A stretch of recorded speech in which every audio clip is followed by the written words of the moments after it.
hello, grasses. Pambayan Wakan. Hi, you got quite the name.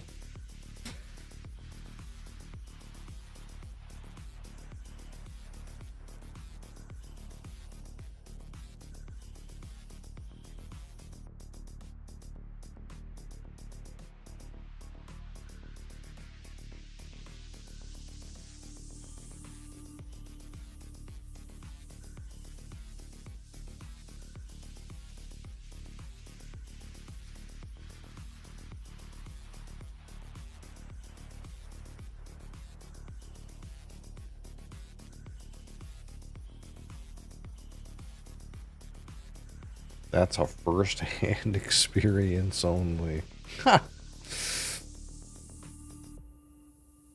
I don't even think he has VODs enabled on his channel. Like, I think every time I try to go to his VOD, it's like he has it disabled.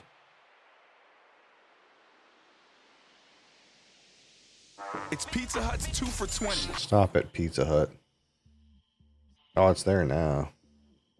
I must turn it back on. Because DMCA clips, I do the same. Well, he's got one here from 2 days ago. 2 days ago, 3 days ago, 3 days ago, 7 days, 8 days. They're not very long, though. They're like an hour in some.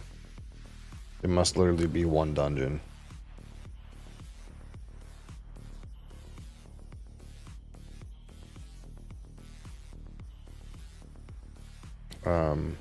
But yeah, just so you know, if you use copyright music, you're okay to post a VOD so long as the copyright music is successfully muted on your VOD.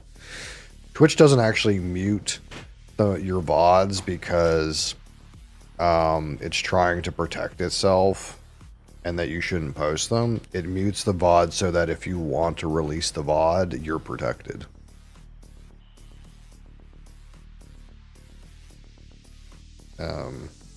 So you're not of any risk of DMCA if your VOD has been muted correctly, but your VOD will be muted, obviously. I don't know if his VODs are muted. Maybe he's not playing music when he's blasting.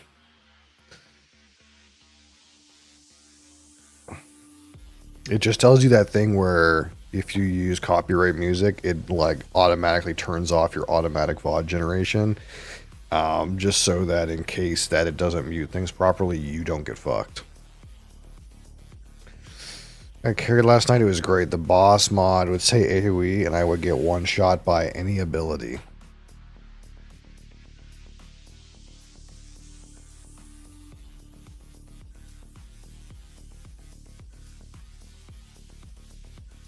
Oh, as in, oh, I was trying to understand the comment, and then I realize now that you're saying that your character is just cannot take an AoE, a generic AoE hit.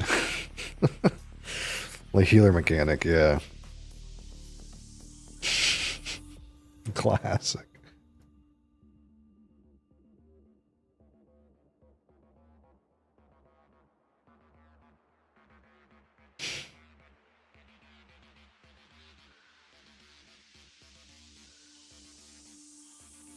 Skype, I almost said Skype wants to update. Discord wants to update. Guys are like 100 eye levels above me, dragging me through their keys. Well, look, they're clearly dedicated friends, you know? It's not because they want you for your person in their raid.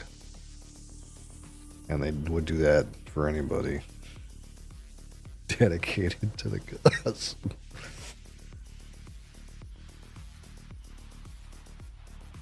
It's kind of like the nice part of being that guy who doesn't care that much, because if you're the guy that really cares and they just can't get enough people, you know, they'll drag you through because they care enough to get another person.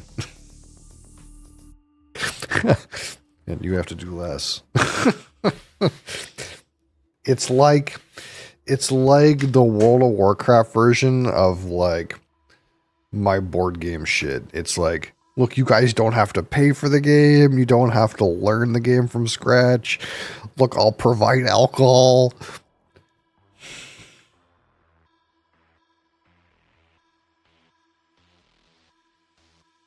And still, just show up. And still look how long it took you to show up for them.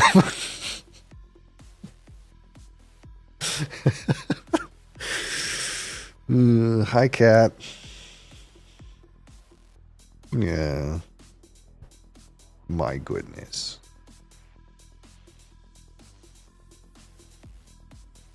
What do we got here?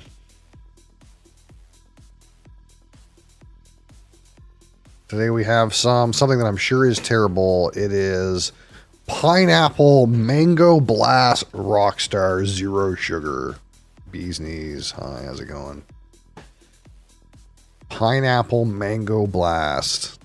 Did we have something similar to this already? I'm not sure with some of these Rockstars. I think I need to do inventory on my Rockstars because I get the feeling I bought duplicates sometimes. Let me see if I've done this before. Oh, no, that's right. We did the Rockstar Pineapple Mirage and the Rockstar Tropical Mango, but we haven't done the Pineapple Mango Blast. We're really overlapping something serious here.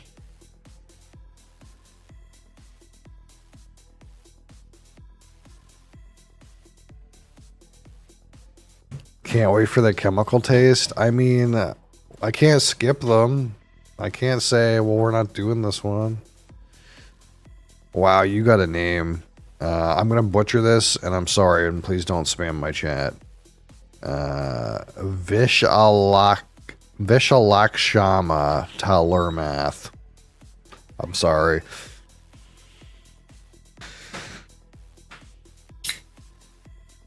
Nailed it, yep.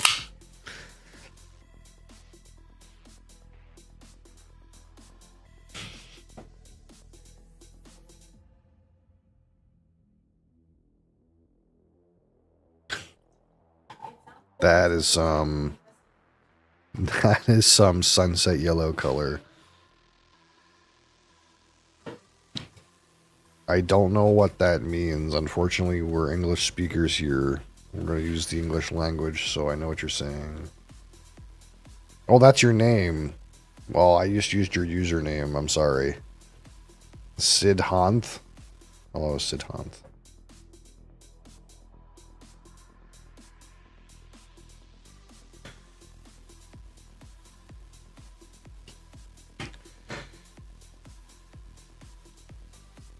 All right, look at that. Doesn't that look natural? It's slightly cloudy, too. Carbonation looks good. But it's slightly cloudy. Do we decide if slightly cloudy is good or bad? All the monsters are cloudy. Oh, the chemicals. Yes, chemicals, our favorite. All right. Set on 100. See what we got going on here. It smells good. It smells like mangoes. You subscribe? Thank you. I appreciate it. Yeah, pretty much just smells like mangoes. Not much else there. But like a rich mango, like mango pulp. Like I'm envisioning, you know, like you go and there's like those like beverages that are imported from India. I'm from India. Oh, look there, there you go. You're gonna know exactly what I'm talking about. Those like beverages from India that are imported that are just like mango juice, but it's like really thick mango juice, like mango pulp. Like it's almost like syrup, but it's like a mango drink.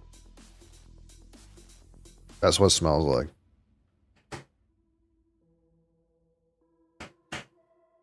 But that's it. A really rich mango. I don't know about pineapple. All right. Pineapple mango blast. Cheers.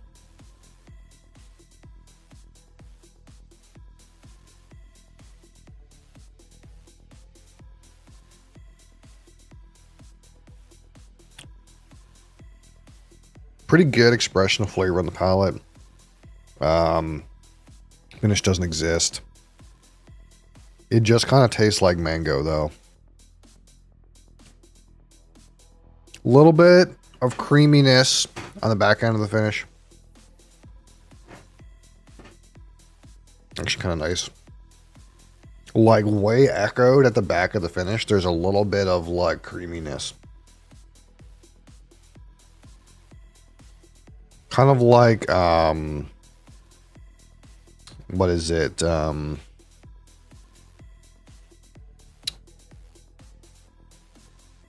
What am I thinking of?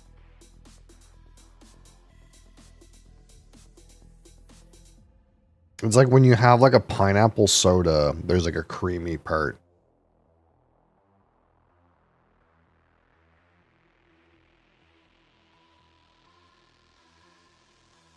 Nothing much new on the aroma. It's kind of just dying on me. We're kind of acclimating.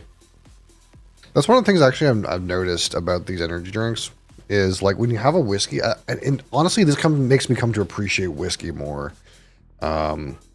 Is like when you're nosing whiskey, like at first you get like a certain set of aromas, and then you get like a certain amount nose blind to those components, and you kind of like get a different set of aromas like in a little bit.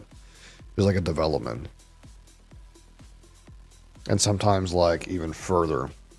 And sometimes you end up even going back to that first set of aromas after you're like so acclimated to like the second or third set. These drinks, a lot of them don't have a second set of aromas. Once you're nose blind to the first set of aromas, then it just smells like nothing. What a fascinating beverage whiskey is, to have different multiple sets of aromas nested in each other for you to detect after you go nose blind to the first set. Such that these things can't even dream to match a fraction of whiskey's power. With all their chemical goodness, it's just mango or nothing.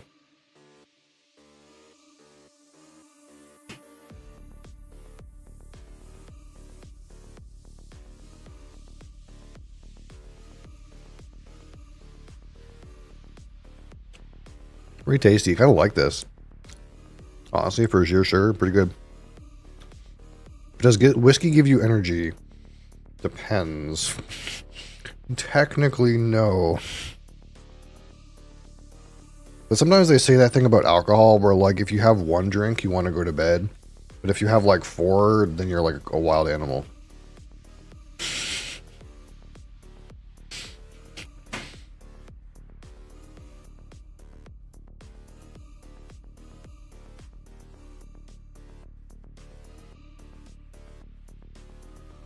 All right, out of 25.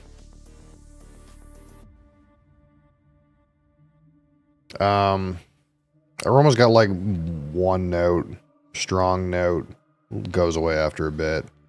The intensity is really good, but it's one note.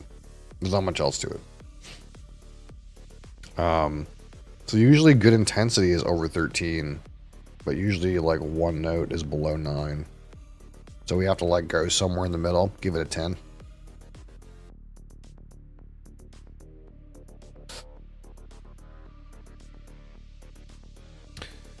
All right. And the palate.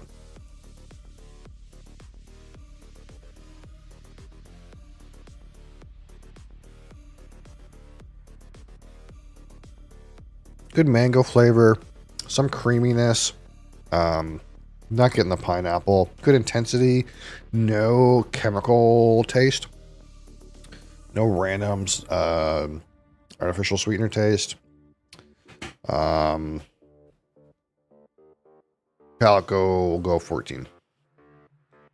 This is actually like, sometimes I don't understand these companies. Like this one, this zero sugar doesn't taste like artificial sweeteners at all. But some of these other ones, they are fucking so got that chemical garbage artificial sweetener taste to them. Like all these zero sugars are not created equal. This one is way better than like some of the other ones.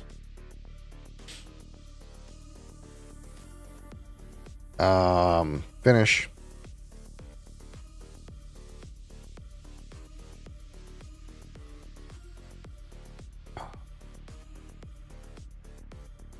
Faint mango into nothing, into like creamy pineapple note at the back. Instead of like lingering artificial sweetener gunk taste, it's creamy pineapple. How do you fuck this up on these other ones? You know, they don't know what the fuck they're doing. Okay. Do it more like this and less like shit.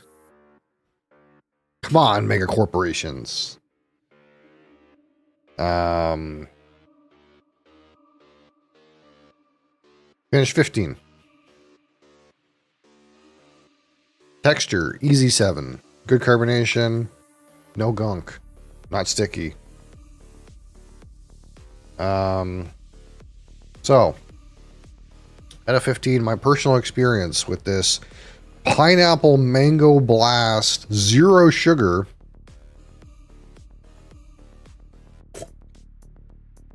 Out of 15. Maybe the best zero sugar I've had.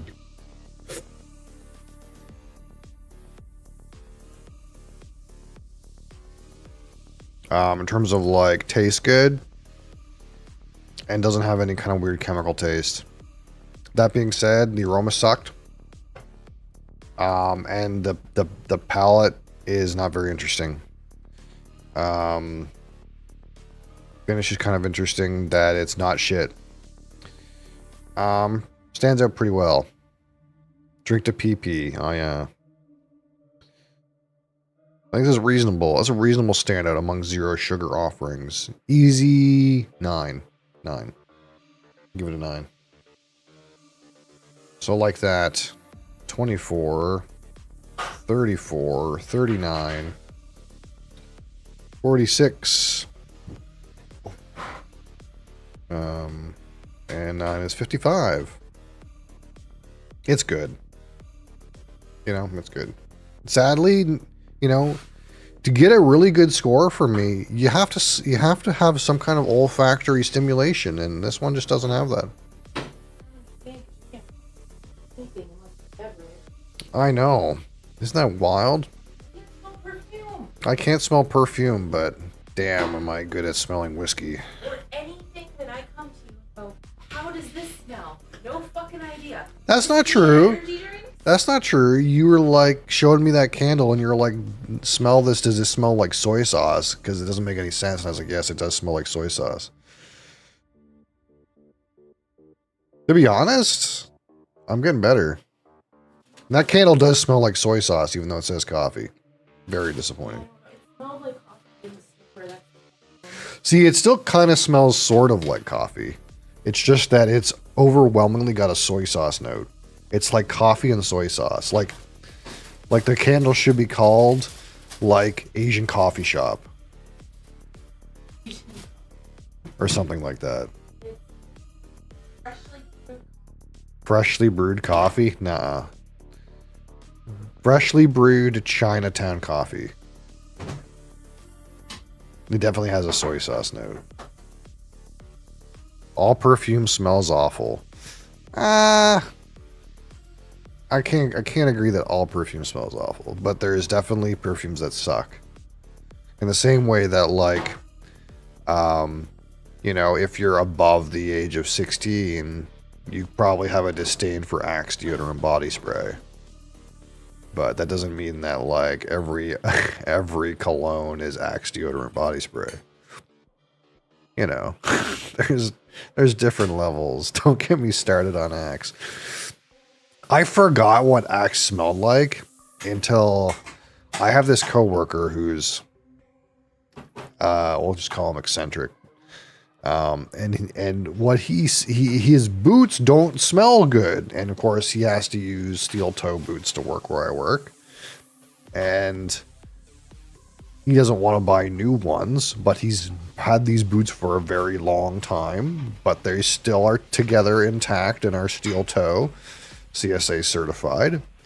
So his solution is, when he takes them off, to spray Axe deodorant body spray into the bottom of them. I'd rather have the foot smell. Is it Devi Luna or Devil Luna? Either way, hi. Welcome. This is a terrible time for you to appear, but hi. Devi Luna? Okay. The fuck? That's disgusting. I know. The worst part is, like... So we finish this thought. The worst part is, like... It permeates the entire locker room. So you, like, are getting off work, and then it just smells like a teenage locker room.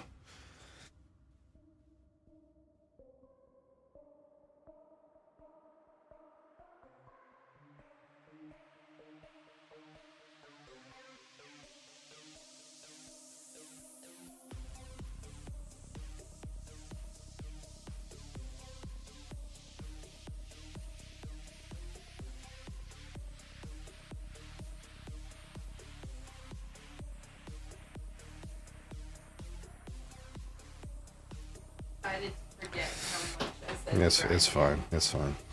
I don't know why I'm here. Just randomly clicked you from a random Discord channel. That's cool too. That's why my broadcast is randomly on my Discord link. In case someone ever wants to just appear, that's perfectly all right. Yeah, in the mornings we do caffeine, so we did a quick review of this pineapple mango blast. And then my wife commented that I can't smell anything except for beverages. That's where we got here.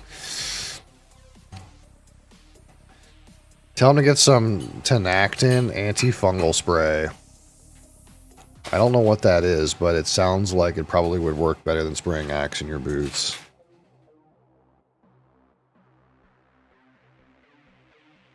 I always get ridiculously skeptical when I go on a date or something and the dude smells like Axe.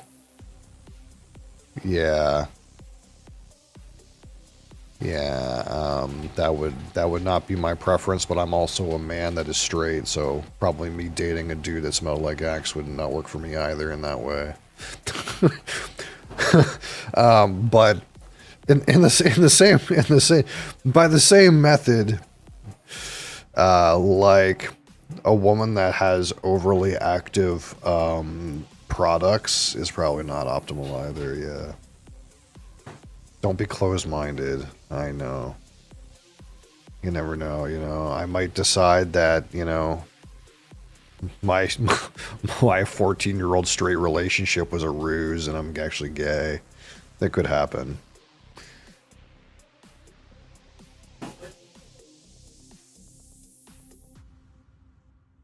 13? Is it 13 or 14? No, it's 13. Why, is it feeling like 14? Well, I guess it'd be 14 in November, depending on how you... It's 2011, right? Started dating in 2012. I just, well, yeah, but physically in the flesh, I suppose. I just remember 2011. So 25 minus 2011, you know, 14. You don't count November, okay.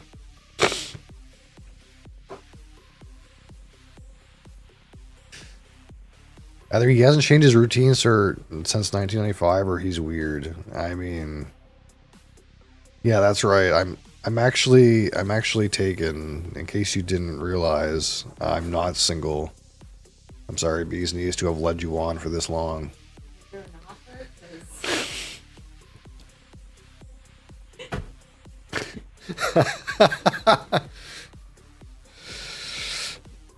'cause... Tell her you knew it's 13. You were just testing her. Oh yeah, that's gonna work real well. You're the one more likely to read. Except when it comes. Well, that's not true. I'm actually pretty good at distinguishing between you and the child's birthday, even though they're really close. Somehow you managed to pull that off.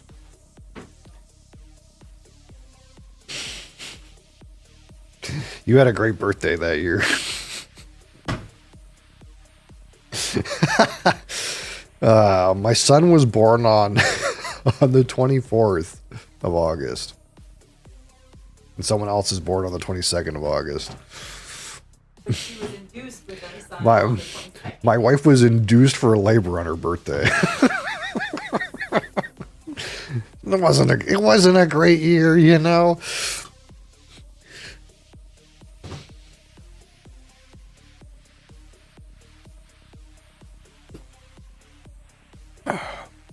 Holy fuck.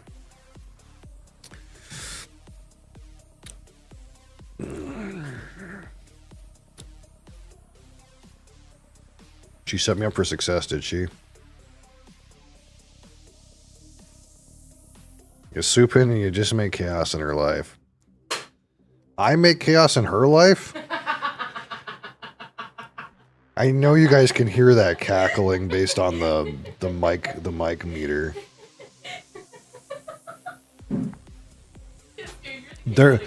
There's one chaotic entity in this room, and it is not me.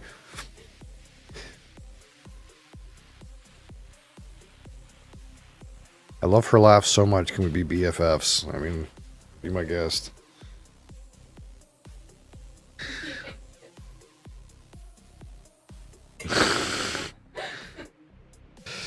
Yeah, just the concept of her being the calm one of the two is a comedic. Something opposites attract or something like that. Holy fuck. Let's save this document. Pineapple, pineapple, mango, blast, 0 sugar. Unbelievable. Not shit. Can you believe it? It wasn't shit. Concept of drinking energy in some sort of fancy glass is making my brain confused. Well, you see, this is a copita. This is what we call a copita. And before, they typically used Glencairns. This is what they would use. Hi, Reddica, how's it going? This is what they would use as a nosing glass. It's a copita nosing glass for assessing sophisticated spirits like whiskey. So if it is not immediately obvious, I don't have. Oh, I have a whole bunch of. Of course, I have a whole bunch of whiskey. My channel is somewhat related to experiencing new and interesting spirits. So I have like whiskey, all kinds of scotch, bourbon, rum, Canadian whiskey, Irish whiskey, cognac, everything. I got all kinds of it.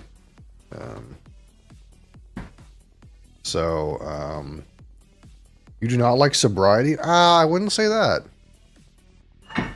So, let's not conflate this with this is a channel where I get hammered. I almost never get hammered. I kid, yeah. So it's like, I kind of just do like tastings and we experience new and interesting flavors and new and interesting distilleries. I don't drink very much portion, so I don't really ever get drunk. That never happens. So it's kind of like very sophisticated sommelier. Had 3 drinks one time. That's right, one time. We got wild that one time. I think the time I can think of that I had the most alcohol at once was when we did that Ardbeg quadruple tasting where I had the Ardbeg 5 Wee Beastie, the Ardbeg 10, the Ardbeg Corey of Reckon, and the Ardbeg Oogdal all in one sitting.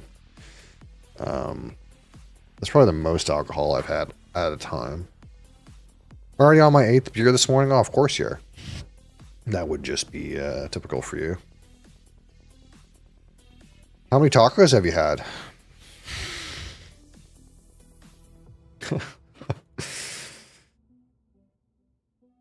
Alright. Let's see. I think today's the day. Do you think today's the day that we're going to rebuild our dune base? I think so. I think it takes 6 years to start the game on computer. Everything Because mine's crashed. older. It seems to want to, so every time the game patches, and they've been doing a lot of micro patches, you have to recalibrate shaders every time. Yeah, it's just So, compiling yeah, shaders. that means that there's been a patch since you were on last. Every time that they patch it, I have to recompile shaders I too. died You died. yesterday. Yeah, not to a sandworm, just my YOLO but I died to some raiders because I ran into their camp and realized. Yeah, you're allowed to die to things that aren't worms. You just lose a couple things on the ground. Well, I can't go back and get my shit, and I had a whole bunch of shit. I think you only lose a portion of it if you don't die to a worm. I had more alcohol than that during my lunch in high school. Holy fuck.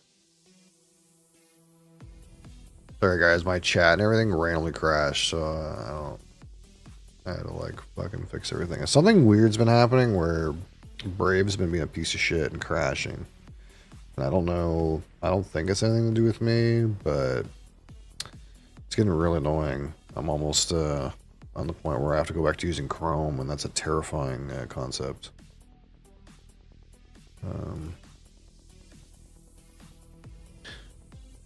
Man, I went to Taco Bell the other week, and it was such a ripoff. Barely any food for $12. I mean, that's just the price of shit now, man. It's crazy. It's actually crazy.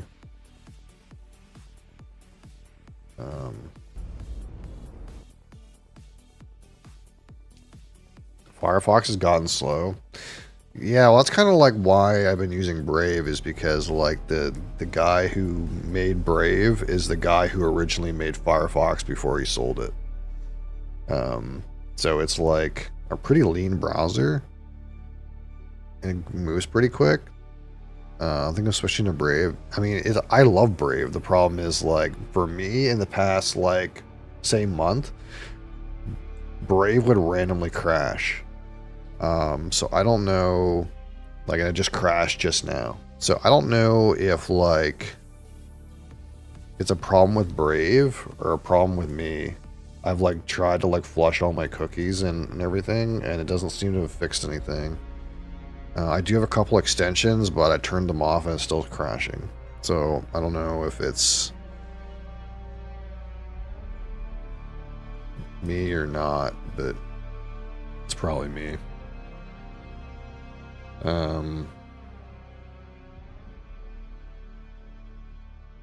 Did I switch categories? My browser crashed. I can't remember if it actually worked. It didn't work. Doon. Doon. Doon. Done. Soon. I'm hoping today is the day we're doing base rebuild. I played video games during my lunch in high school.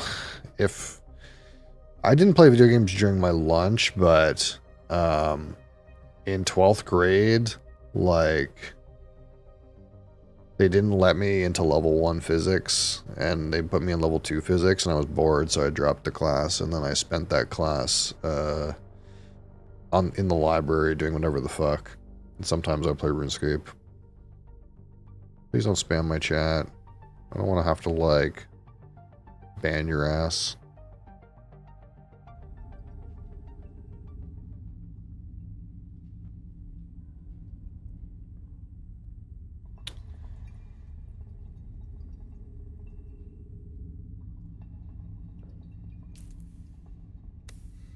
I'm going to give you a good 30 seconds for this to catch up. Or else, and if you keep spamming, I'll ban your ass. These guys on YouTube are unruly. Okay, so the situation now is we're doing we're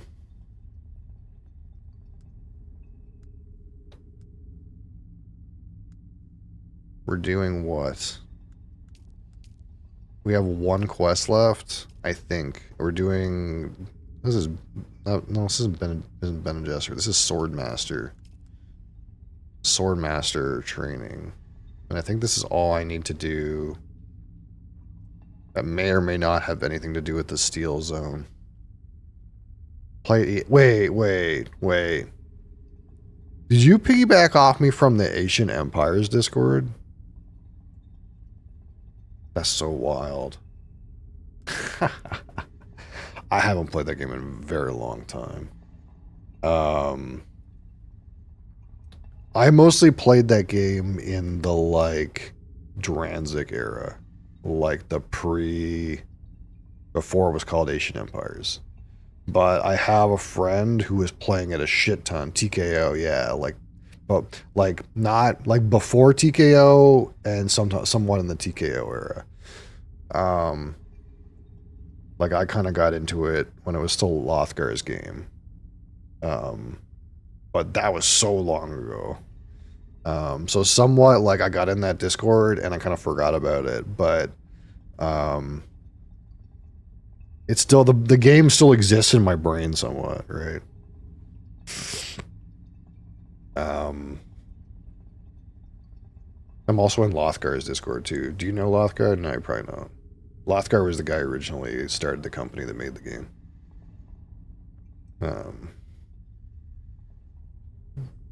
Lothgar sold the game. Okay, but I tried to tell you not to spam. So now we're gonna have to ban your ass. I'm sorry, but you didn't listen. You know the history? Oh, okay. Yeah. But yeah, Lothgar had his own set of projects that he was doing. He's gonna release a single player game pretty soon, supposedly, but are you streaming?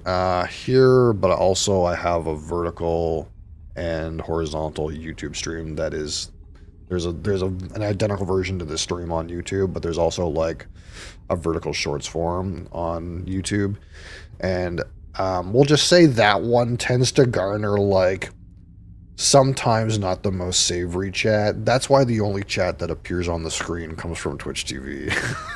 Because at one point I had them both on here, and we'll just say those YouTube guys are a little unhinged. A bit. That's an understatement. Ah, a kitten wanders in from the dark, lost and afraid. Can I help you, kitten?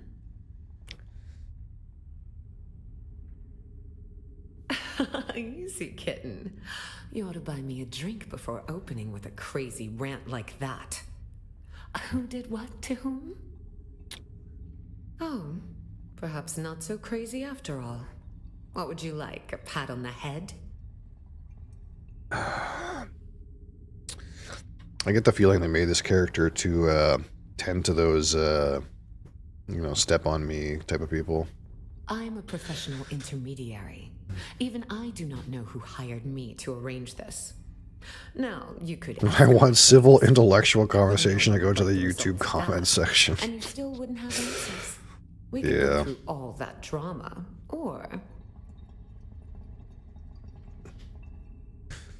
Or I could placate you by telling you exactly where to find the sandflies who did this, and you can wring what satisfaction you can from their necks. I've marked the location on your sync chart. Their base is in the Para North of Haga Basin. Don't expect a warm please welcome. tell me Para North is like Para North to the west and not to the east. Because I don't fucking want to go to the east. I want to rebuild my shit.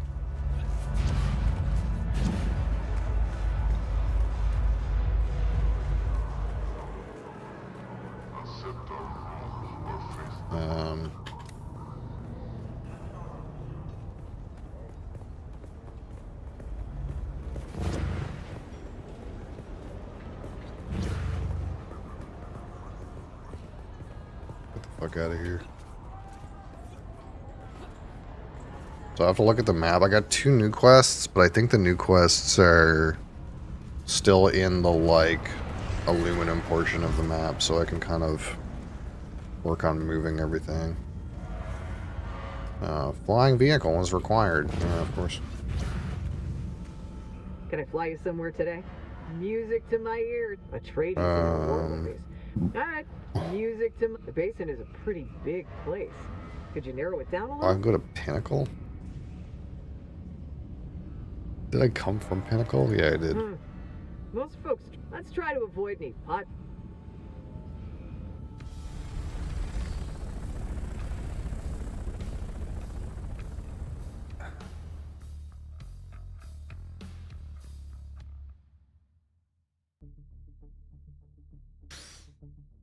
Yeah, I can't remember the last time I was, like, actually playing Ancient Empires. That would have been at least 10 years ago.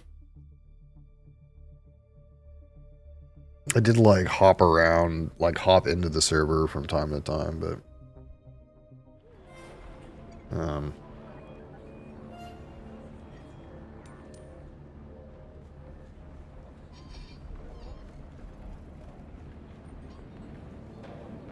I think, I can't remember when I joined that Discord. It must have been, like, around the time it popped up on Steam or something like that. I don't know why I would even be thinking of that game. Or, it actually could have been because I've been in Lothgar's Discord for a really long time.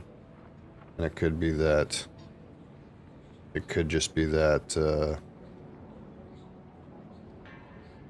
there was drama.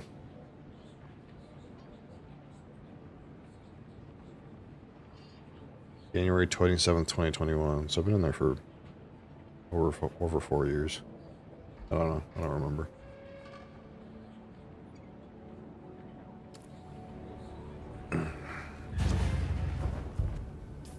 Pretty much as soon as like I started playing WoW, I was hook, line, and sinkered into vanilla WoW, and I didn't play like any of those games after that.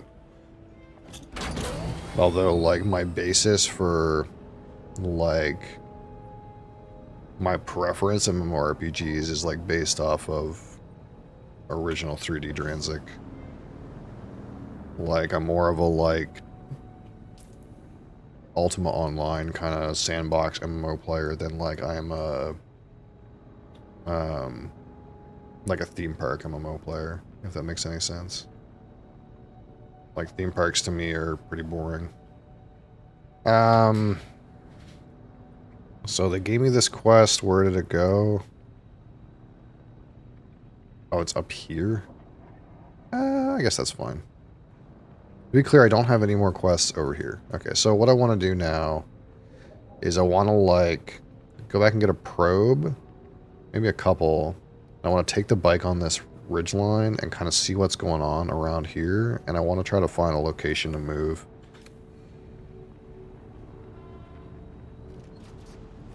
For the Steam launch, yeah.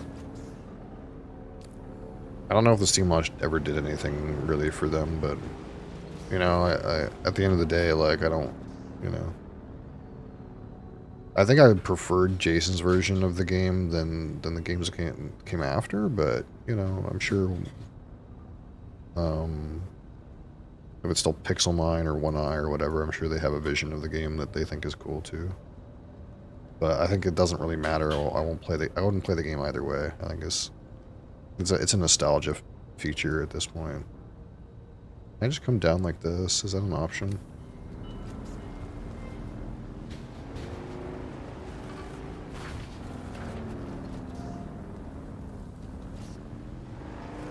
The reason I got it was because I played D1 and 2 and Warcraft 3 like crazy. Yeah, so that's the thing, is like I played a lot of Warcraft 3, and very specifically, it's weird because my parents wouldn't let me play Diablo because it was mature rated, like Diablo 1 and stuff like that. But we played plenty of Warcraft 3, and Warcraft 3 had those custom maps where you could like play as one hero, and it was like an RPG, and level up your hero and get new items and stuff like that. So when you're like playing those like all the time, and then like the MMO comes out, lived off those custom games, absolutely. We played a shit ton of custom games. We played a lot of like Defense of the Ancients All-Stars too, right?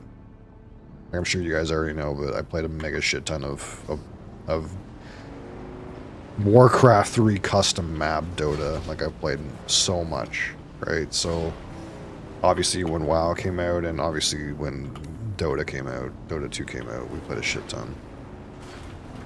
Winter Mall War. I played more Winter Mall Classic, you know.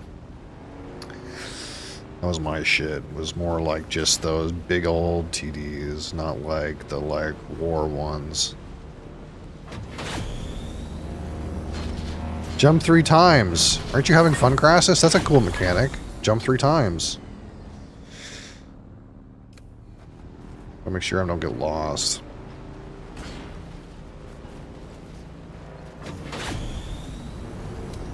End up in a fucking sand pit.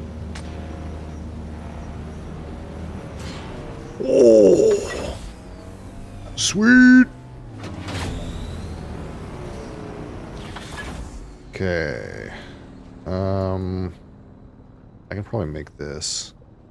Should I check on? No, there's no point in checking on that base. It's dead now.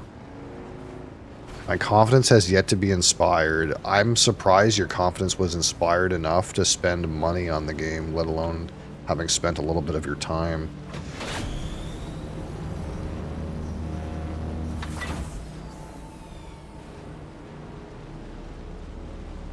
You know, thinking of Classic where it was 3v3? Yeah, I don't know. I can say.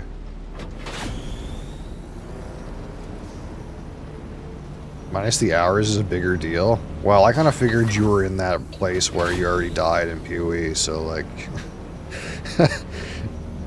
the escape is welcome, you know.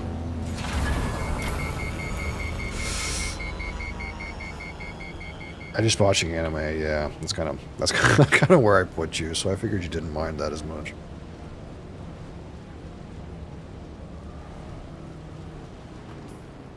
I'm not quite there.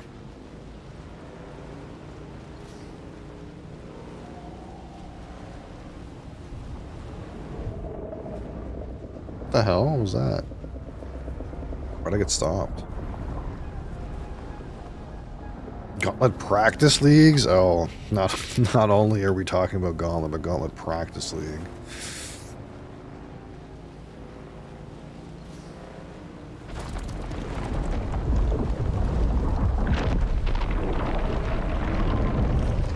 Well, so much for that spaceship.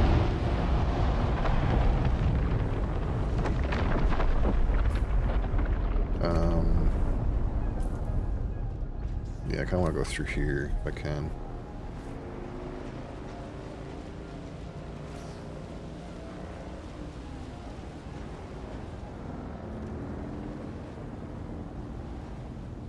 Hey, Shy buddy, could you go somewhere else? Could you go off that way? Some other way? I just want to kind of like go across this sand dune and not get eaten. Is that cool?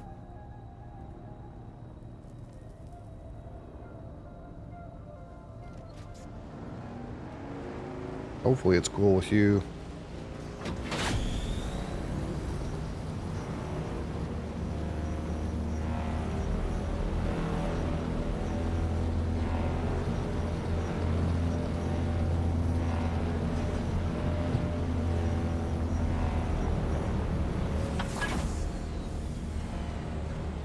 Low fuel.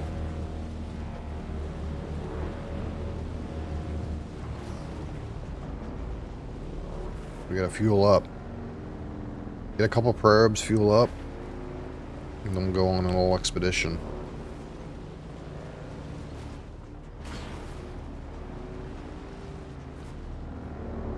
I gotta repair this bike too, it's kind of fucked up. Oh, hey, there's a new sheltered in base.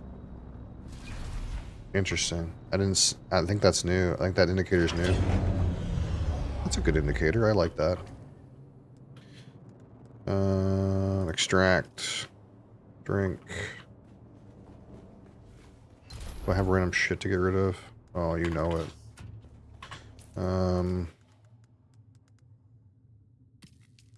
Let's just research these. Time to do my delves. What even are those? It doesn't sound like they're fun. I thought they were supposed to be fun. I'm just gonna make a whole new buggy. I'm not gonna use these like buggy parts that are like broken. Like we're just not gonna do that. We're just gonna make a buggy from scratch. What I've learned from using these like half-baked fucking items like this fucking belt and this fucking Holtzman and this power pack is like you just repair them all the time.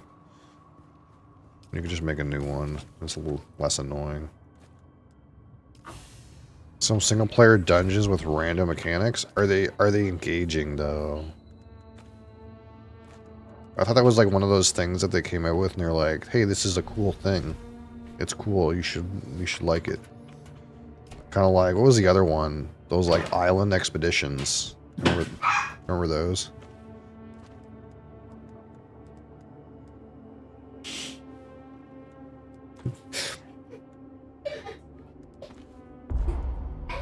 This full? Oh, this is full. Wild. Let's take this out. These like buggy parts. Let's take those out. Oh wait, this is not the one that's full.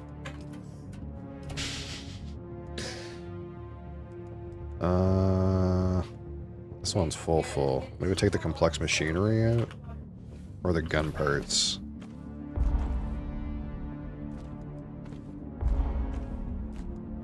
Oh my god, I hate these containers. I'm so ready. I'm so ready. I'm so ready to get out of this fucking base. Base sucks. It's time. Today's the day. For bigger things.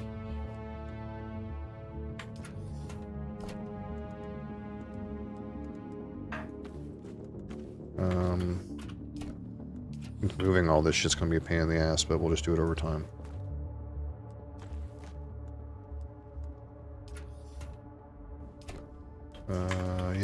Yeah. Crunch this.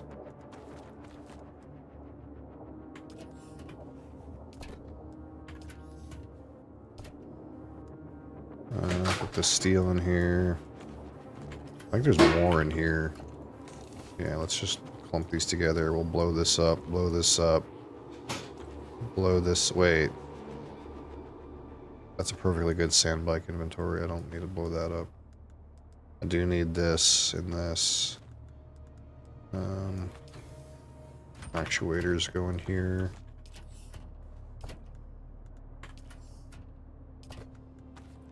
Shit. Wrong micro box. Boom. Boom. What's in this one? Let's get rid of this. Wait, oh, this is the better torch that's kind of broken. Let's crunch these things. And this. Yeah. I guess one thing I could do is I could just recycle a whole bunch of stuff that's here and then bring the components. That's one way we could approach this too. I want to keep that.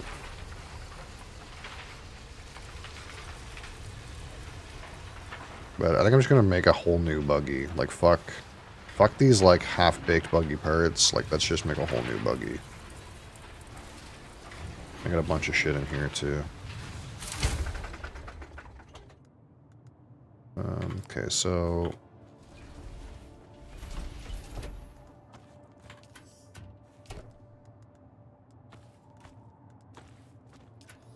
we gotta repair a bike. Boom.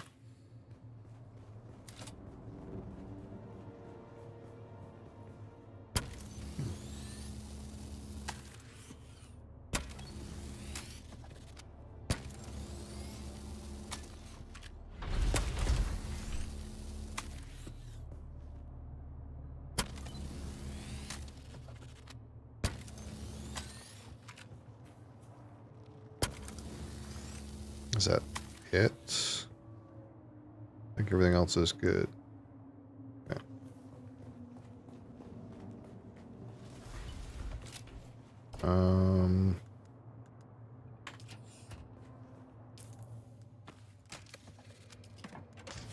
Wire back in here, this back in here. 1 liter, John. I gotta deposit the blood too, and I need to make some probes. What are we doing with water capacity?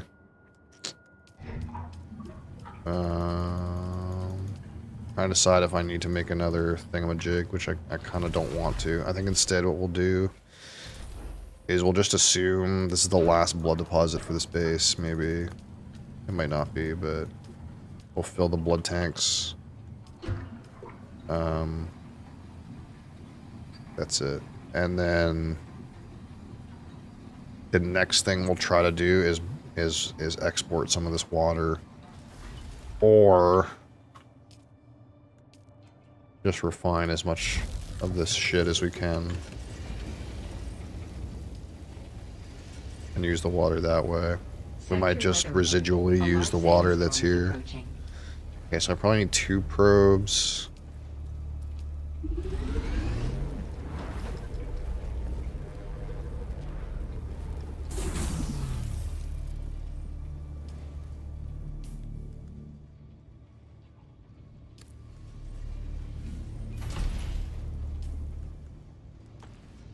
Where's my new tube? Nyber, how's it going? I do remember you. Okay, so we'll wait for the sandstorm, and then we're gonna go again across, and then I'll probably probe. I'm assuming this is a zone, this is a zone, and this is a zone. I'm not sure, but maybe I'll need another probe. Let's make another probe just in case. We'll probe down there, and then we're kind of just gonna be on the lookout for a place to put a new base. A fucking big one. Like a fucking giga base. Everything here is gonna disappear eventually. I'm like done with this spot.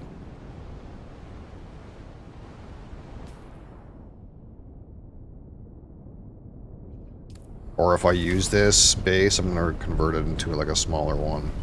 Then I'm just going to use it to like harvest flower sand or something.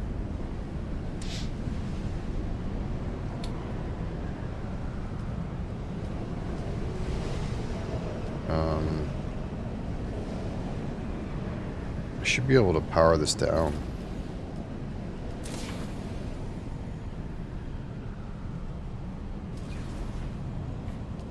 Not that I don't have a shit ton of batteries, but using less is good.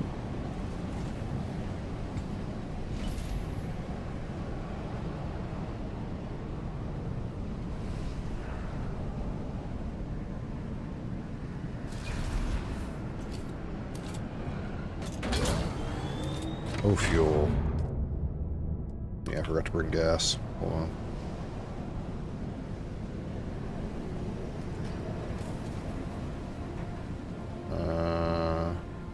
I get a fresh one.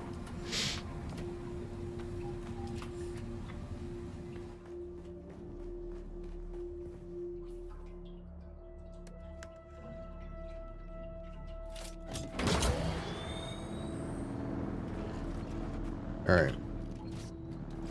Off on a great new adventure.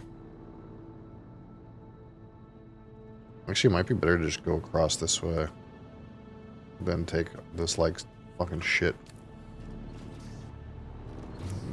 quicksand area.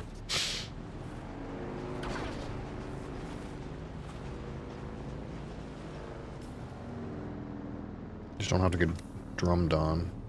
Getting drummed on is bad.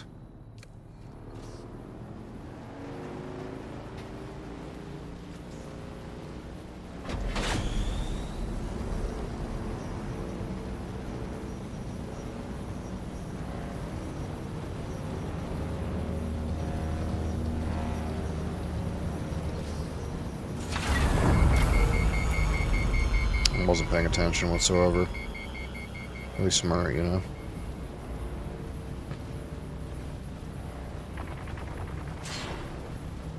There's all kinds of quests on my map, but my quest right now is to fucking move. That's what we need to do. Before we do any more of these other quests, I gotta move my shit. Or start a new base at minimum. Like there's a lot of construction in our near future. Oh.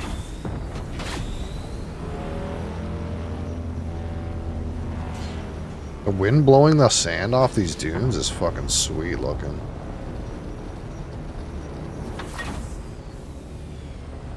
Hey, this guy's base is pretty cool.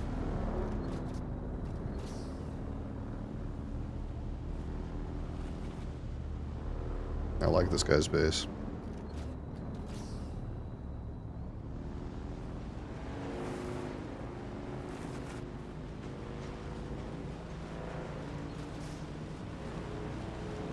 I guess there's something to be said for like using a better tile set than the shit one I used on the last base, right?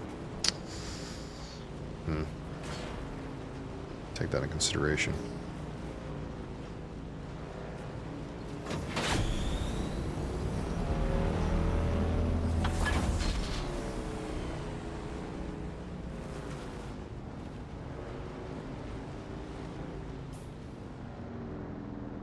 I want to go north.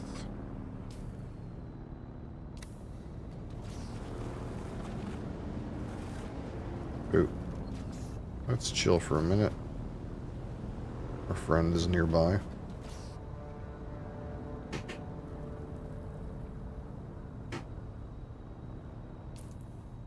Make sure I'm pointing in a way that I'm not gonna hit the quicksand.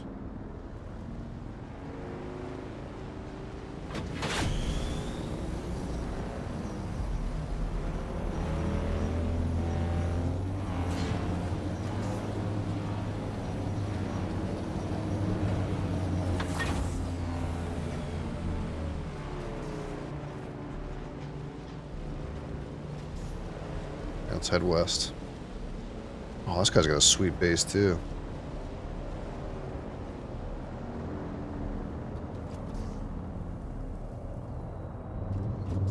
That starter car vessel almost looks like it belongs to that base.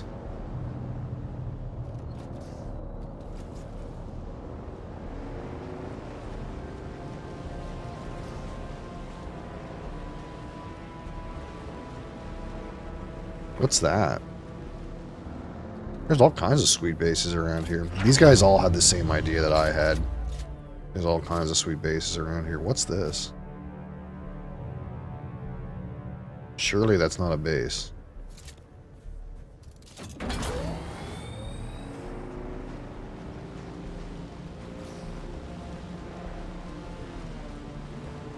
Oh man, this guy's base is huge.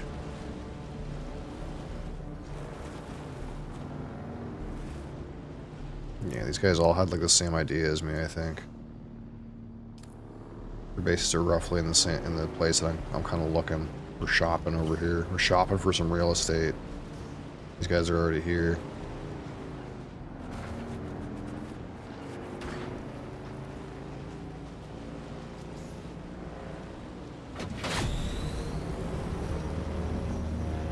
This thing looks broken. Is this broken over here? This looks like a broken base. I'm all about seeing what's, oh, the lights are on. It just looks like it's broken. Maybe it's not broken. I mean, none of these things are powered, though.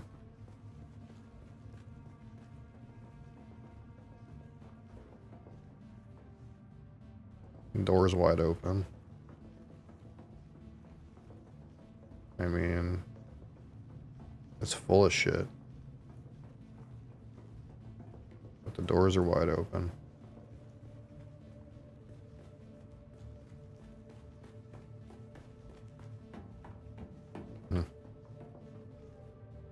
Surely this is already... I mean, there's no way this unit has decayed. Right? You know, sometimes you just gotta see. Yeah. Oh man, his thing extends all the way out there. Well, it doesn't look like anyone's fucking home. Like, the doors are open and the fucking shield's down. But there's nothing you can get out of that.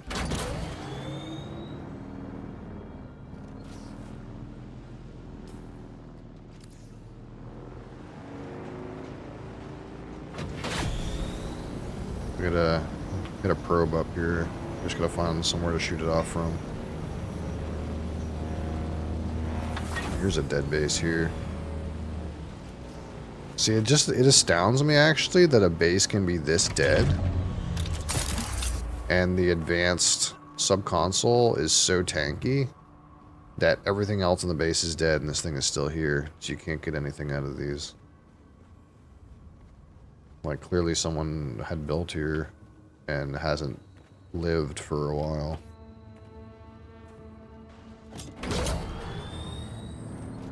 What's that over there? That looks like a trade post right there.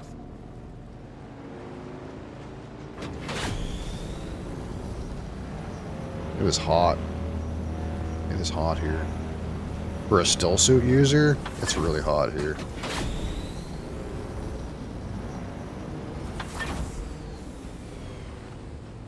Heat level 4. Eastern shield wall. Although I just crossed lines.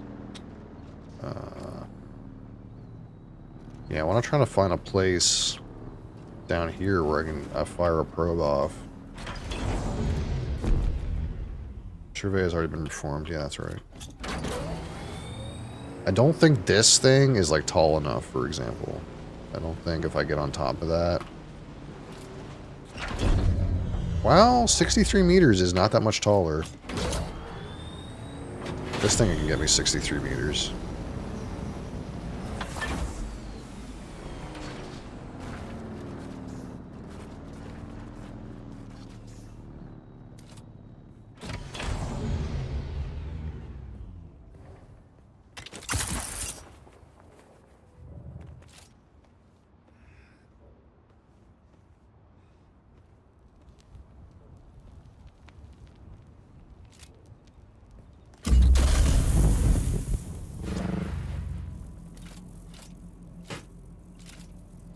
Oh, my man's being weird. He's wigging out. Okay.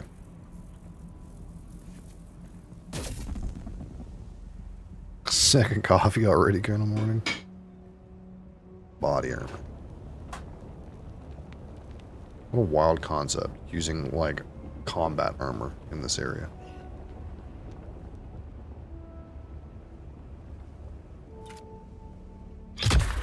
There we go. Did that not work? What's happening?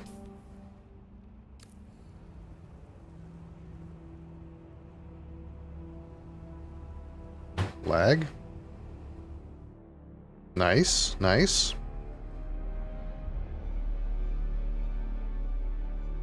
I wonder if I lost my probe.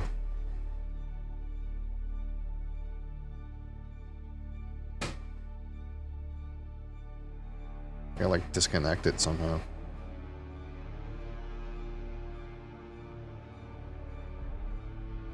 Kicked by anti-cheat. What? Okay. Apparently I'm cheating. I crawled up a rock and shot a probe. I guess that's against the rules.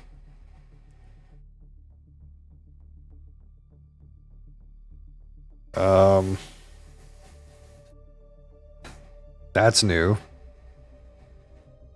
What did I do?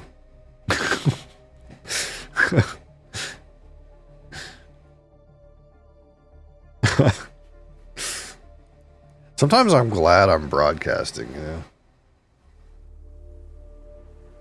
New evidence has been... I've completed a quest?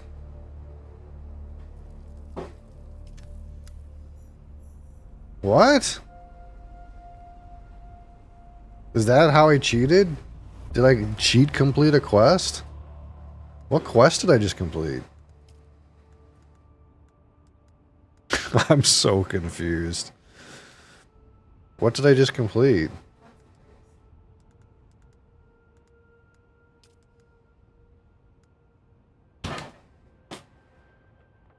I completed this new evidence. Deliver the message. I don't know what okay. I don't know how I completed that, but okay.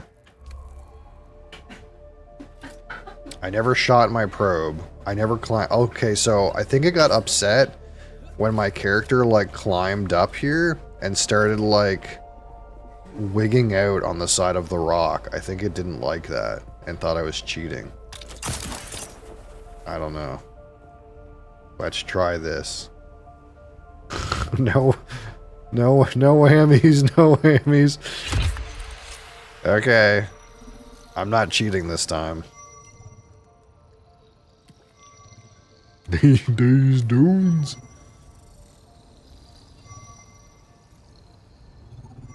I wonder if you get rich enough in the game to get a highliner. What about that for an expansion? Get a fucking highliner? There's no way they could give you a highliner, but they could give you an undrivable highliner.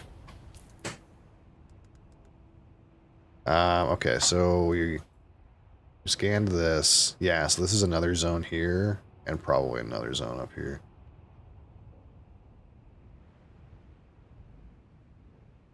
Is there maybe... No, see, like, this feels like the line. This feels like this quicksand. This, to me, is like the edge of the map. This right here.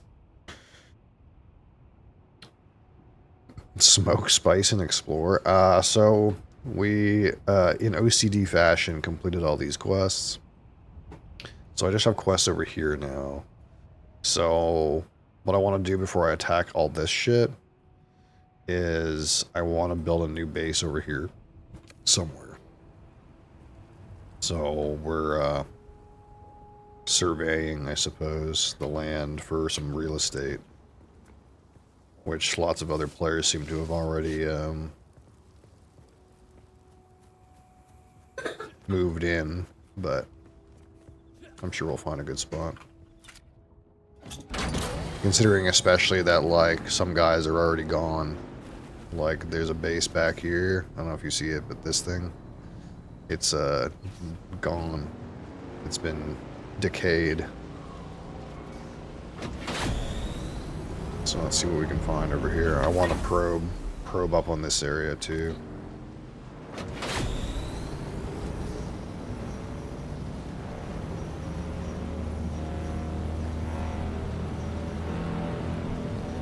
This fucking speed booster's sweet. If I didn't love carrying items so much, I would have used it more. May the rock and stone guide us. May the stone and rock guide us.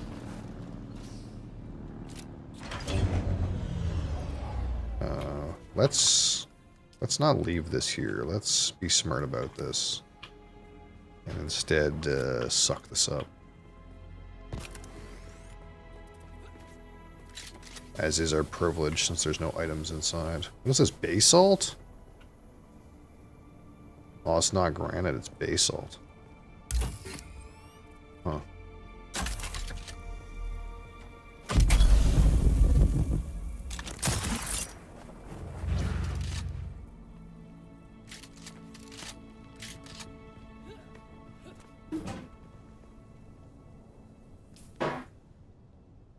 Someone on the grapevine told me that there's a good corpse in here somewhere that you can get, but that's got loot in it.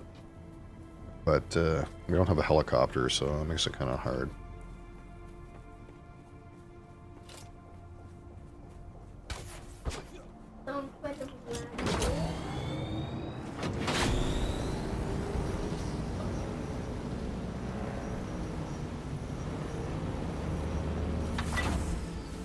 Is there a bunch of mobs here? Maybe.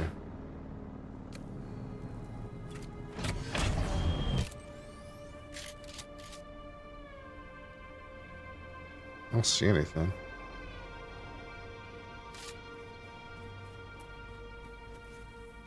Okay, so we'll climb on one of these fucking things over here. These would be like a cool rock to put a base on. One of these things.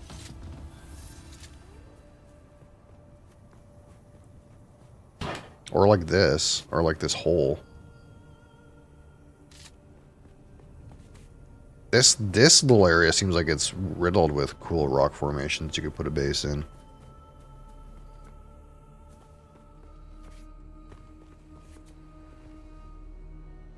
Like even this one.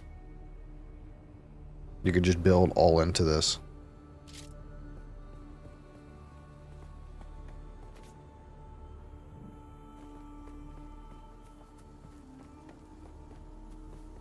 But first of all, this is a different zone, right? Yeah, so we're gonna climb up this thing and see if we can get another probe off. Oh, I thought those were people. Is that the agave seeds? Is this where we make tequila down here?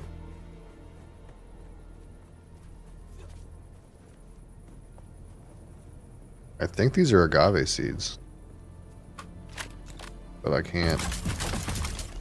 Maybe I can't open them.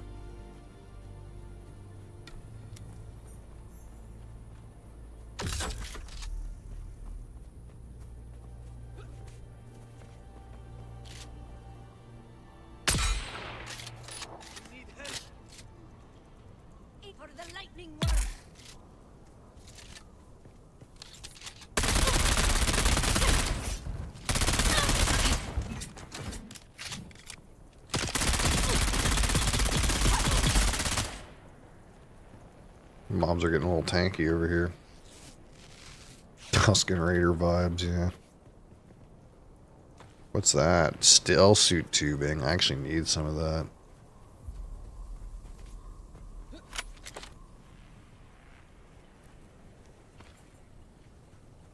What a spooky little fucking place this is.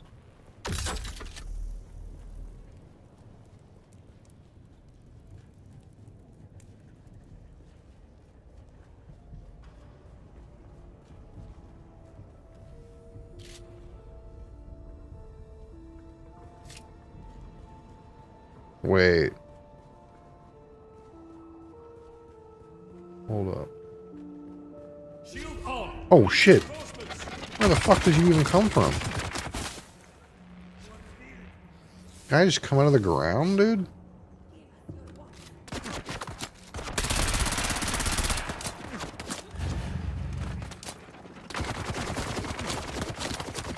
Fucking ambush, dude.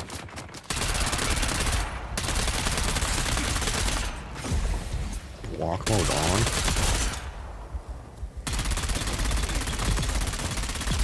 This guy's got a poisoned weapon too. Gross. The monsters are a lot harder fucking down here.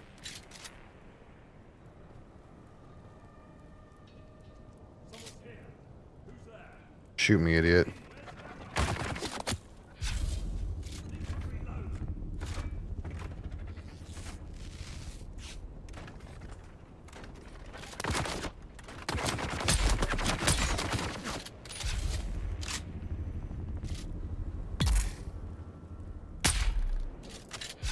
I had a poison.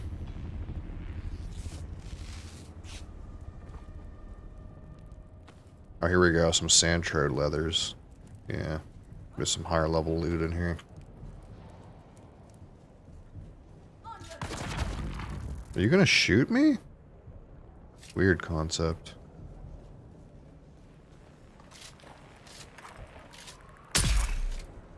Wouldn't recommend that.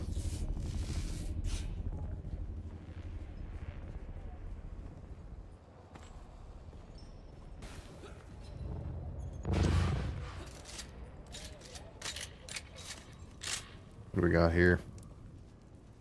I don't really mean to turn this into a little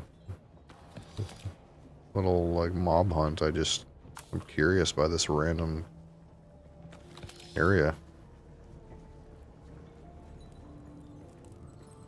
I do need a few batteries to get started.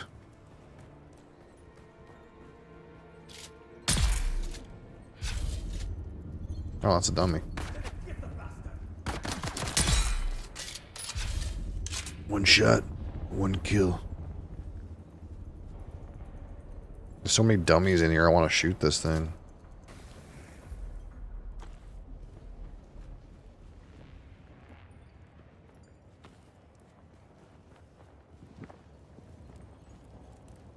Band-aids. Ooh, better band-aids. What do we got in here? 20 intel. Dune Man heavy mask. The Dune Man.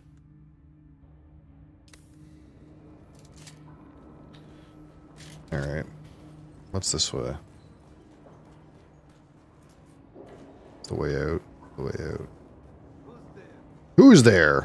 Me, I'm here. Oh, shit, where did you come from? This guy is fucking karate chopping me, dude.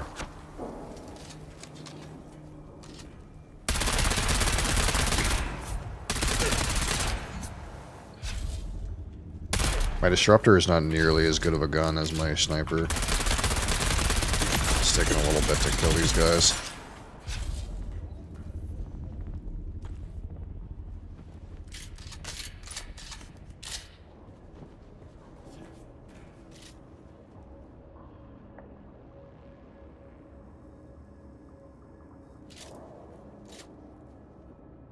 Where'd he go? The hell? I don't remember killing him. Is this agave seed? No. I kind of think it's these things, but it doesn't look like I can harvest them. Okay. This was not our goal, but we killed some guys and got some loot.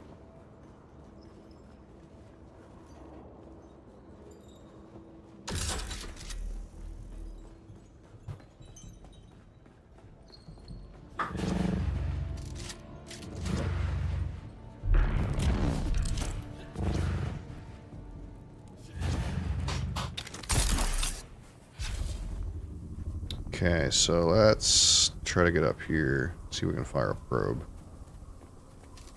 Then we'll pick a base location and get started. If there is even any granite around here. I think I'm gonna need granite. This is basalt. Basalt stone.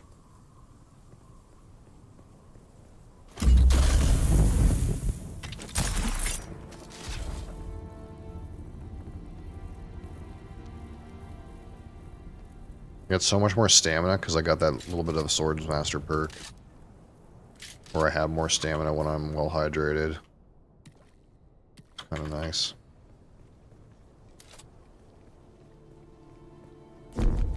$64 meters.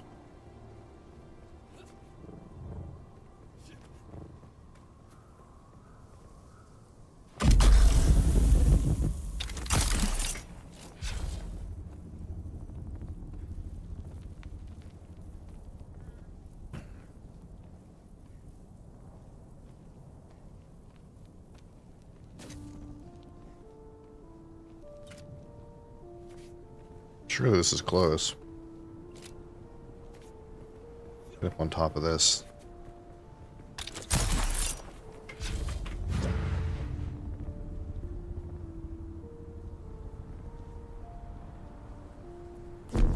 Two meters. Fuck off. I'm so glad they made these suspension belts.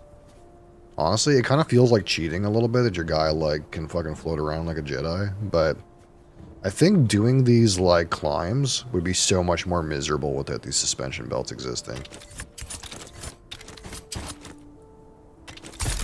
It's like one of those things that's, like, maybe not that realistic and stuff, and maybe, like, a little bit OP, but It actually is really cool. It makes the like the climbing more satisfying because you don't like randomly kill yourself all the time.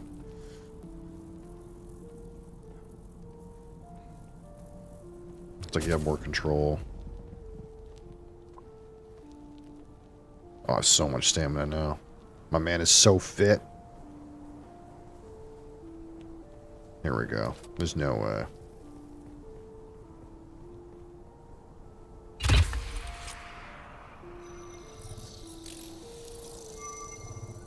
I'm gonna get scorched out here, though. I don't want to move until this completes. But I'm already losing a lot of water. Don't change weapons, don't change weapons.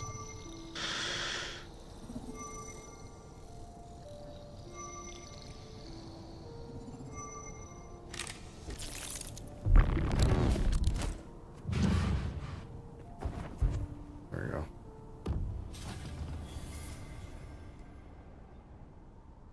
Okay. So there's another area up here, another area down here. And then this is like the fucking radiation shithole down here. This reminds me of like in Fallout 4, in like the bottom left of the map, there's that like fucking shithole radiation area. It's almost like the exact same thing in this game. There's like a shithole radiation area down here where it's all super rads. I can probably just grab up here to this western shield wall and shoot a probe off here. Real quick, like. Try to get right here. I didn't park my bike. It's in my tool, right? Yeah. Wait, there's a base right? Look at this guy's base, dude. That's fucking so cool. Some of these bases are pretty cool. Look at this guy's. It's fucking huge, dude.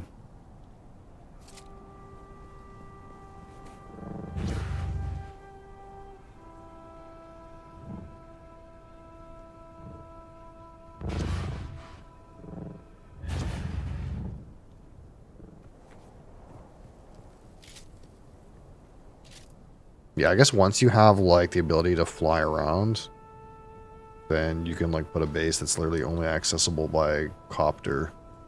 But I don't want that. I want to be able to drive my buggy out.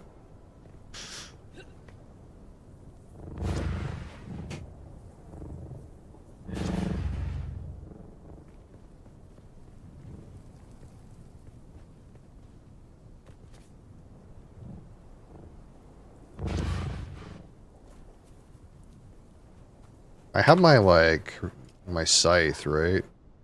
I get the feeling I'm gonna have to do here a little bit. Get some water back. I'm fucking burning up out here.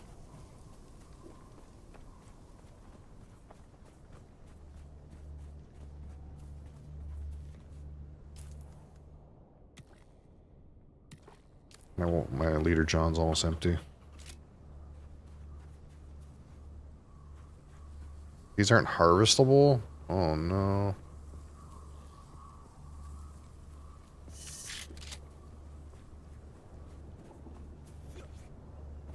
What about these? These look like they should be harvestable. They're bright. Someone harvesting my dew?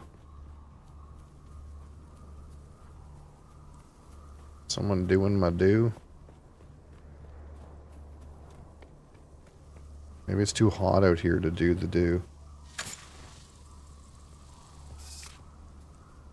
Can't even get anything out of those. Okay, let's try to get up here, I guess.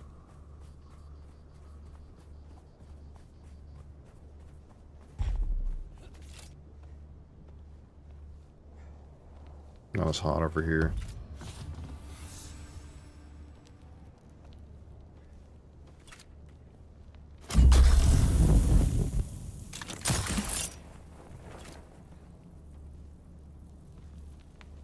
Still really hot though. Oh, what the fuck?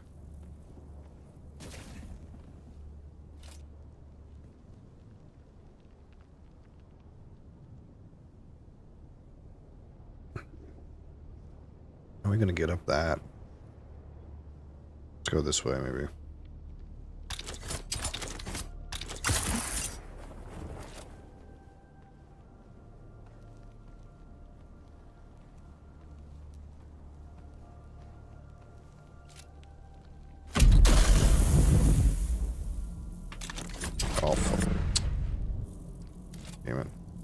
Like misclicked or something.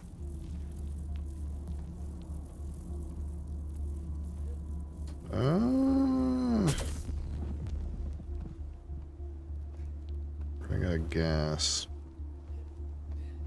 Is this gonna be good enough? Oh no, it's not.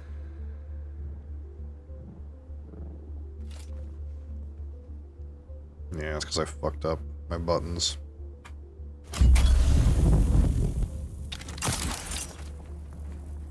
There we go.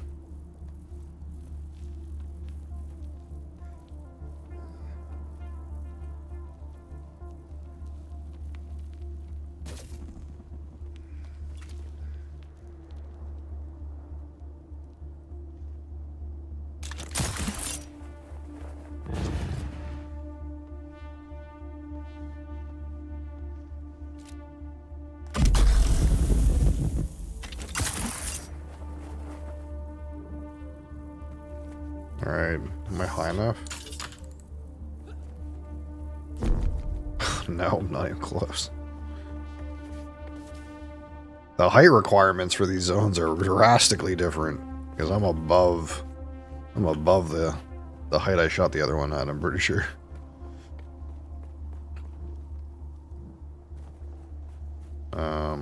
What is that? Is that a base? That's a guy's base, I'm pretty sure. That fucking pyramid? That's not I don't think that's surely that's not a guy's base, but I'm pretty sure it is. Wait, I'm starting to realize, what's the time to penis in this game? Where's the giant dick base? I'm sure there's one. I'm sure someone's made a giant penis base.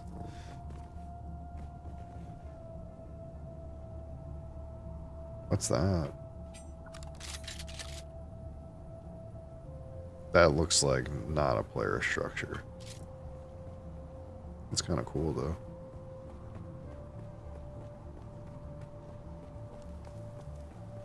Okay, so I guess I'm going over to this thing. I'm like not even close. Oh, that's in a different zone too. I can't do that one.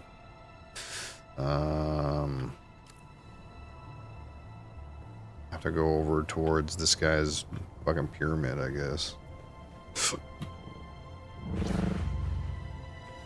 Or they're falling into this bottomless pit. It seems to be right fucking here. Oh, that's not so bad. I can get my car out.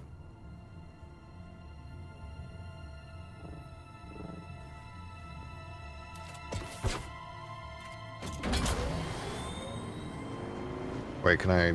Oh, I can harvest these. Yeah, I kind of need some water.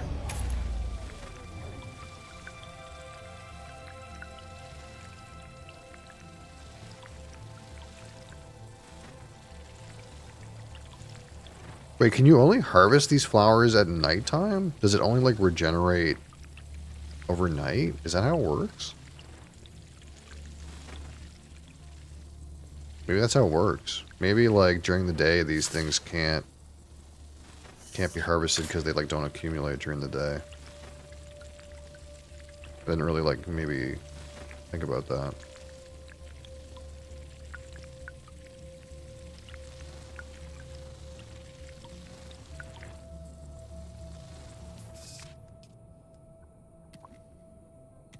Alright. Be full on water again here in a second.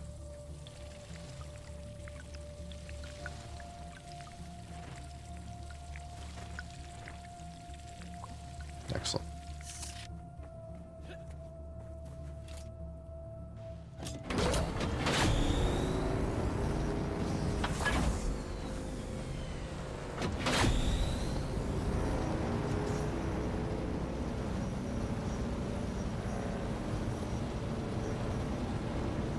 I almost kind of want to go up and see this pyramid, because I'm pretty sure it's a player structure.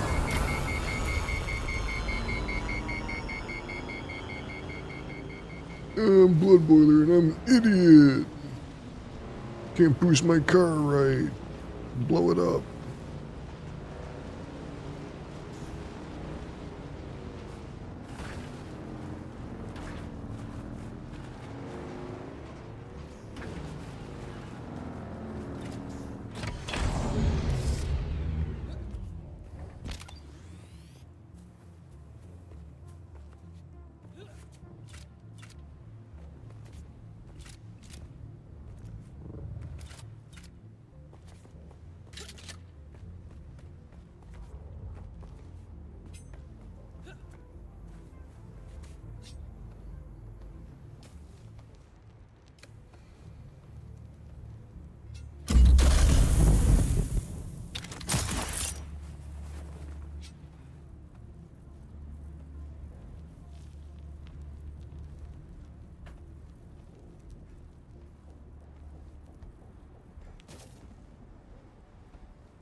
Another 115 meters? Holy shit.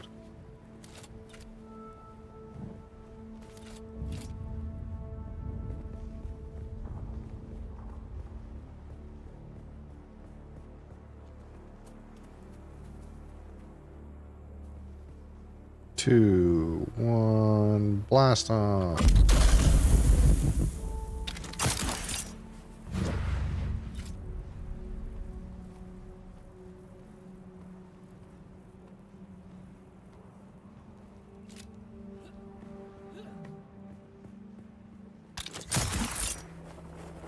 Oh yeah, this is definitely a player structure.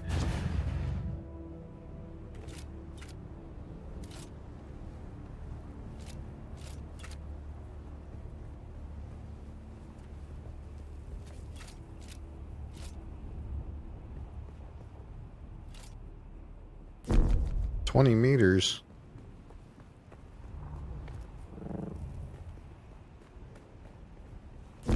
$11 meters.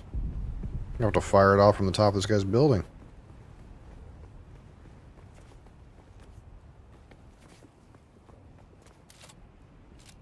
Look at this shit, dude. Oh, it's built on a bunch of rock, too. Like there's rock in here. Can't fucking see shit.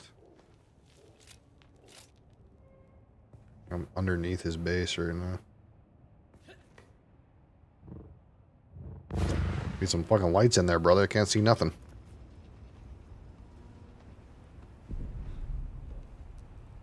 Are these water tanks? Oh, they guys got giant wait, no, they look like wind turbines.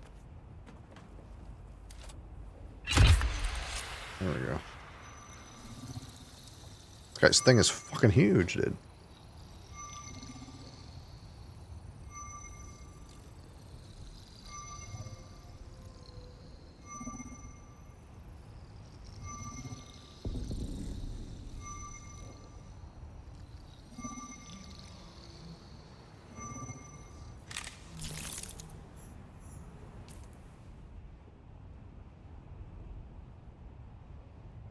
Alright.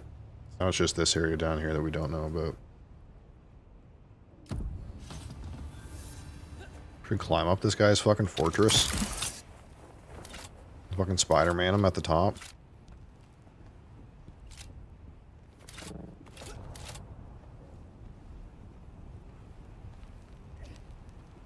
Drive my bike off of the top of his building. I might. I'm peeking inside his little warehouse there.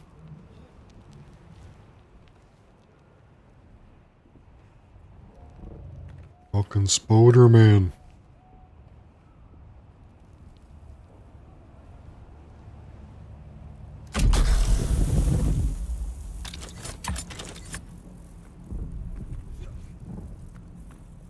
Climbing in your windows.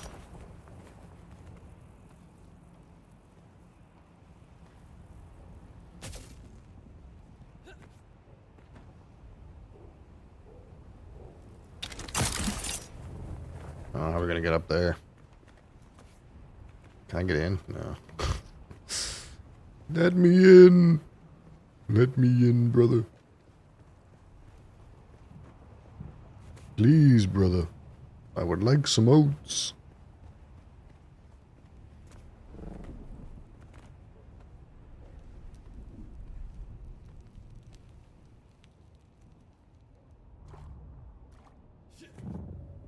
Can't grapple onto his roof. Oh, here we go.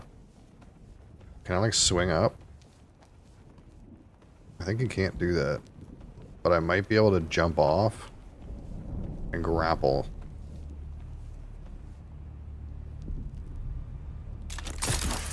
Oh, it almost worked.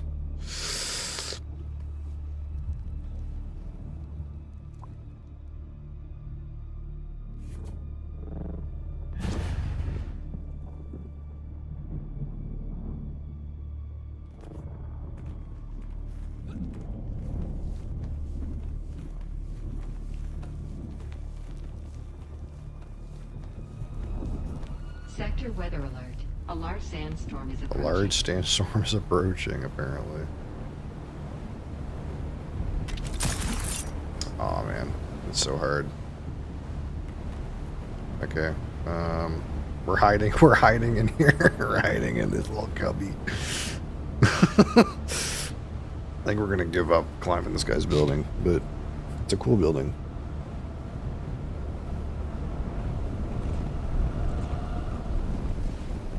Alright, so where do we set up is the question. We've done our survey. It kind of feels like there's some cool, like, rocks to build around down in this, like, we got a copter, yeah. To, like, in this area, but the problem is it's, like, it's both, like, really, like, low to the ground, so, like, you'd have to build up to get, like, your aerial. But also, it feels like a shit spot for, like, a buggy. I don't know. It feels like I want to, like, not go in this gnarly area, even though some cool rocks to build in this area. I almost want to be on this, in this area. Like in this rock face or something like that, or this one. So that I could, like, ship my buggy out and drive it in. And also, it's, like, got good air access. Instead of being in with all these, like, probably trying to land a copter in this, it would be shit unless you, like, build up all the way to the top, you know, and land it, like, inside. Or we could do this fucking mountain here. This fucking mountain. At the very top. Well, no. See that we have to remember we need access to, like, or give our buggy land access. Unless we do some kind of weird thing where, like, we have a buggy base that's completely different than the main base, but I think this base I want to make so that I can use a buggy. Maybe if I want to go this way, then, like, having a way over here kind of sucks. I see why people built their bases in here. This seems like a really good place to build a base, but there's a whole bunch of bases here.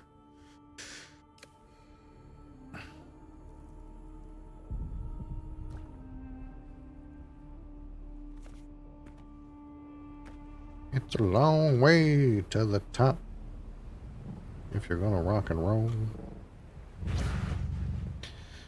So I don't want to do what this guy did.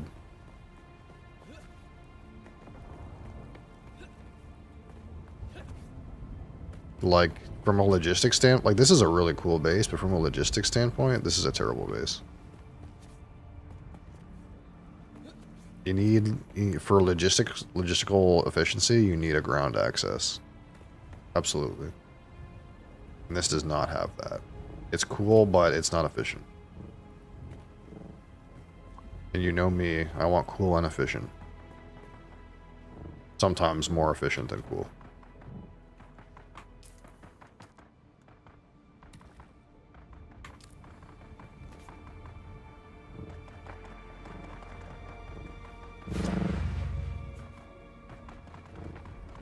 So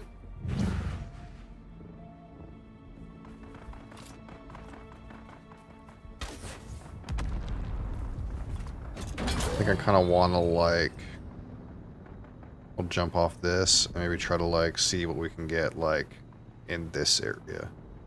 I think this is my plan.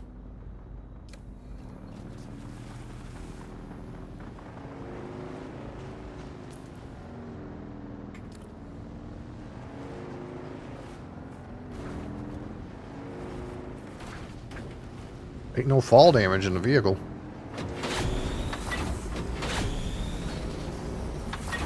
Woohoo! Taking off some sweet jumps, man. Oh!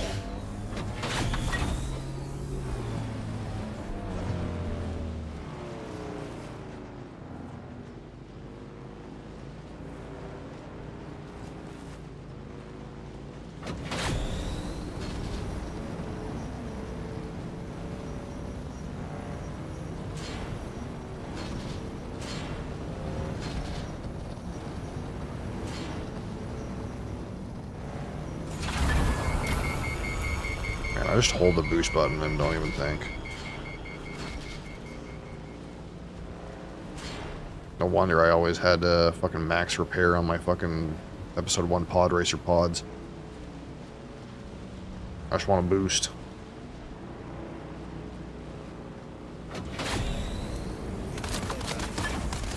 I'm not an interloper. You're an interloper. You're an intergroper.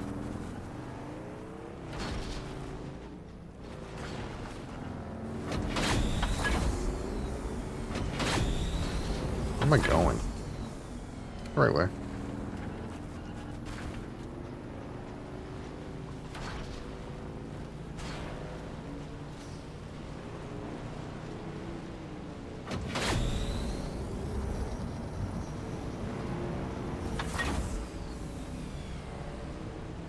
This is west. Not west. South.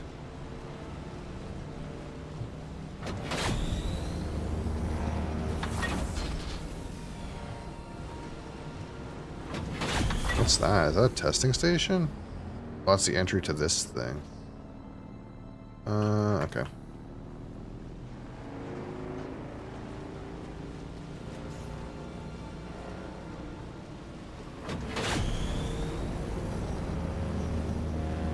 Can I get through this? Absolutely not.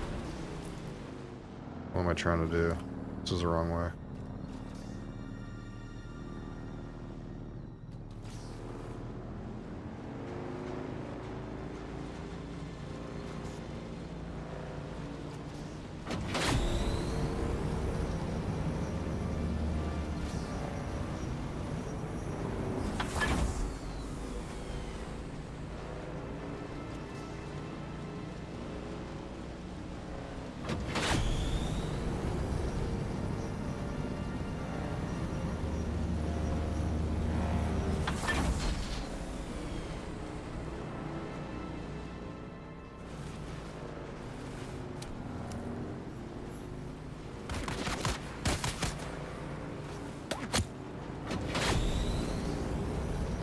Oh, fucking dead end again.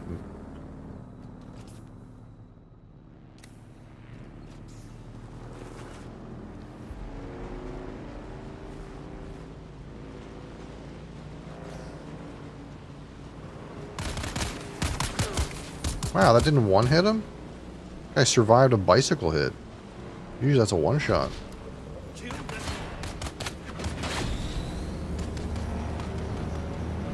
Doon!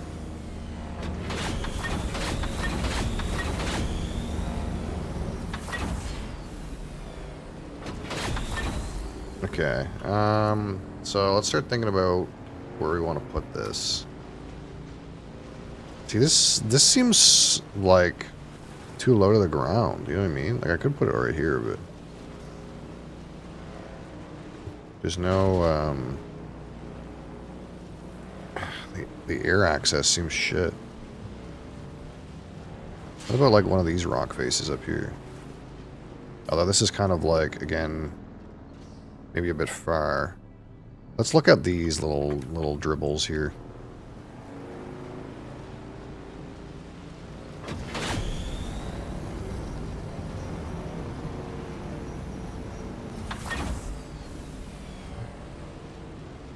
Mark III bike today. Yeah, that's pretty much what I have. I just built this not that long ago. Sounds like you're playing a lot more than me or advancing faster than me, but it's all cool.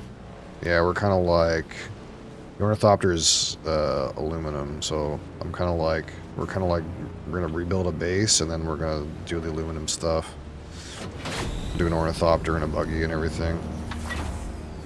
See, this is all like copper. Like, what the fuck's going on here? Copper.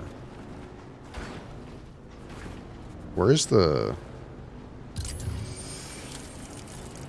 aluminum in this joint?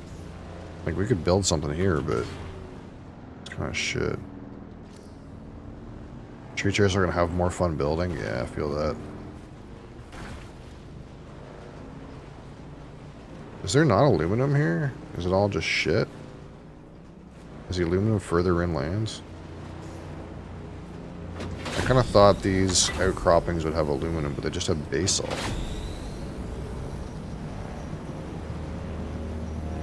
Unless it's just randomly that they have basalt instead.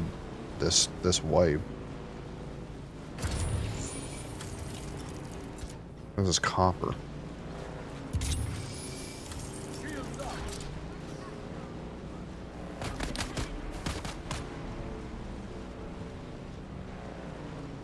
Your first Mark III bike crashed on top of the desert? Your bike was eaten. Oof. Yeah, you know. That can happen, I guess. I'm not seeing the aluminum. There's basalt here, but that's it.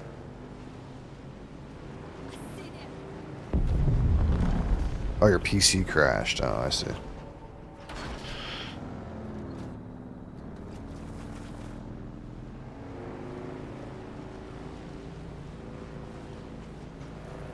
Okay, so this is not really what I want, right? Because this is basalt. I want to put my base in a place where it's got easy access to aluminum from my buggy. This is all basalt. So my thought to like put it here is maybe dog shit.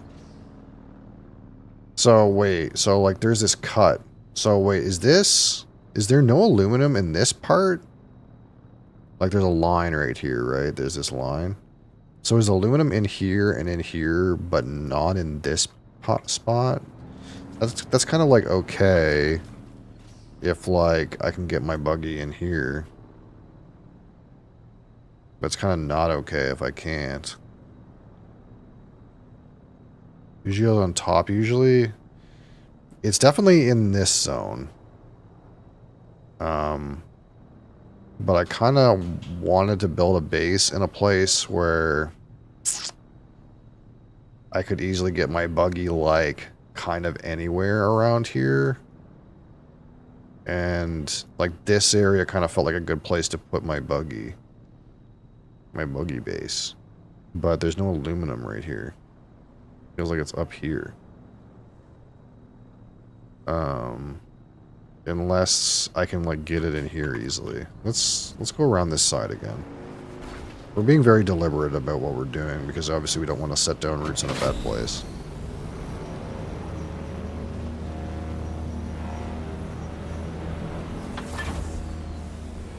Aluminum on the top areas of this, like on top of these rocks. We can look. It doesn't seem like it. It seems like it's just basalt.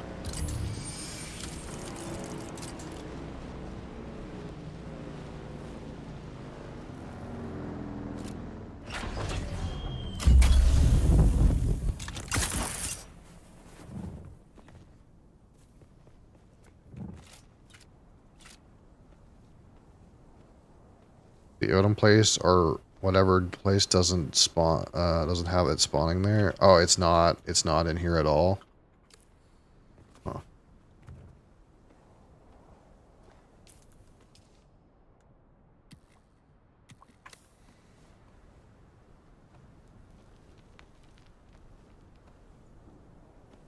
In the area above Mesa Trail and the gaps. Yeah, like I think it's in here. It's just I don't necessarily want to put my base in there, but I might have to. This place has all copper and basalt. I'm just surprised that there's no aluminum like below, like in here. Okay. We're gonna, against my better judgment, go get some quests.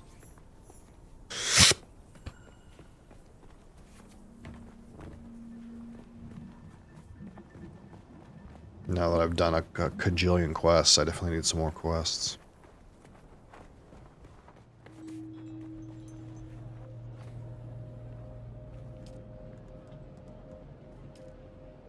Deliver Cutaway Mark 6? Wowzers. Testing Station 163. Scout Mesa. Search Kafok's quarters in Arakeen. Okay.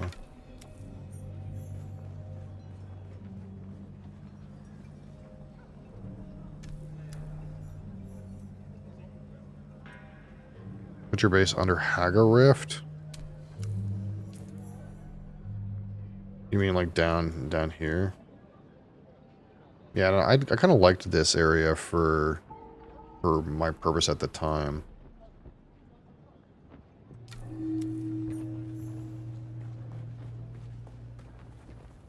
Hagar Rift has some cool places to put a base, but it's just not near the better resources.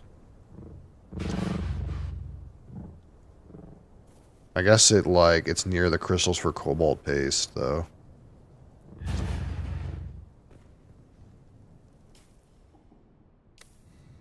On the left of it, near the quicksand. Oh, like in here? Yeah, this is not a bad place, too.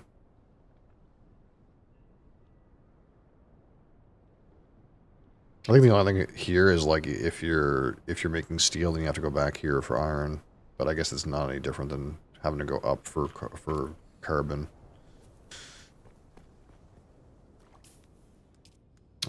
Fucking low on water again.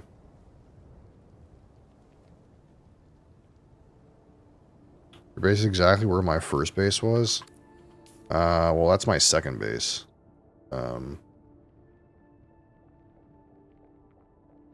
Usually it tells you to build a base, like, right when you start the game down here. But yeah, this is my my advanced one. But it's like crowded and there's a bunch of people around and it's not near good stuff. Okay, so let's go over here real quick. I just want to see, like...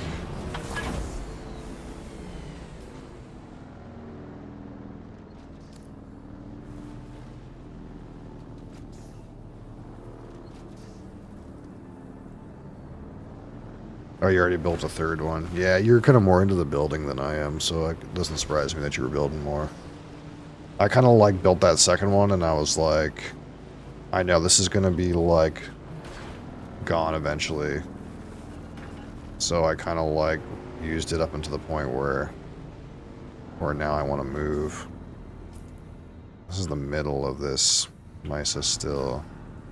Yeah, this is not great.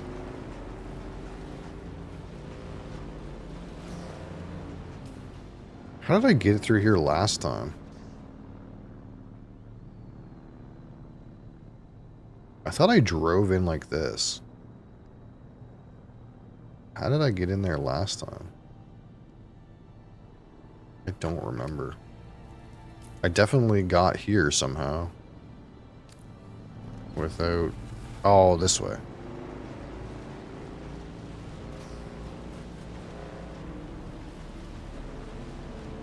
Yeah, the only weird thing about the fief extenders that I didn't know until recently is the vertical fief extenders don't, like, extend in one direction. They, like, extend in both directions. So if you, like, want to make a base that's, like, pretty tall, you have to, like, start your base, like, in midair so that when you use a vertical fief extenders, it, like, goes like this. It doesn't go, like, up or down. It goes, like, in both directions. So that's something I didn't know.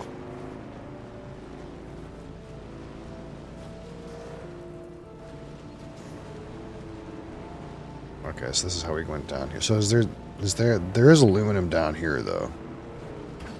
Right?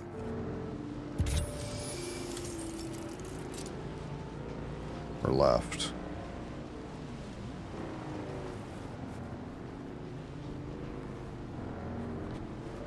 Build my base on top of a rock? Yeah. So it's not so bad if you build it on top of something, but, like, you also have to be aware that, like, if you build it in such a way that, like, it's just on the ground, then you're going to lose half of your extension, I suppose. Okay, yeah, so there's aluminum here. I don't know how much...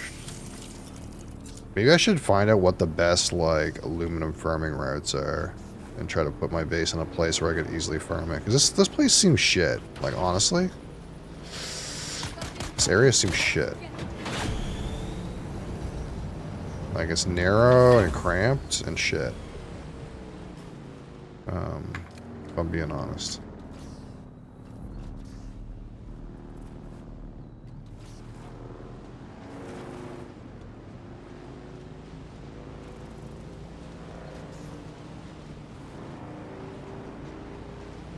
Like, maybe we gotta go up here somewheres. Like, up here somewheres. Did you not kill me? I'm just shopping. I'm looking at real estate. It's not a very nice welcome to the neighborhood.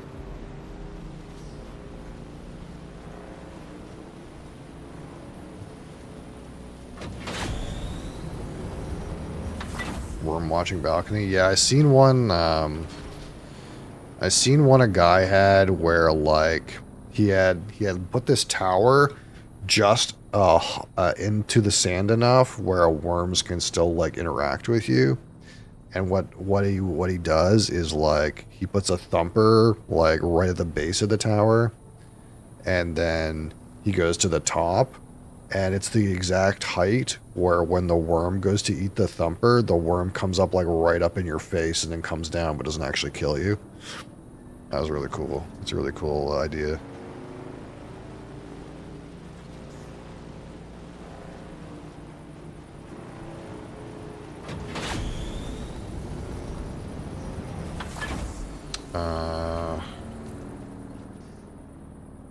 Yeah, okay. I want to go run this way.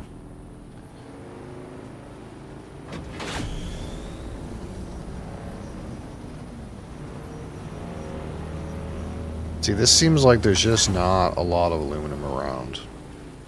Like, maybe it's more plentiful, like up in the other part. Am I going the right way? No.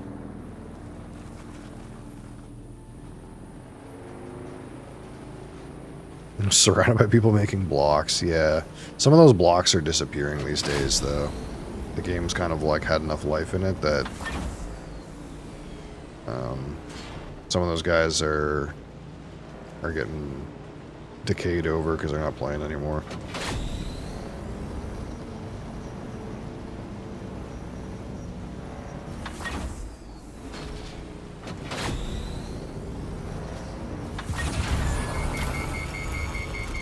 What?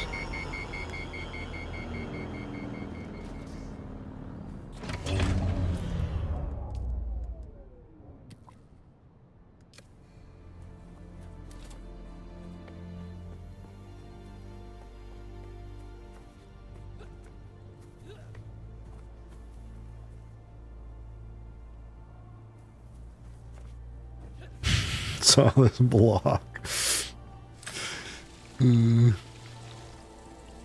Are you making fun of the, like, architecturally disinclined? These Borg cubes, man. They're ruining the view.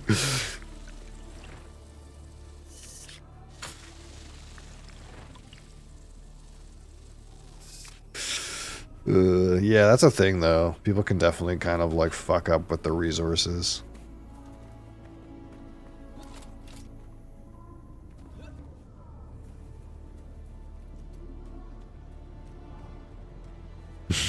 Making real estate prices go down. Yep. Yeah, they are. You know what you need is you need an HOA.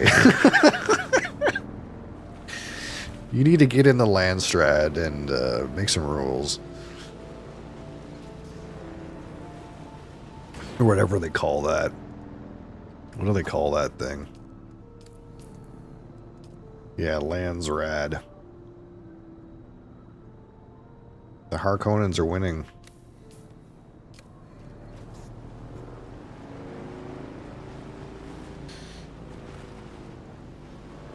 Okay, so this place kind of sucks. Let's go into Eastern Shield Wall and see what we can see.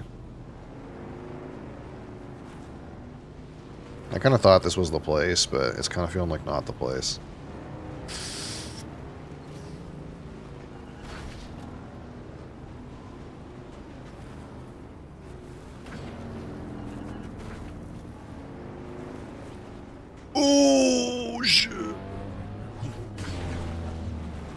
pretty sure my guy just broke his hip.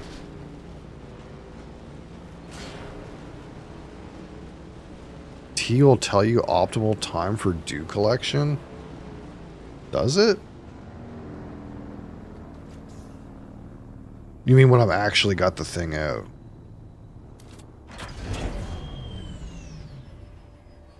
Or when I'm actually using it? I don't know.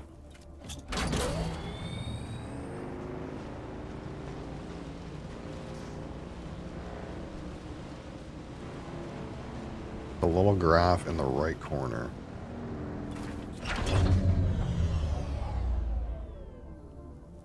I don't see it right now. It must be when I'm actually doing it.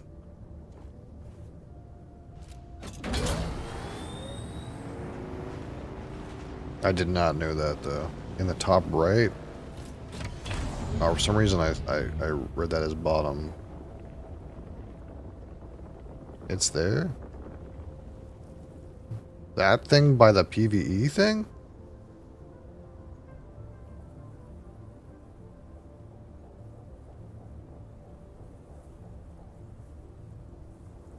Oh, never mind. I misunderstood. I misunderstood what you were saying. Nighttime is best. Yeah, no. Yeah, no, I misunderstood what you were saying. Yeah, like the dew's better when the thing is in the blue. Yeah, I understand that now. I thought you were telling me that, like, it was telling me the optimal time to hold the button down when I was actively harvesting. That's what I thought you were saying.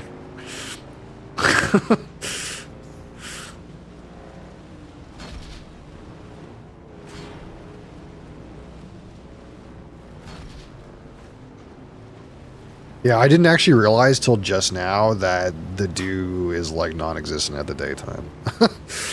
Because I very rarely have a need to harvest, but I'm kind of like out here chilling, and I've had to harvest a few times.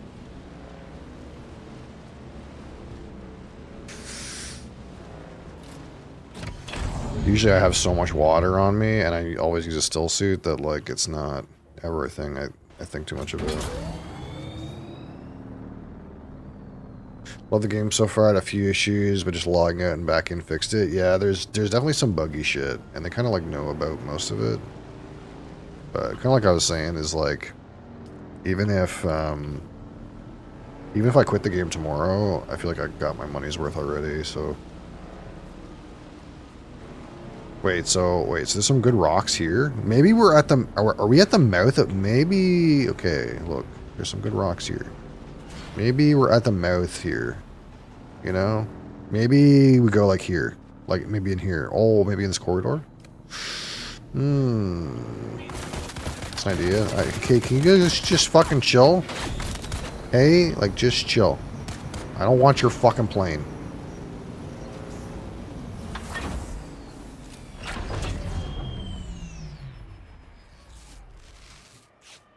Yeah, I don't know what my numbers are, but it's probably less than yours, I would imagine.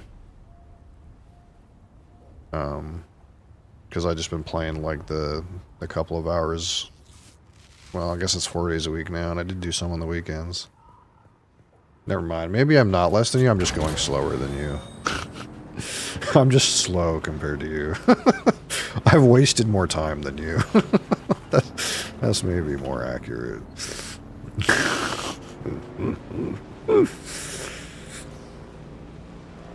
Yeah, I don't hate this area. There's aluminum around here. Okay, so kind of what I'm thinking. Got some work to do. Right on, Rye. I appreciate you. Thanks for being here. Still have a lot of missions to do. Now I just fly to them. Yeah. I've done a shit ton of missions. That's the one thing I've done a lot of. Like, I have so many missions here because any mission that was in here, I've done. As far as I can tell, there's no more missions in this part of the map. We've completely eradicated them. So now they're all here. But we're not going to do these for a little bit.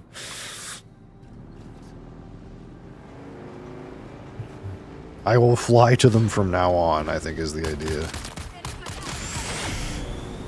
Okay, so as much as I hate being beside this fucker, and I wish his base wasn't here, I'm kind of thinking, like, not here.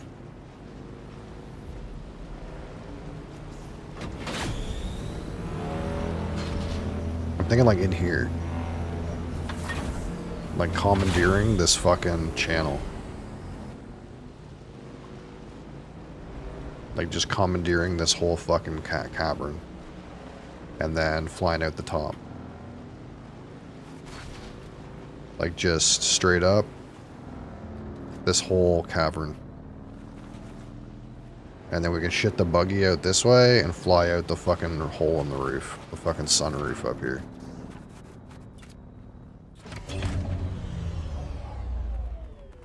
You know?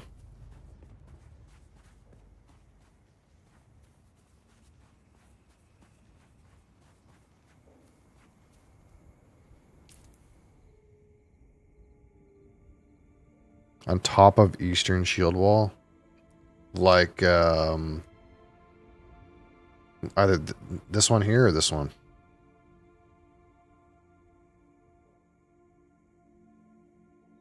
This would be a good spot to see the spice blow. Yeah, that's actually a good idea. Because you'd be able to see all the spice blows in here. On this server, there's a guy up here who's got a giant pyramid. I don't think you were here earlier, but there's a giant fucking pyramid on top of this one. Like a huge pyramid. I kind of like this area though. The thing for me is I didn't want to do this because I wanted land access. I want my base to have land access. Because I mean, I guess you could drive a buggy off the cliff, but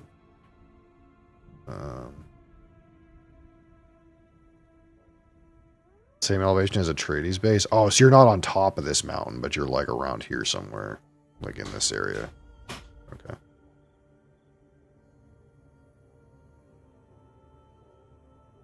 Yeah, land access also, yeah. So you're not on like on here. Like this guy's base up here, this pyramid, I don't know if I can see it from here. I probably fucking can. But this guy doesn't have land access at all. East of the purple cave. Okay, so like here.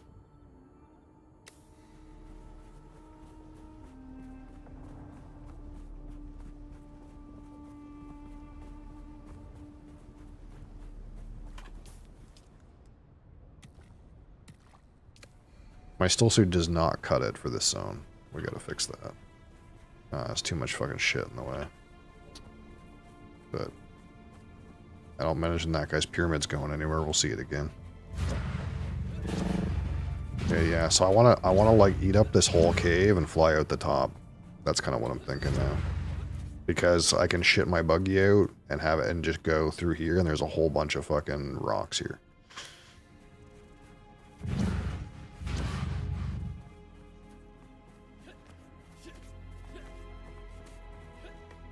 But the first problem is we need to like get some granite or something. We gotta build something. I gotta build with something. Did I even bring any metal? I don't think so.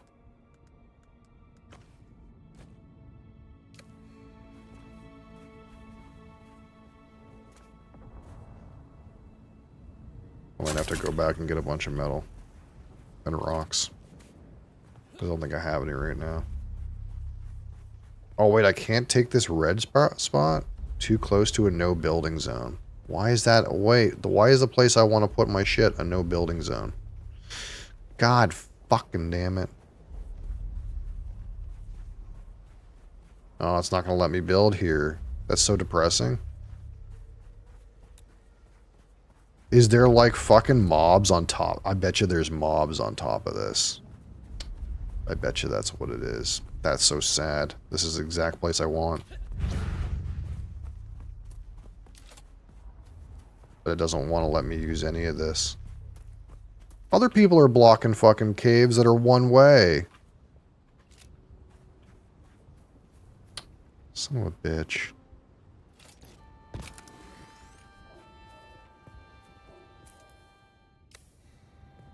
Don't tell me that's the reason.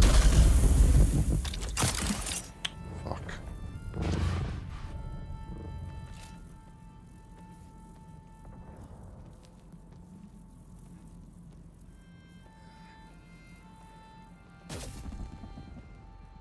I don't know why that red no build block is there.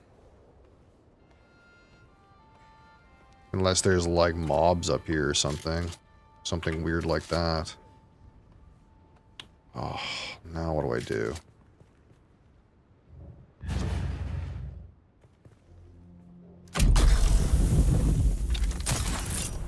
What the fuck? Game not better disconnect me for cheating again. I'm not a cheater, I promise.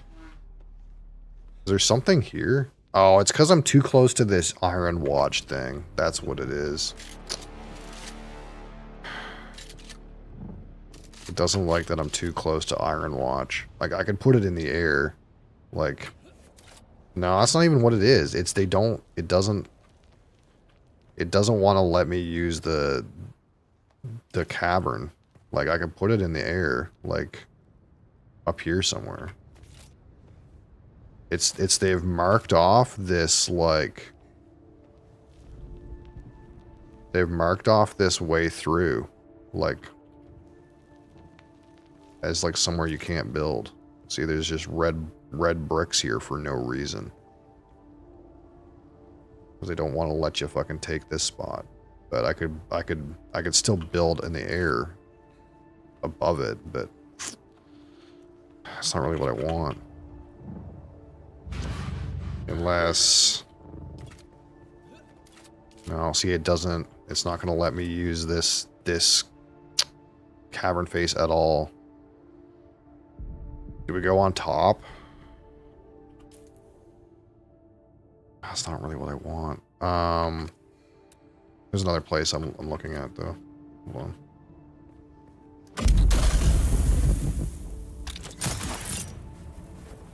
That's really disappointing. I really wanted that spot, because that spot looks really cool. It's part of it is this thing, I think. Being right here. But the other part of it is like, for some reason, they've decided that this chasm is not allowed, despite there's a giant chasm right here you can go through instead. Even though other people have other fucking chasms completely blocked. Maybe it's a new thing that they're trying to block some of these chasms. I don't know.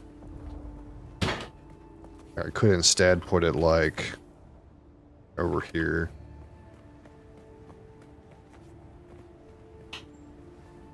Yeah, it's kind of like almost the same idea. It's just way less cool.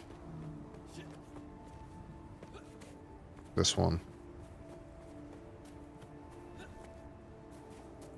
What about this? Is this allowed? This is allowed. I can block this road. You know, it's perfectly cool to block this road.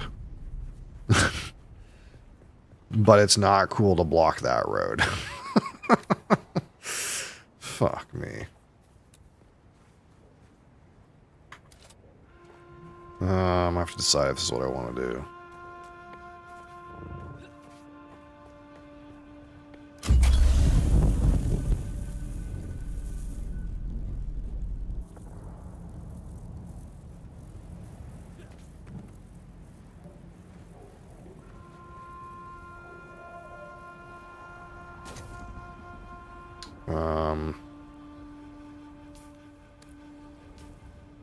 I might look at like further up here and just see what it looks like.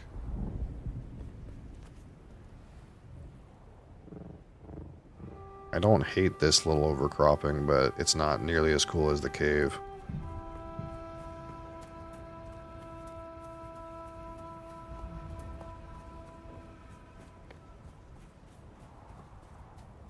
Let's see what's over here. Anything that feeds into this little area, I think I'm kind of cool with. I just want to find a good spot that I like. I just really liked that cave.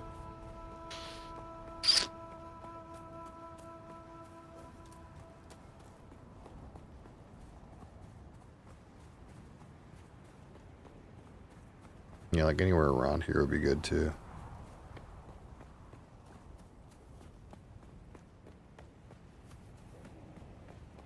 Oh, there's a guy fucking up here. Of course there is.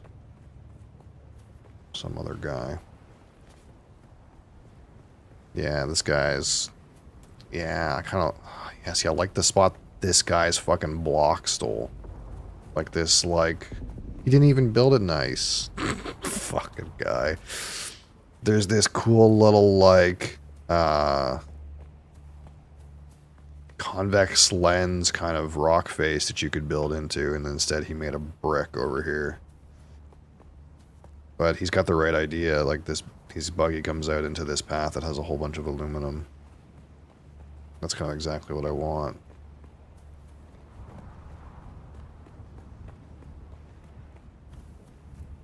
Yeah, I might be going back to that other overcropping, which is not... It's not really my favorite looking spot. Let's see what's up around here. I bet you some of these spots are going to be illegal because of that. These camps around, yeah.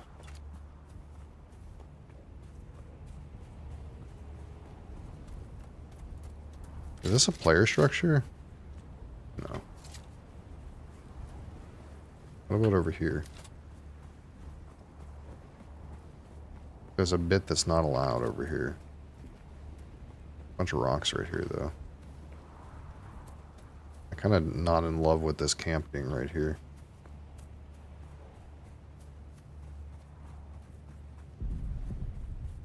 But let's say it was up here, looking over this.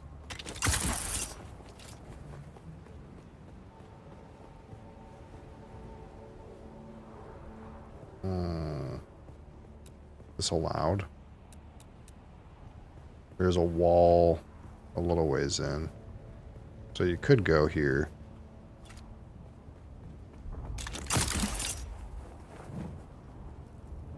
Wait, what do we have here? Just a random little hidey hole.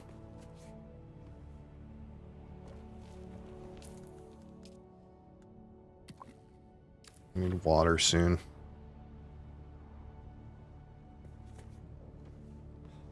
Well, I mean, I'll be fine for a while, but I'm out of water currently, is I guess the way we're going to put it.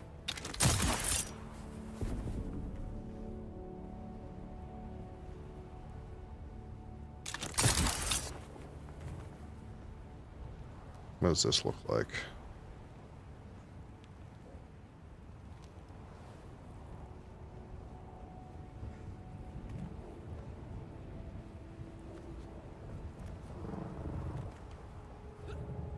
How about up here somewhere?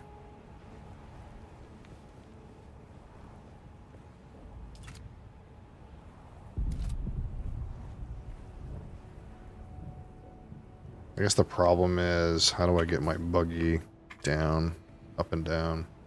Is this like just a cliff? What is this? Yeah, you can't like drive over here, you just drive off a cliff. That kind of sucks. Oh man, I kind of hate this guy over here that stole this spot.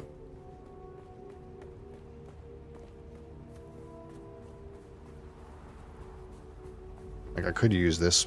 I could use this, I guess. Like I could use this area.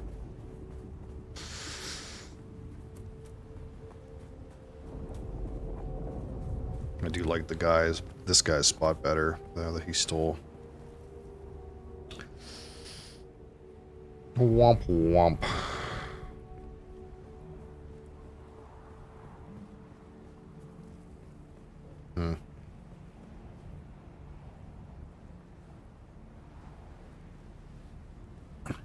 Get some water and ponder this.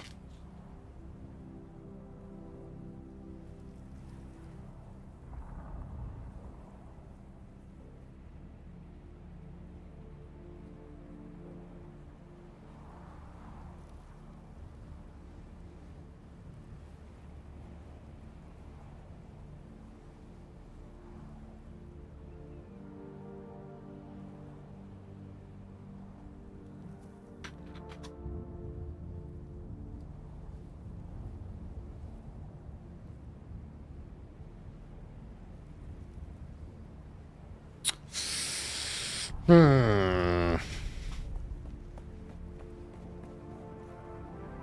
Yeah, I want this guy's spot, dude. He took the good spot.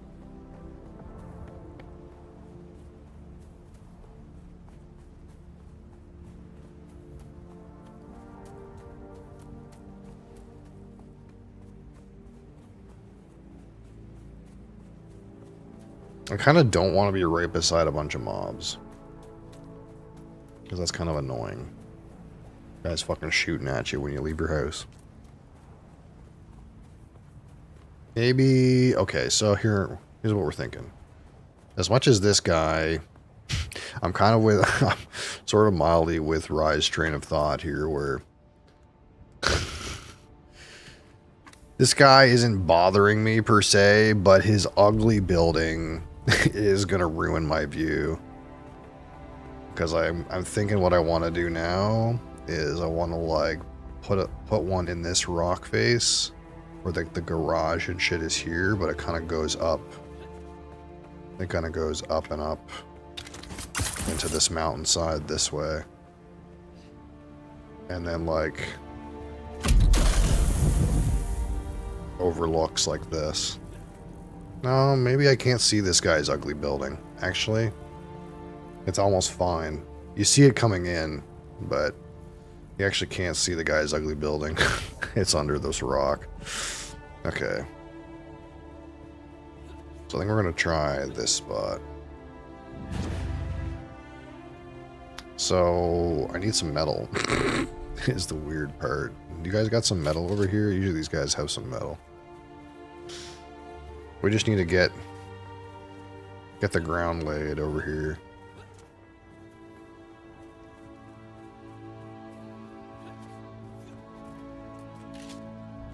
Here's some scrap metal.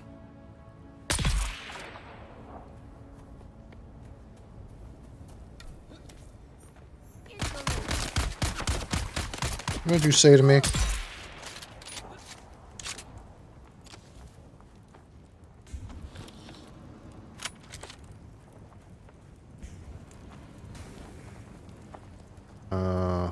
I write my bloodsuckers in my thingamabob.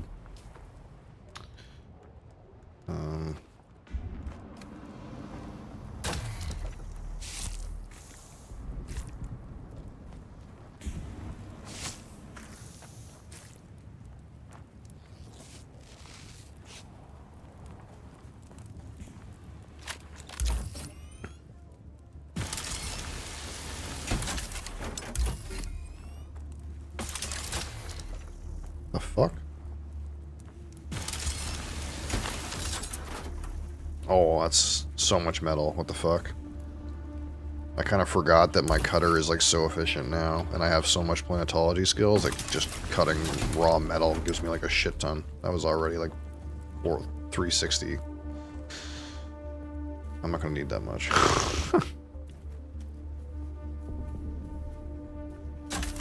Alright.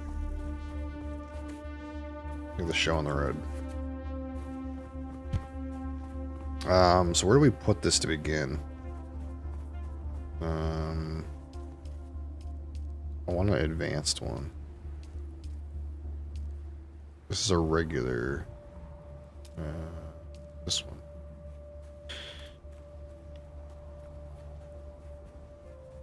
So do I want to put this like up here in like the face? Blocked by another object. What does this say? Surface orientation something? Hold on.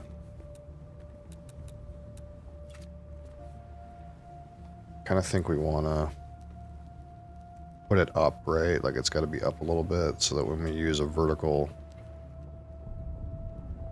staking unit, it kind of works the way we want it to. It might make things awkward at first, though.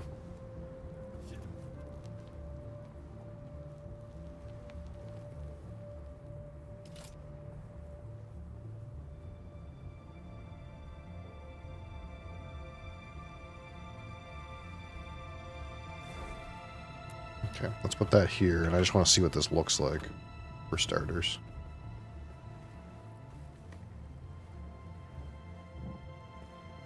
Okay.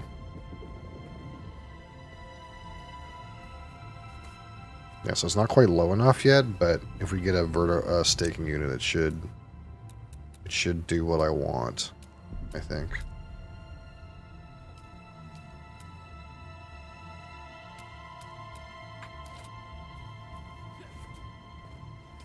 That being said,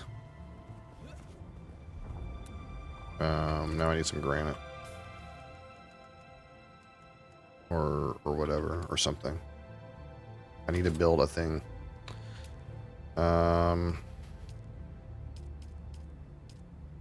Change sets.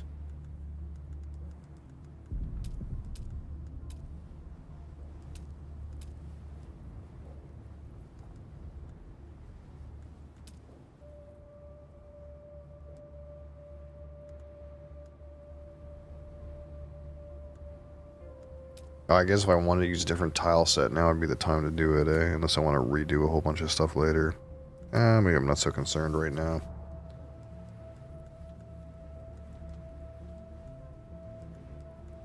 This is all granite, right? Okay.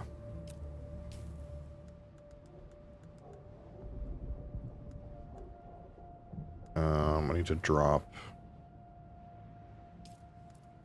a bunch of this.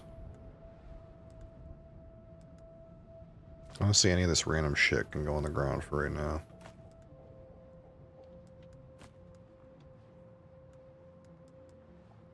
Seb's Kisser.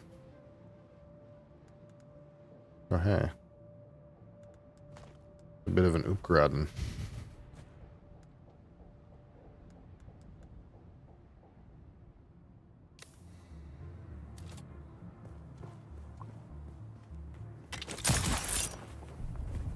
So, I need some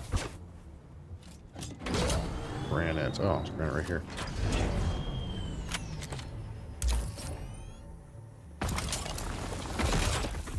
Boom.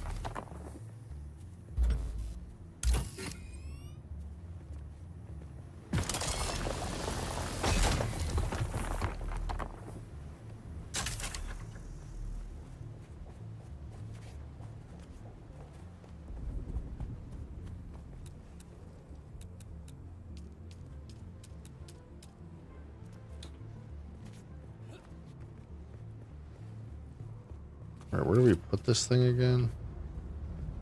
It's like up there. But we want to get started like down here. But this is outside our jurisdiction, I guess.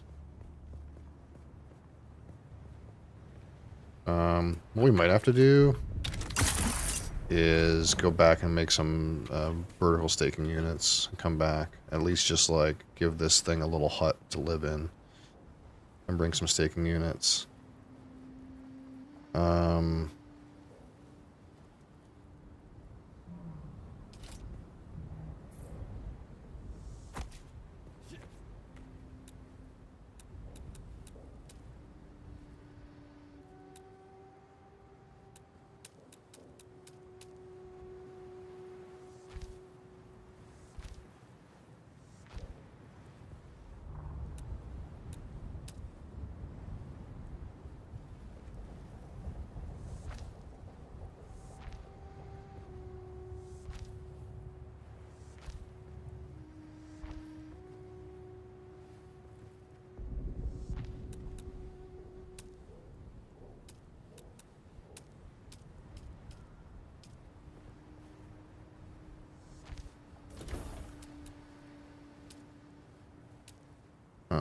Building shelter, and I didn't mean to build shelter, I meant to build facility. It's fine for right now. We're not doing anything important.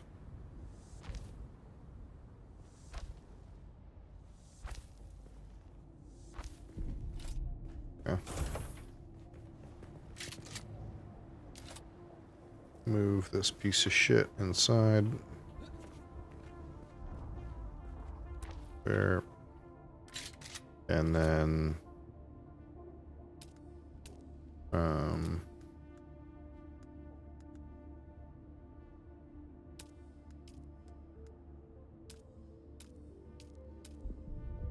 Put this thing here. Boom. Oops.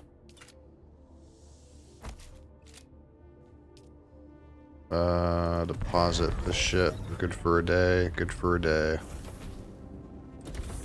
Okay. So that is claimed, I suppose, at this point.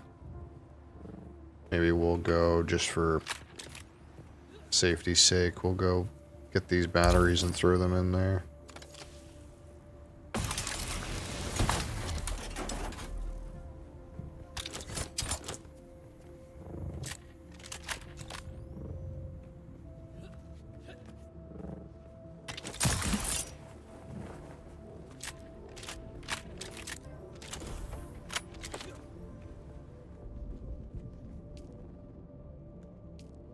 There we go. And I need to go back and make some staking units. Because it's not quite tall enough for my purpose.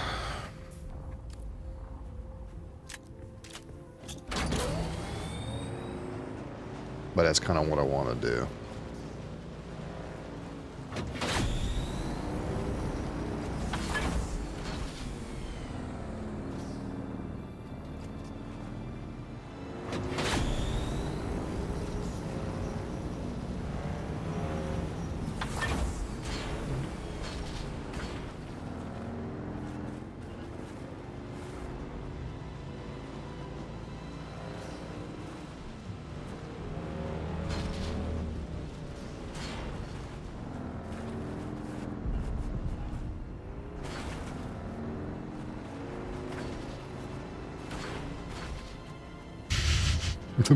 The Borg cube.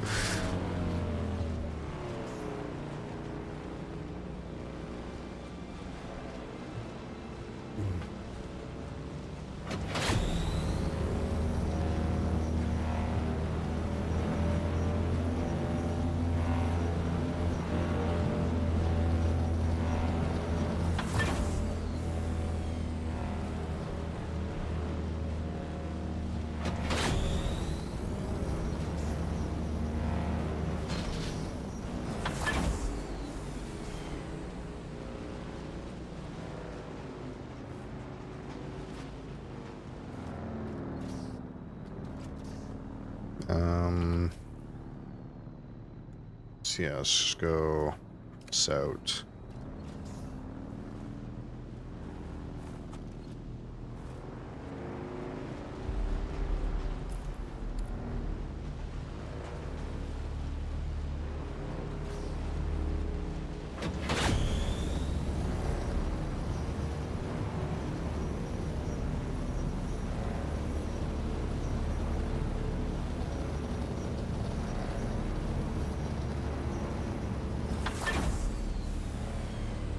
What do we have here? That's a decaying base if I've ever seen one. Anything for me?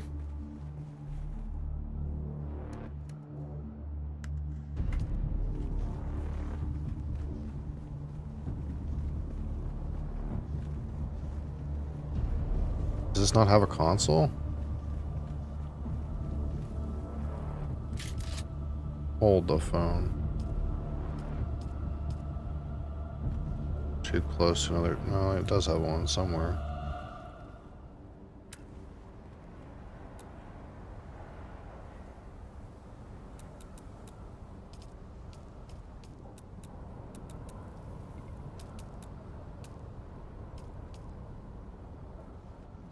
It looks like it's barren. Where's the subfief console? Oh, there it is. Fuck. Oh well.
I kind of want this Caladan Palace tile set.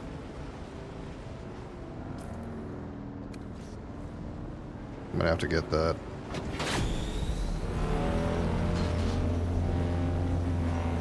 Whew. Blasting.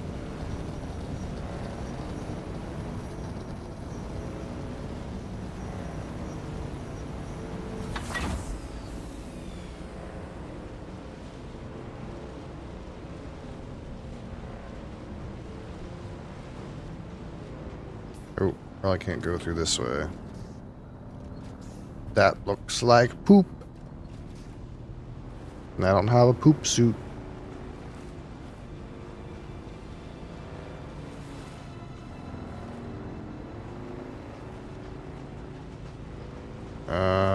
Oh, we can go over that. I got worried that it was going to just roadblock me. Alright, down here.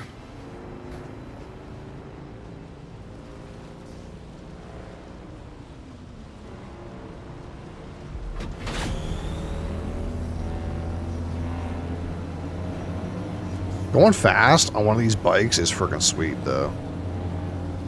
It might be a land fucking vehicle, but going like 130 on one of these bikes, fucking blast, dude.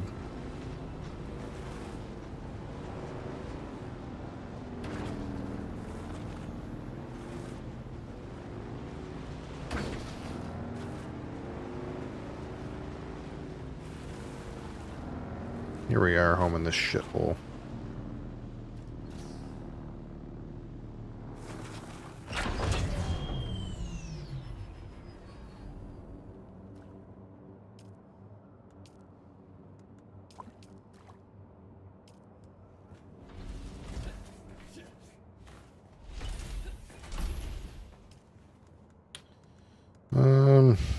Oh, that's right. I dropped those random things on the ground instead of bringing them. That's fine.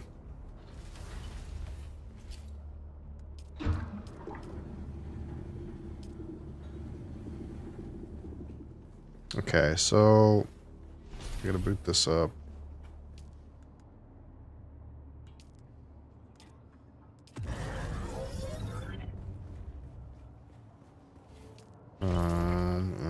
Is it in this thing? Yeah, okay, boot this up.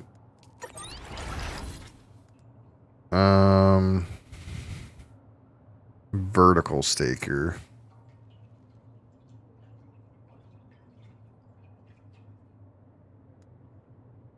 I don't know if I need regular ones. I think I just need vertical ones for right now. Maybe make one of these.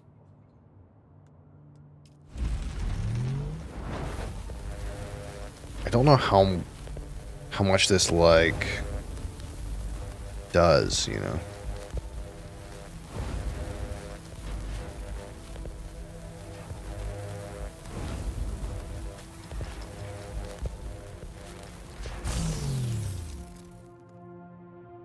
I kind of don't want to, like, not bring enough.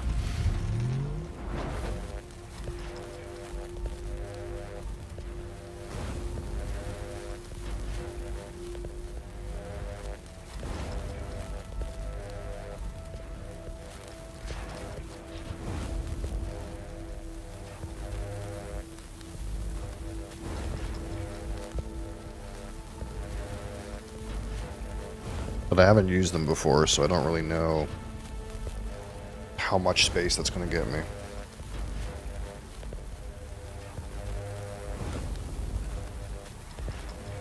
I guess I could go put one outside here and just see what it does.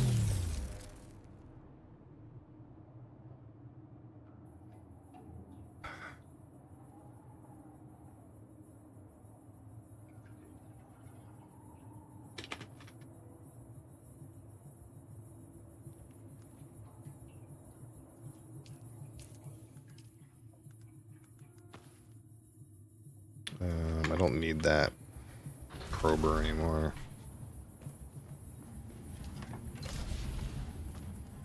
Anything else I don't need? Just like shove shit in here for now. I don't need these blood bags either. For what we're doing. Dump this tubing in here.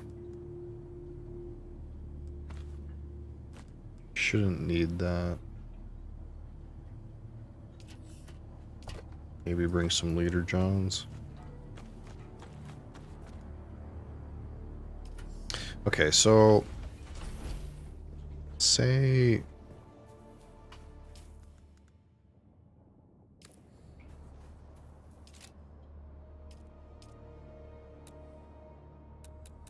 so how do I use these staking units?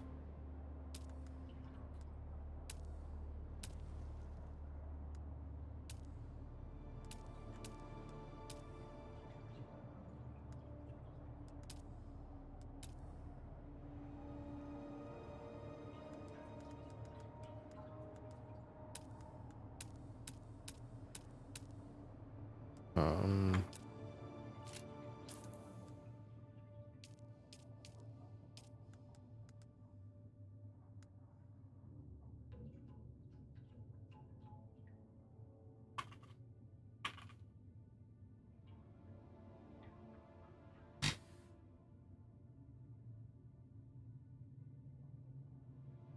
how to place a staking unit. Yeah, I get that part.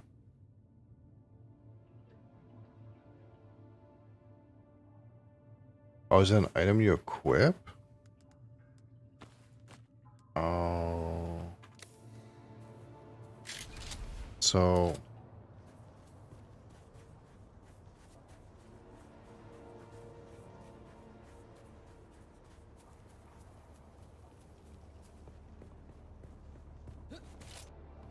how much taller does this make this?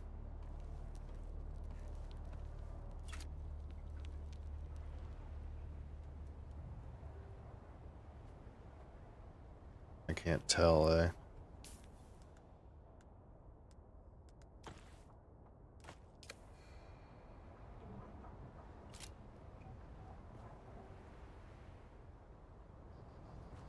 Okay, so this one you put it outside and you can see the extension range. Oh, it's pretty fucking big.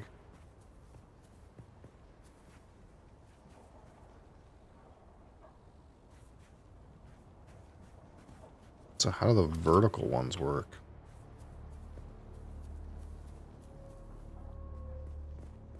Do I put it?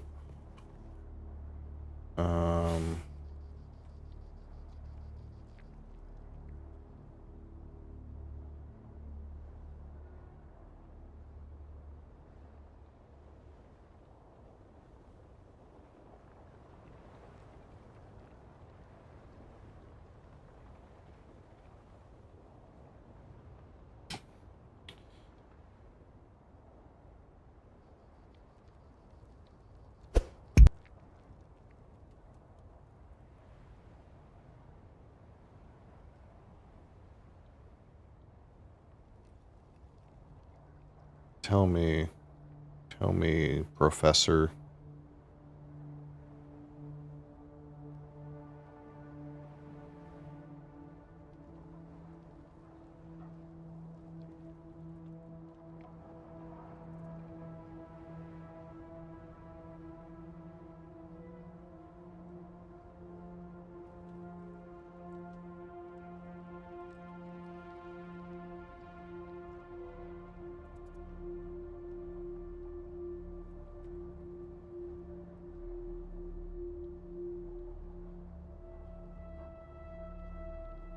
How vertical staking units work, this is the video for you. I'm treating this video kind of like a proof, showing you exactly what the tallest structure I was able to build inside of an advanced sub-5, and then exactly what I was able to gain after using a vertical staking unit. For me, the first step is two things. One is establish the lowest point within a boundary that I can build, and then to make sure that that boundary is repeatable every time by placing it on a flat surface. There I can. I'm gonna build it right there. I'm building up foundations. I know that at the very top that is a perfectly flat Z-axis. I'm not moving the sub-5 console, I'm destroying it and rebuilding it so that it establishes new boundaries. If you move it, your boundaries don't change. We can see that the bottom foundation actually does not fit. When I try to build another foundation next to it, it says I have to expand vertically. I mean, it is so close to fitting, but it doesn't fit, so you cannot place 6 full height units. I need to lower the sub 5 so that the lower boundary moves down a little bit. Just going from here to there, it drops just a little bit. Up, down, up, down. So I'm going to put it here. So now it'll allow me to place this foundation, which means now I can build 6 units above it with the sub 5 being just below the 6th level. So that's like 5.9 below the sub 5 location. Okay, so that's what we've learned there. In the next step, I just did the exact same thing, only I made it 6 units higher. Start building up. It's not helping me. 3 brick rows per quarter height, and then the flare on top of the railing doesn't appear to have any boundary collision. It's that time, guys. Please help support the channel by subscribing No. Crafted at the Survival Fabricator. Not told me what to fucking how these work it. Unit, you equip it like a tool, and then you place it on a flat surface inside the volume of your current boundaries. That just signals the system to say, yes, it's this property that I want to grow vertically. After placing the staking unit, you'll see a countdown timer. While it's counting down, you can pick it back up. Let's pick this up for a second. Here we have the default tax rate for an advanced sub-fife at 4,000 solari per week. Now we're going to add a vertical staking unit and see what this does for us. We have to let it time down.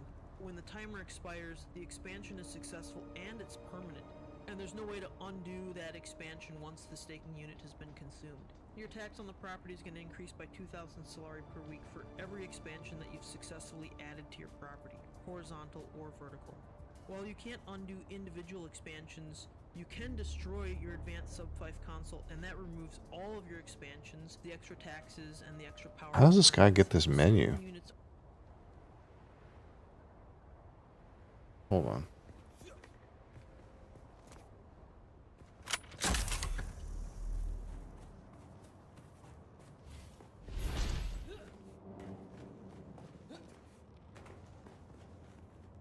Is it in here?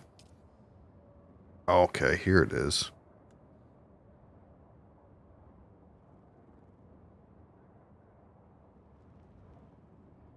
Oh, there's actually a cap to certain things, huh?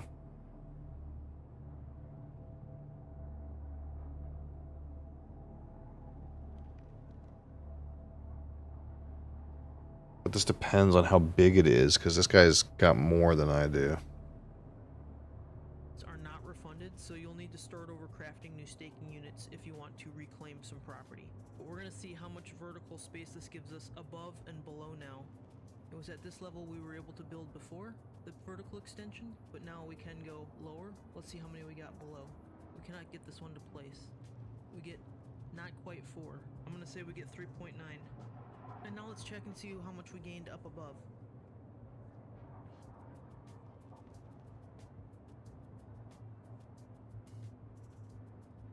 I would need to add a vertical staking unit, and the half wall does fit up there, and you can see that it's touching the top.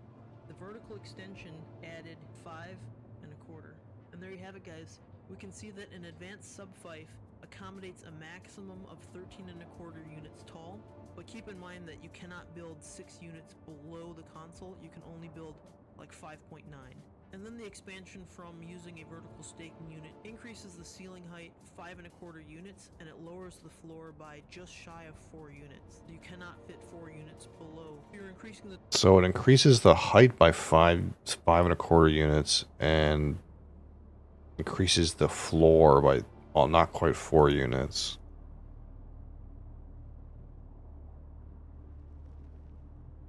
Huh. Interesting. That's a weird way to have done that.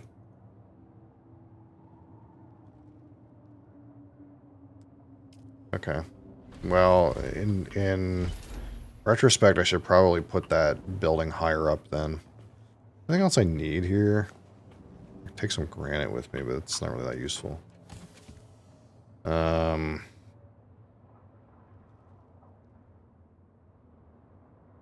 Okay.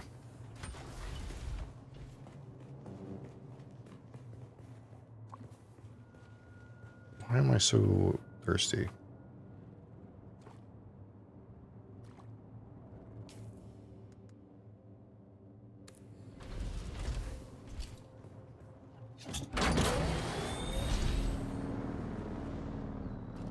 So when I go back over there, realistically, I might have to raise that console before I add extensions to it, because I think it's actually way lower than I thought I think it needs to be. I kind of underestimated how much space these staking units give. They give a shit ton.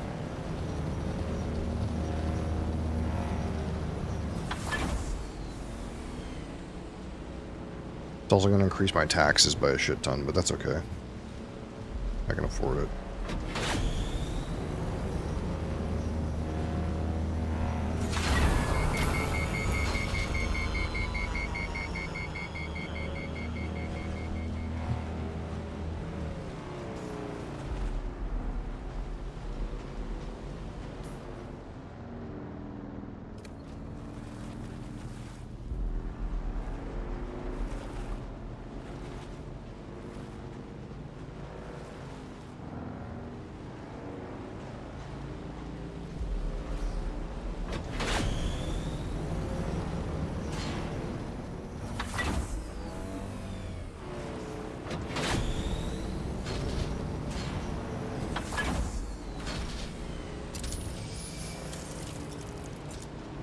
Yeah, I would like this tile set.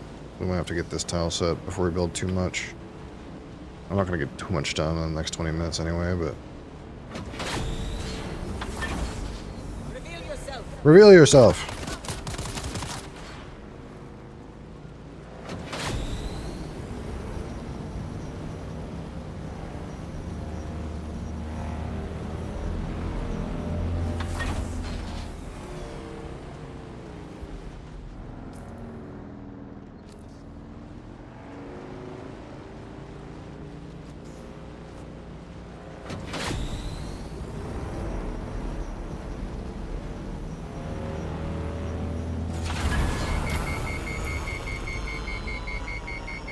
I'm brutalizing this bike.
Man, I want to like a Mark 6 bike.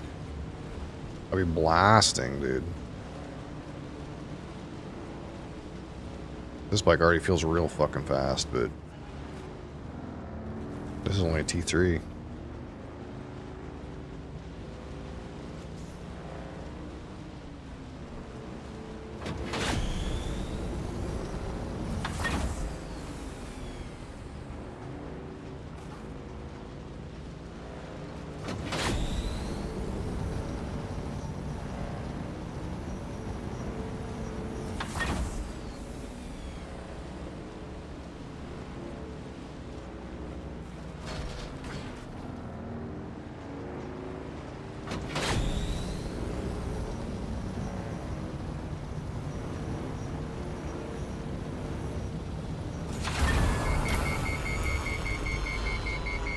Doesn't help that I keep overheating it.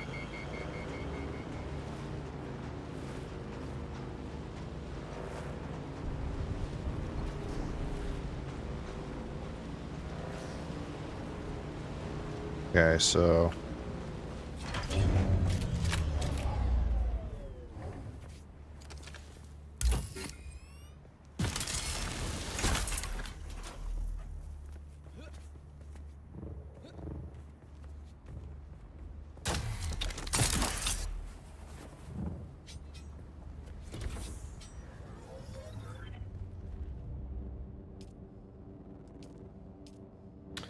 So this is like probably too low for what I want. To get the most use out of these things. So I need to send it upwards.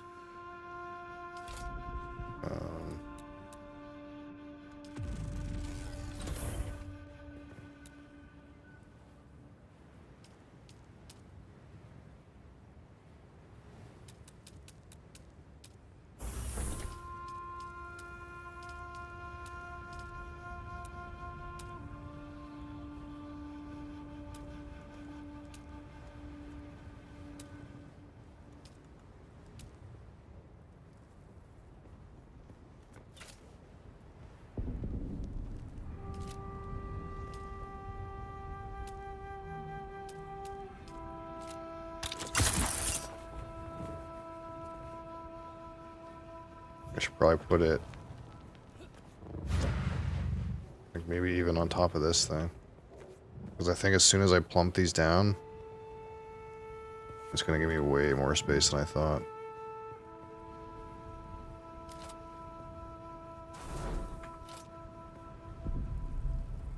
Like, what, how much space does this give me?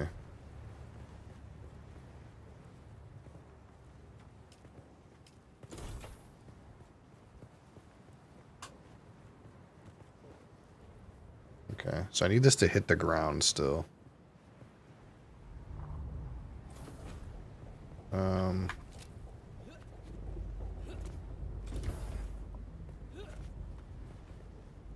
Is this the vertical?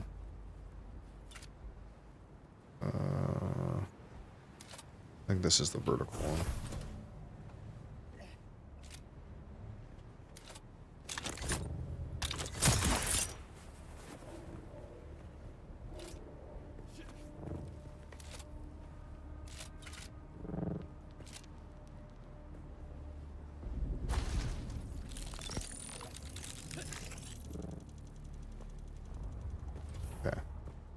See, I think this is going to give me way more vertical space than I thought. Let's see what happens. Based on what I was looking at, it seems like this is going to give me way more vertical space than I thought.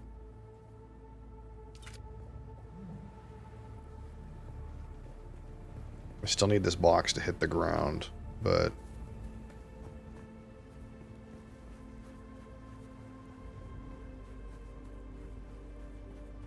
if I have to go make another vertical one, it's okay. As long as this box actually hits the ground.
Alright, did it go off?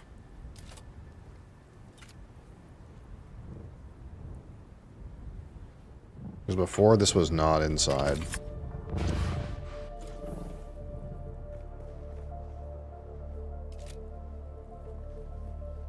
It's actually not inside due to other reasons too, but it's not quite... didn't quite hit the ground, did it? It's close.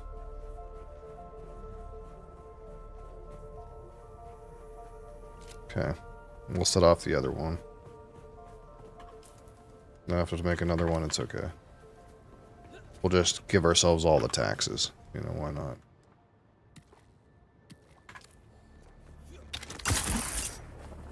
And we'll have to expand horizontally to get this box inside, or maybe we don't even care about the box right away, but... Okay. Set up another one.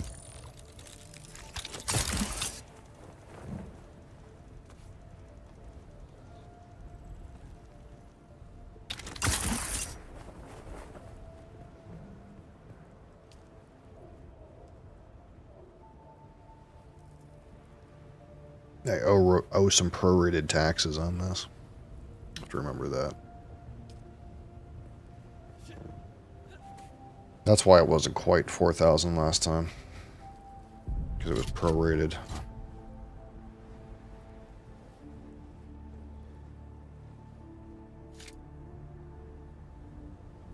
So I need this to at least hit the ground down there.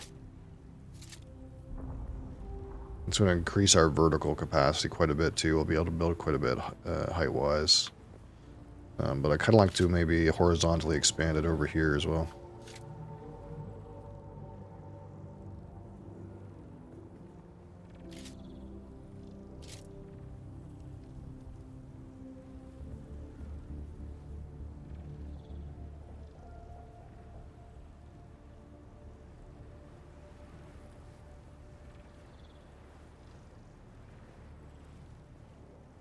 I don't actually need much more height than this. Maybe putting it up here was a bit overkill. Maybe I could have put it further down, like maybe here, and got there with one vertical stake. But this is fine.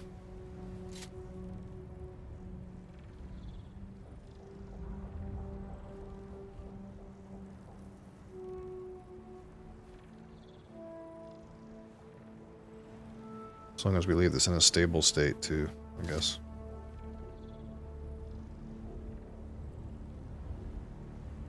I gotta retract my bike, that would make more sense.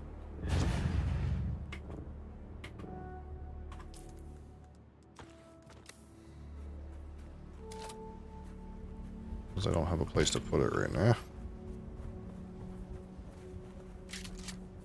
Okay, did it go?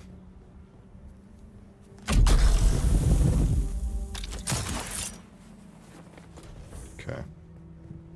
Let's see, does it hit the ground yet? Or am I gonna have to go get another one? Oh, it's close. I need one more. Need one more. It's not quite there. I need one more. Okay.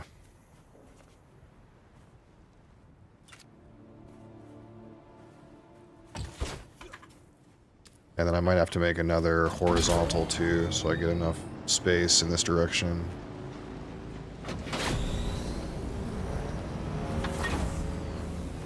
There'll be a lot of taxes, but it's okay.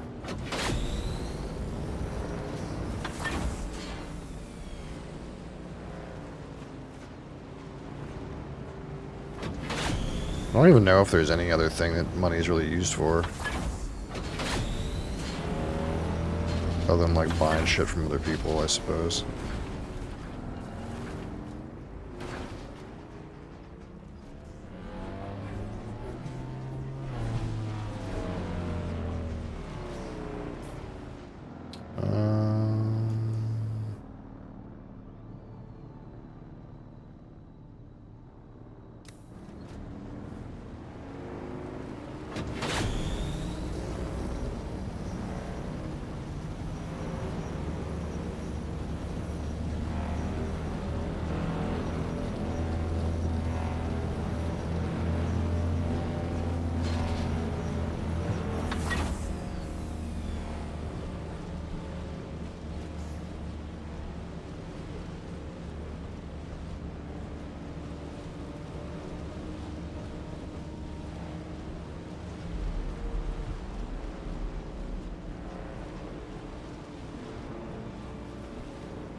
Poor bike.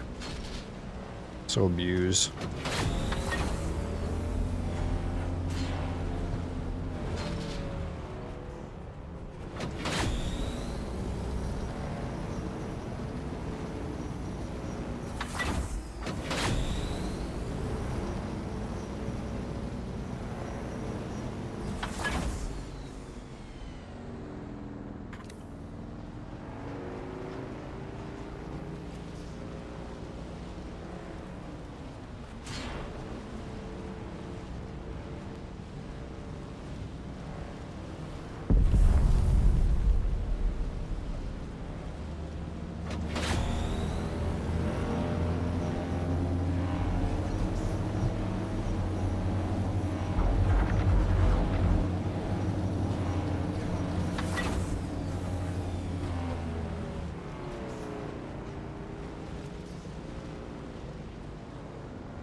Alright, so I need one more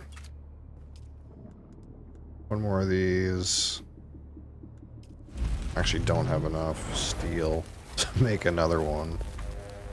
That's kind of weird.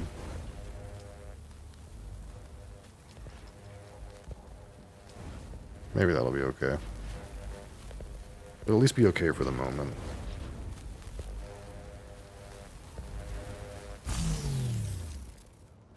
Do I really have steel in here? No.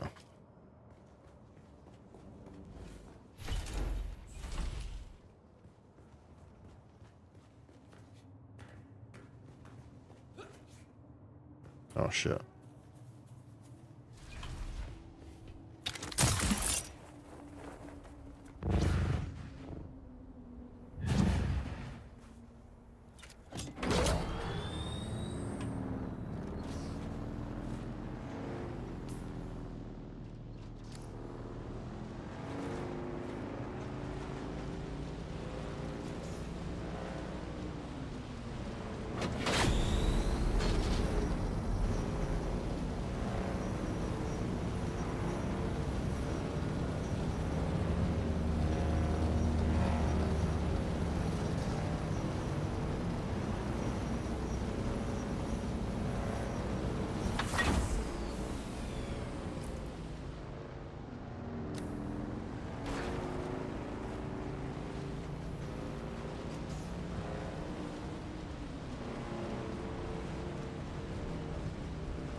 He's on to me.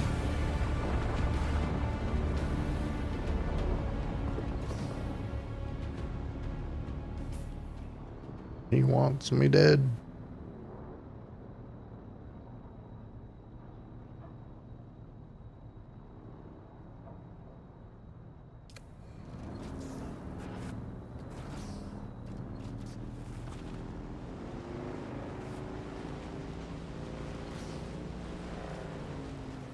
Midnight Suns? Is that the, like,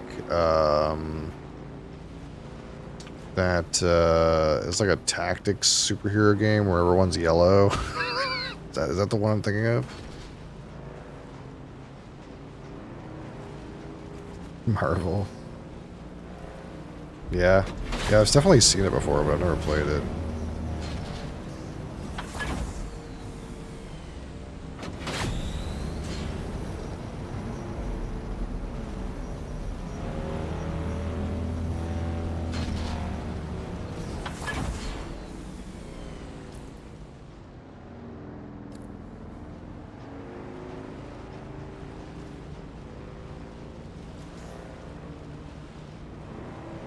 It seemed like it was always, like, on pretty good sales a lot of the time, so I was always, like, one of those things where it's like, this game seems brand new, but it's on such a deal. It's almost like Suspect, you know?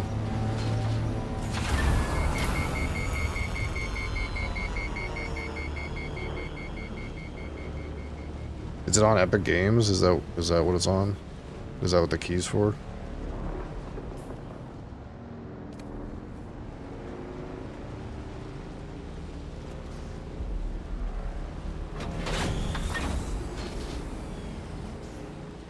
Think so? Yeah.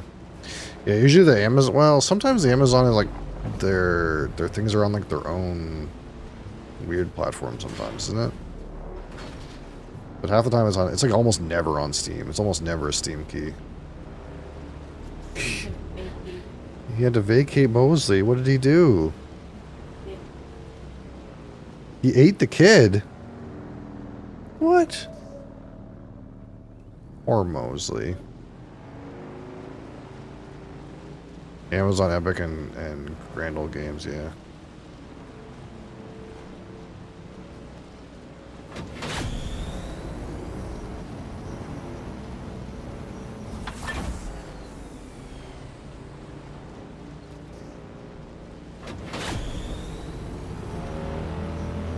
Yeah, I have like almost nothing on Epic Games. I hope I'm going the wrong way. I bought Darkest Dungeon 2 on Epic Games because it was like Epic Games exclusive for a while, but I have almost nothing on there. I know they like give free games all the time, but I kind of like hate the platform for some reason. I don't know what it is about it. It reminds me of Origin.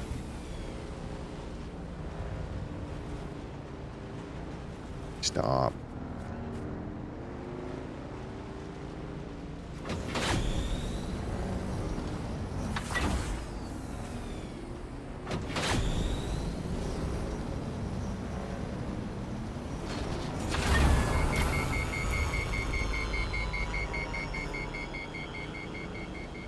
It's like I don't actually have any good reason to be a Steam loyalist, but for some reason I'm a Steam loyalist. I'd like rather have the game on Steam. Even if it's free somewhere else. And the one time I branched out and I purchased something off the platform, I just like hated the fact that it was on another platform. The wrong way.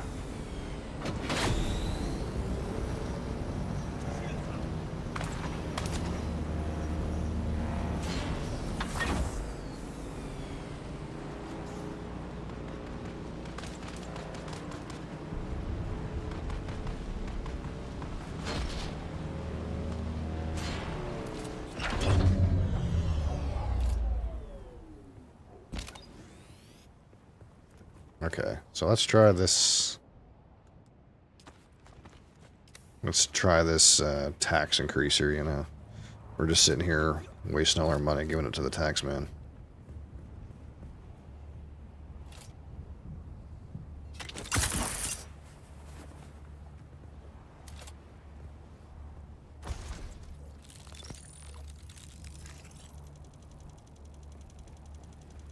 $4 minutes for this one. And then,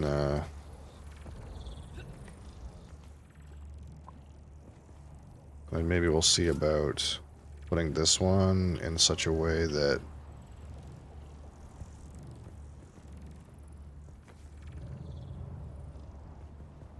we can get the rest of this space. Is that a... How is this? I can't... I'm having a hard time visualizing what kind of terrain this is actually giving me.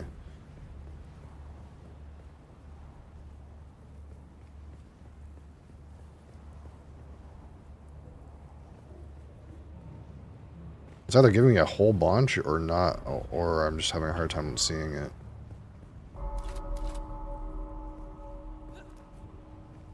What is that noise I just heard?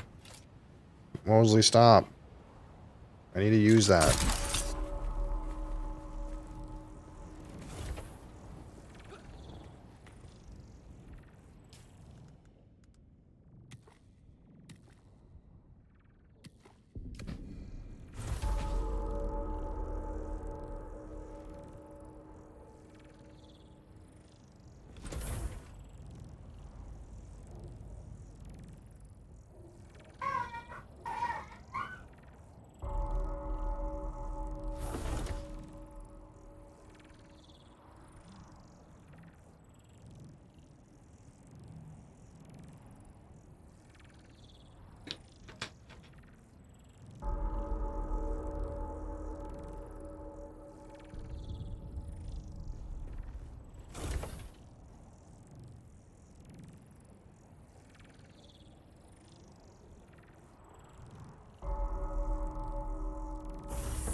It seems like it's going to increase my block.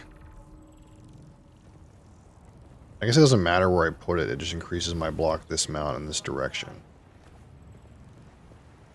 Like, it doesn't matter if I put it here, there, or anywhere, it kind of like gives me the same chunk. Unless I put it like, I guess orthogonally over here, then maybe it probably gives me it in this direction, right? That's probably how these work. Yeah, we just need to get this one done. And that should get me to the ground.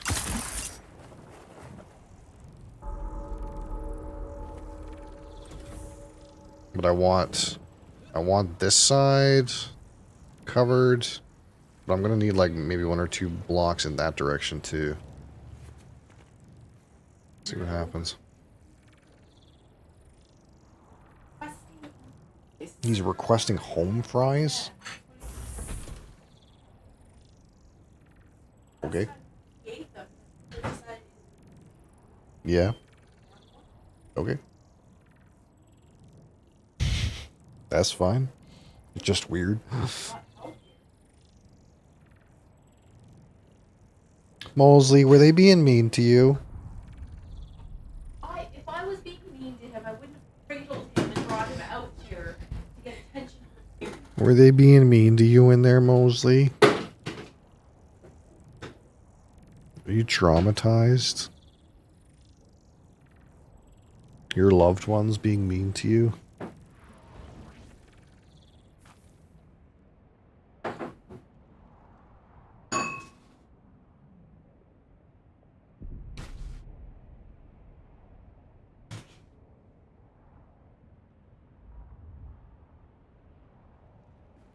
Go off yet? I want to leave this little bunker in a stable state before I get off here. Okay.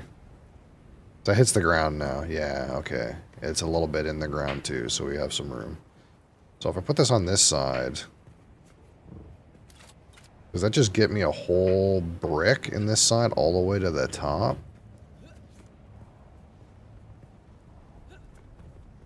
Like, including all the way the fuck up there? I think so. Well, I sure fucking hope so.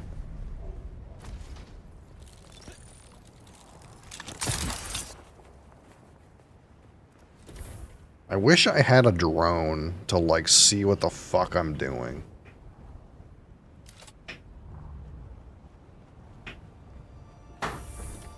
Like, I'm worried that that thing's not going to give me all the space I need. I need this, all this to come all the way out here.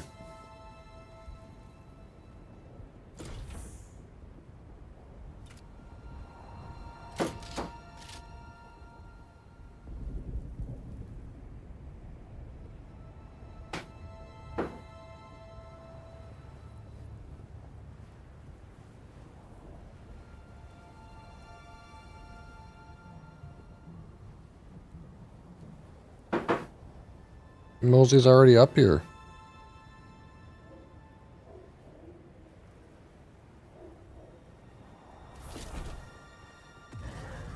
Alright, did that do it? Oh yeah, it totally did. It totally did.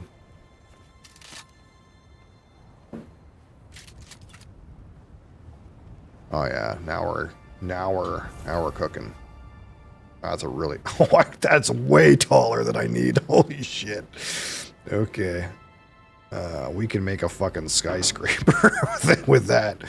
Now I need to get this thing inside.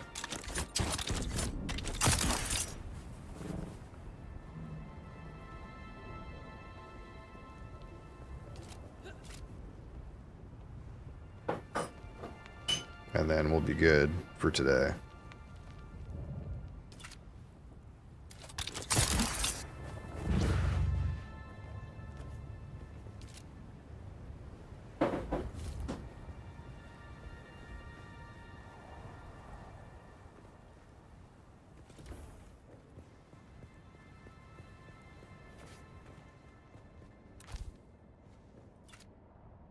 Excellent. It's good for a week.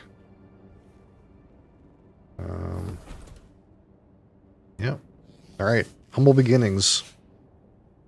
In this fucking base number 3. I think it's a good spot, though. I think it'll be sweet. Alright. Let's quit. We're quitters.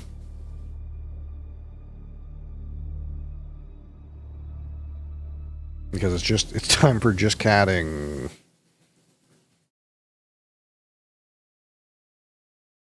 Dad, they were being mean to me. They kicked me out of the bedroom. I was having a sleep. I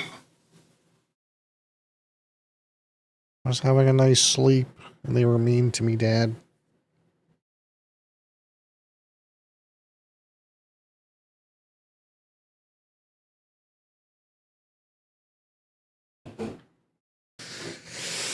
Okay, press play on this. Let's go here. Boom, boom, boom, boom, boom, boom. Fresh whiskey. Done. All right, friends. It's that time of the week. I know it's your favorite and mine. Or we get to open brand new whiskey. So, let's start our poll. Manage poll. New poll. Whiskey. Misspelled terribly.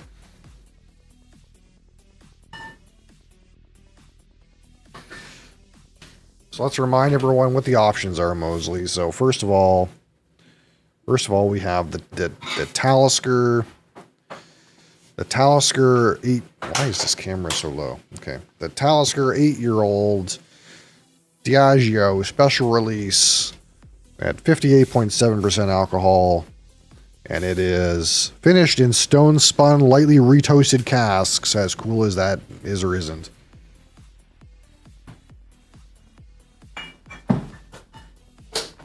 Number 2, the Milton Duff 13-year-old Canasta Butt, 50% alcohol from the Old Malt Cask Independent bottle here. 25th anniversary of the Old Malt Cask series. Again, Milton Duff, 13 years Canasta Butt. We got another cat.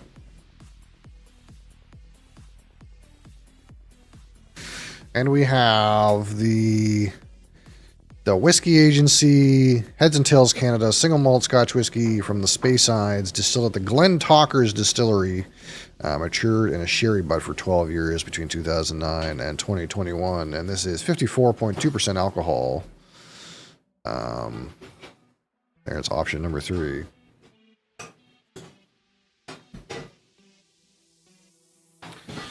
Option number 4, North Star, single malt Scotch whiskey from the Linkwood Distillery in the Speyside region, 14 years of age, distilled in 2009, aged 14 years again in a refill sherry butt, 57.5% alcohol, and it was bottled in September 2023. Again, this is 14-year Linkwood, better known as that Johnny Walker shit. Bonk. And last but not least, from the Springbank Distillery, we have Longrow, heavily peated Campbelltown single malt Scotch whiskey, 46% alcohol. Straight up, that's all it is. No age statement, 46%. Heavily peated Springbank. Boom. So let's put those... Relax, Mosley. You're going to have to go. You acting like that. Holy shit. Chill, fuck out. I'm going to knock over the Springbank.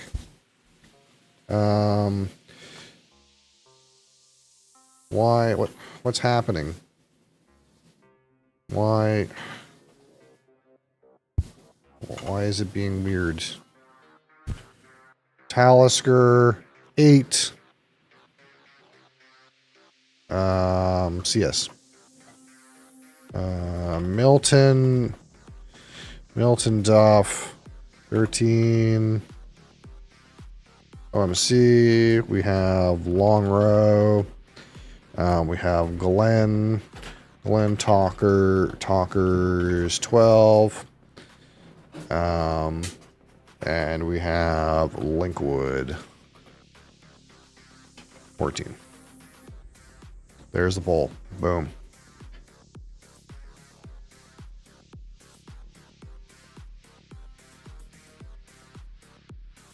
Let your finest desires be heard in our poll.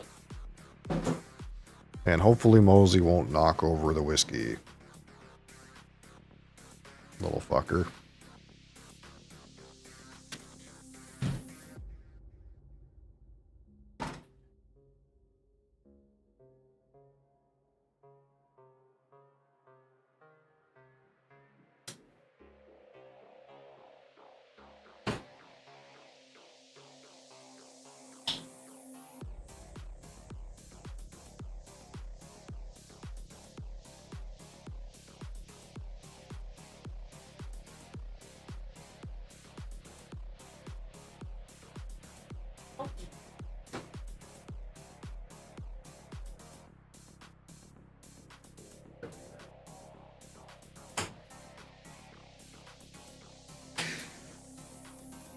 My finest desire is you get that shelter point, that Ardbeg shelter point. Oh, yeah, I would like to get that. There's no other way to get a bottle like that. You have to be in the club, and you have to pay for it. And it's a weird bottle too. They probably won't make one of those ever again. Shelter point aged in Ardbeg barrel. That probably won't come about ever again. It's like a one-time off thing. The sad part is, like, you and I both know my experience with peated barrels is not the greatest. So I'm not like, I want to think it's good and I want to try it, but at the same time, peated malt is so much better than peated barrels. That's just the truth of it. So I'm a little bit skeptical. Then again, I was skeptical of the smoke point, the shelter point smoke point, which is a smoked barrel. It's not even like an ex-peated whiskey barrel. It's like just a smoked barrel. And I thought it was like pretty medium at first, and it ended up being really good. Well, shelter points have been good. You're not wrong. They have been pretty good. Like, strangely enough, I think the cask strength is my least favorite. Like, the straight-up cask strength. The 10-year estate and the seaweed and peat barrel have been pretty good, actually.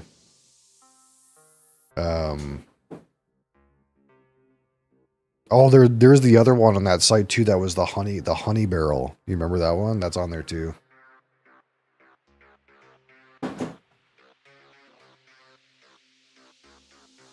Like, if I ordered from them, I'd probably order like the Ardbeg barrel, the honey barrel, and the tequila cask strength tequila barrel.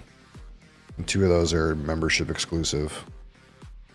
You know, maybe I should max out my membership to all its benefits.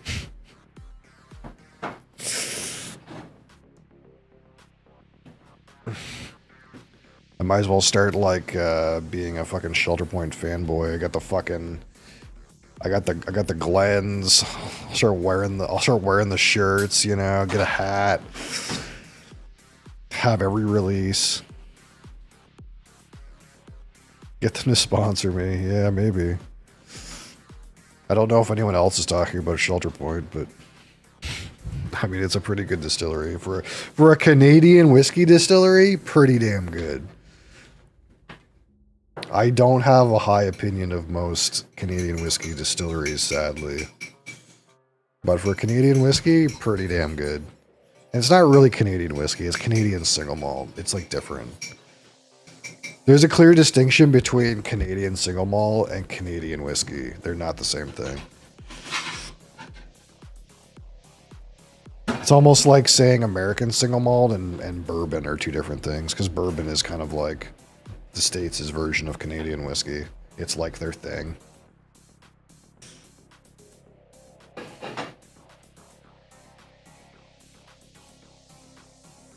Yeah, I'd like to try them. We'll see what happens. I'm kind of holding out that my next club bottle, though, will be a honey barrel cask strength. That's kind of what I'm hoping. But I don't know what it is. And I feel like if they were going to give me a honey barrel cask strength, they would have already given it to me before they released it in a bottle. Glen Talker's 12. All right. You got it.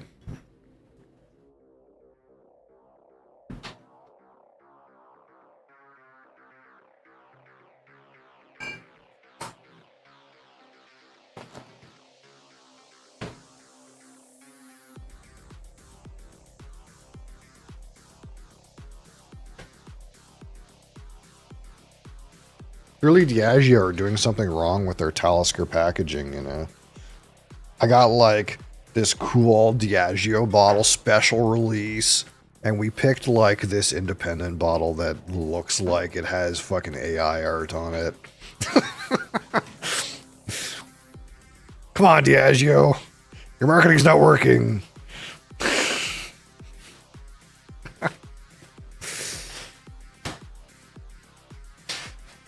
Alright. The name sounds too fancy.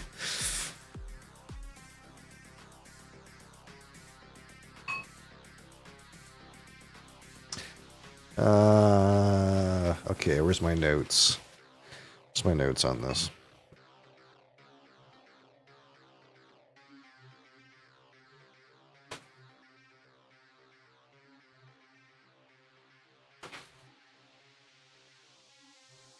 I have to make sure I wrote notes for these other things too, didn't I? Did I write notes for all this? Am I not behind? These ones I just got.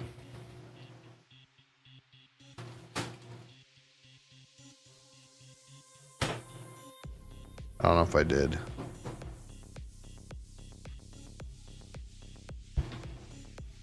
What else is here?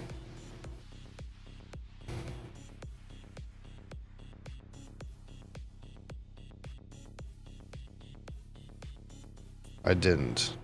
Fuck me. I thought I wrote notes for these. Did they get saved in the wrong place? Oh no, I'm worried they got saved in the wrong place. Oh, there's notes for this. I'm wondering these newer bottles that I just got if there's notes for them. I don't see them, but I thought I wrote them. It's not a big deal. I'll get to it. There's notes for this one though, don't worry. I'm just worried about the last shipment. Microwave Gobert. So yeah. This will be interesting though. Some of these bottles that have no OBs, or these distilleries that have no OBs, you don't see them in a sherry butt that often. So this could be interesting. We're just waiting for the microwave to stop making burr sounds, and then we'll go.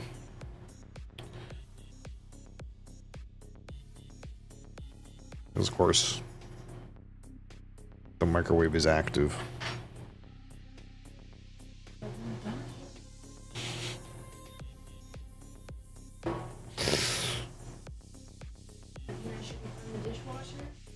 What? That mean I should not run the dishwasher. If you could wait for 20 minutes, that would be great.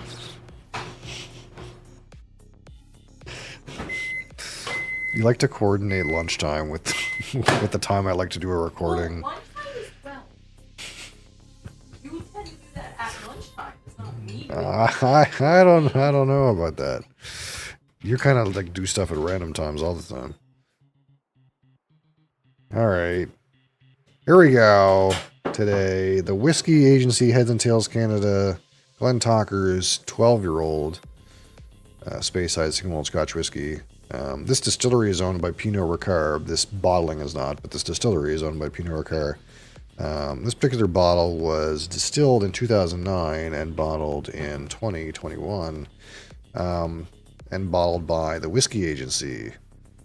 So this is 54.2% alcohol, or 108.4 proof. It is non-chill filtered and of natural color. And it spent 12 years in a refill ex-sherry butt of the Oloroso variety. So it is not a fresh sherry butt. It is a used sherry butt. So it had sherry, then it had something else, and maybe multiples of something else. So it's not going to be a very active sherry butt. But it's been in a sherry butt for 12 years. And this the distillery, the Glen Talkers distillery, you will not find the Glen Talkers distillery having their own bottles. You will not see them on the shelf listed Glen Talkers 12, 15, 18, whatever. They do not release bottles of their own product. Glen Talkers is primarily used for blended whiskey. So this distillery produces whiskey that's primarily used in Ballantines and the Teachers. So if you get some Teachers Highland Cream, or Ballantine's Finest Whiskey, blended Scotch whiskey, this is where Glen Talkers gets used. So we have a rare instance of tasting a single malt whiskey that does not otherwise have a bottling. And that's what makes independent bottles so cool sometimes, because you get some stuff that you can't get any other way. And of course, this is at 54.2% alcohol. It doesn't say specifically that this is at cask strength. So 54.2 may not be the barrel strength. It may have some amount of water added. I don't know. It doesn't actually either mention how many bottles there are. So usually with these, it's one barrel that gets bottled. And it doesn't actually mention how many bottles the outturn was. So, like that, we can't really guess if this 54.2 is barrel strength or not based on how many bottles came out. We'll just assume that since it doesn't say cask strength, it's got some amount of water in it. But of course, 54.2 is a relatively high proof.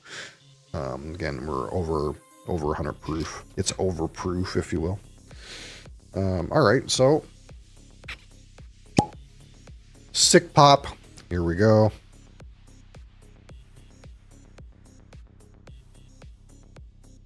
And of course, luckily, 54.2 is a great proof for me. I love that proof range. That mid 50s is prime, in my opinion.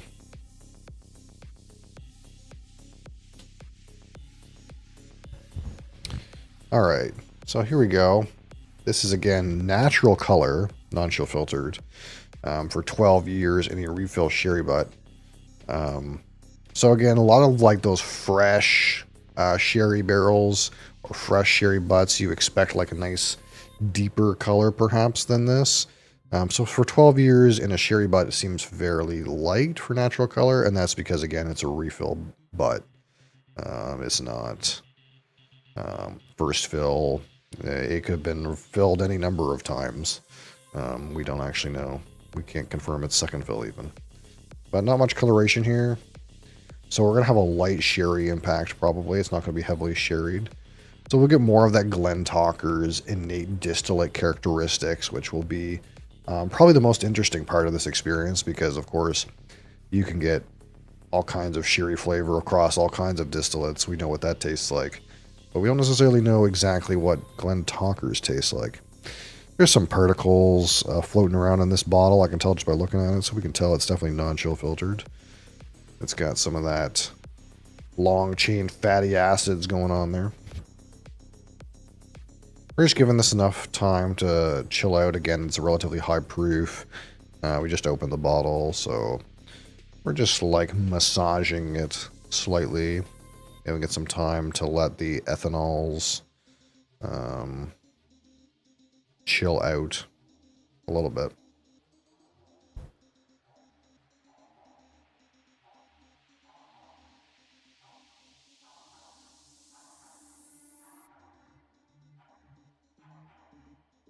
All right, let's see what we got here. Oh, Yeah, so it's very tame. It's very tame on the sherry characteristics. You almost maybe not guess that this was sherry butt by the initial nosing. It's not super raisins. There's like a light raisin character, but you're also getting some like bright orchard fruit. To me, a spice that, again, sometimes I get right off the rip of some of these, but it kind of goes away, is cocoa powder. And to me, it's like something to do with like a bit of the sherry characteristics with like maybe a little bit more of the lingering ethanol for some reason. That like alcohol vapors sometimes gives me like a cocoa powder note. I don't usually think too much of it or even always say it because I feel like I get it too often, and I think it's something to do with the alcohol. But this one is kind of a little bit more prominent.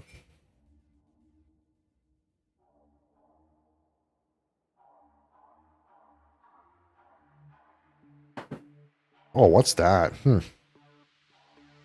There's something a little different with this distillate.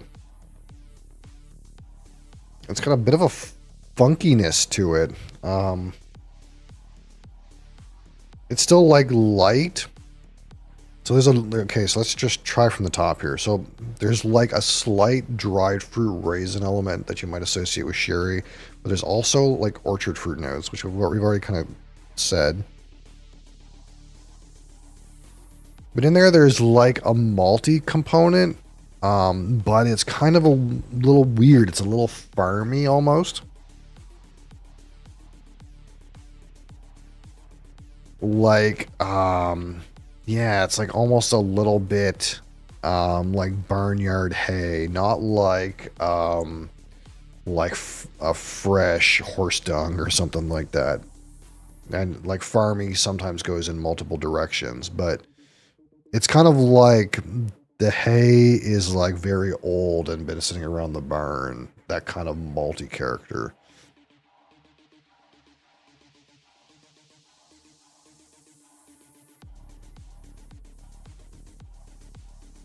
There's somewhat of a pear to it too. Like there's not so much sherry that it's overriding the natural fruity components of this. It's got a little bit of a weird funky malt to it. The intensity of the aroma is not as great as I would like, though. Really, for 54.2, I'm surprised at how much I'm like hunting a little bit. That being said, the tenacity for burn on the nose is non-existent. So, like, I can get right in here and not get singed. Yeah, there's something a little like. It feels like there's something more to say about this weird malt note. Like, I think barnyard hay is not a bad one way to say it, but there's something a little horseshit. Not horseshit. It's like unripe barley. I don't think that's right, but it's almost like the malt is both barnyard hay and like slightly green.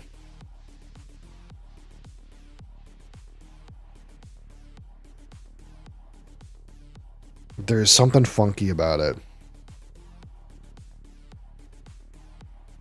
Oh, I can't put my finger on it. I feel like it might come to me, but just know that like the malt component of this is a major component. And it's like slightly farmy malt,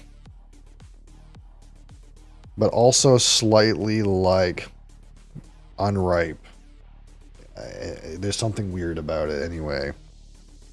It kind of the aroma kind of reminds me of green banana. Like if you ever like have a banana that's like really clearly not ripe and it's green, and you peel it and it like the like skin peels and stuff like that because it's not really ready to be peeled yet.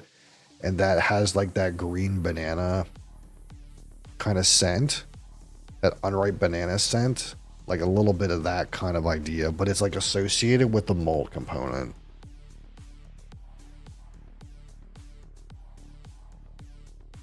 But there's still like apples and pears.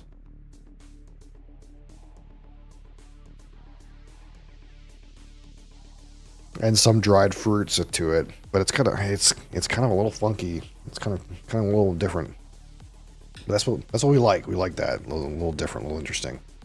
All right, so here we go. Glenn Talker's 12-year-old sherry butt slanchva.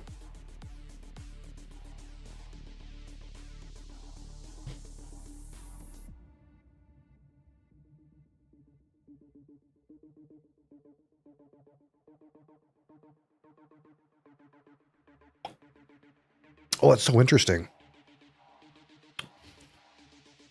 Oh. I might have to go to Whiskey Base to see how other people describe this, because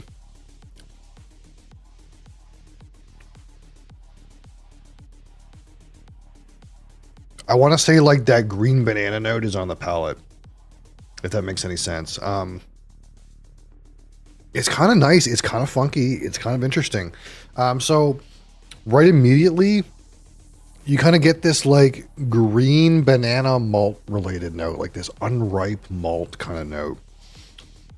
But then there's some like fruitiness. You get actually a pretty reasonable like addition of this like dried fruit raisin somewhere in the mid palate. You get some spiciness at the back. And then you get into like this like dark spices and chocolate, almost tobacco. Tobacco is a good note. We're talking about the finish at this point. Like you get into like tobacco chocolate finish. Like the Oloroso sherry butt clearly had some good influence on the finish here, and it comes out really well. And I'm surprised really how well this slight bit of raisin is an accent rather than overpowering on the palate. Like a lot of these sherry barrel related, I think it's because it's first fill sherry, you get it in the mouth and it's like, it's just all sherry notes. And this didn't have that for me. It's like, it's got that funky, weird distiller, I'm assuming distillery character related green malt kind of note. You get some orchard fruits in there. You get some of that addition of the dried raisins with some like spices in there. That's kind of like really, really interesting. And then the like tobacco and chocolate, maybe like a little bit woody on the finish, kind of like comes in like late. It's almost like you're not expecting it. Like you're swallow, and then you get a bit of spices, and you're like, okay, here we go. And then all of a sudden, in comes this chocolate, in comes this tobacco.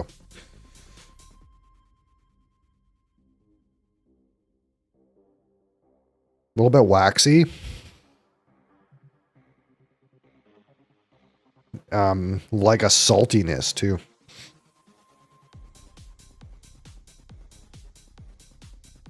Drink's very smooth for 54.2, but I'm in the groove with this proof, right? I don't feel like I get phased by this proof as much as maybe somebody else would. Yeah, almost like a salty, farmy malt.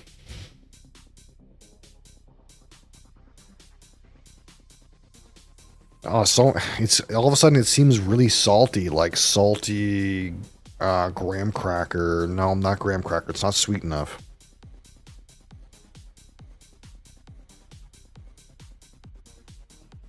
Almost like saltines, salty crackers, but not graham crackers. That's too sweet. The sweetness is not here. It hasn't brung the sweetness yet.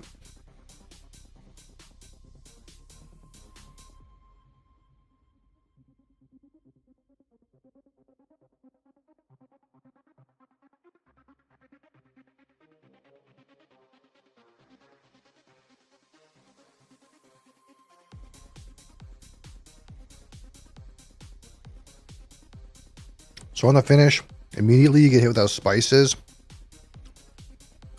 Maybe a little bit of barrel. Then like tobacco arrives and chocolate. But like unsweetened chocolate. Or you could go maybe like black coffee.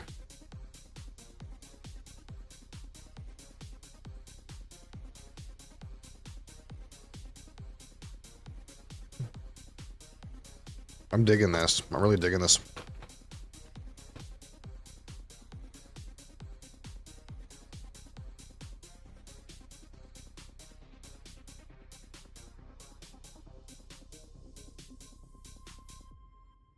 I think the only way this malt could have came out like this is in a refill sherry butt.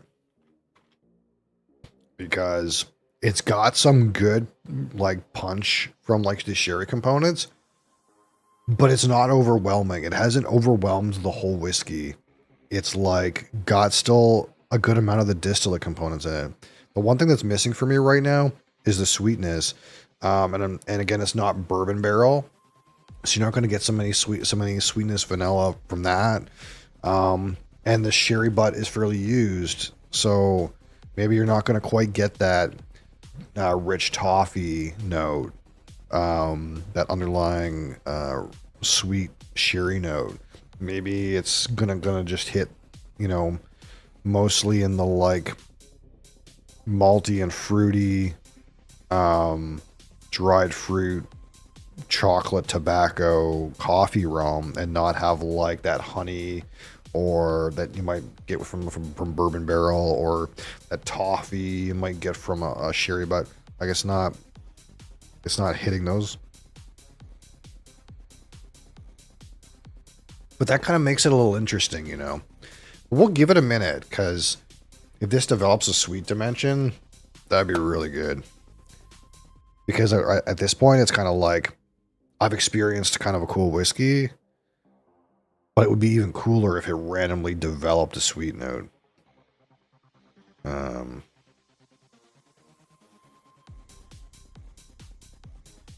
That like sort of green banana note is still there a little bit though. Like it's not gone. It's kind of a little different. I'm not getting a sweet note though. Like we're not getting the honey or the toffee. Good impact of flavors. Proof is excellent. What about texture? Let's think about it for a minute.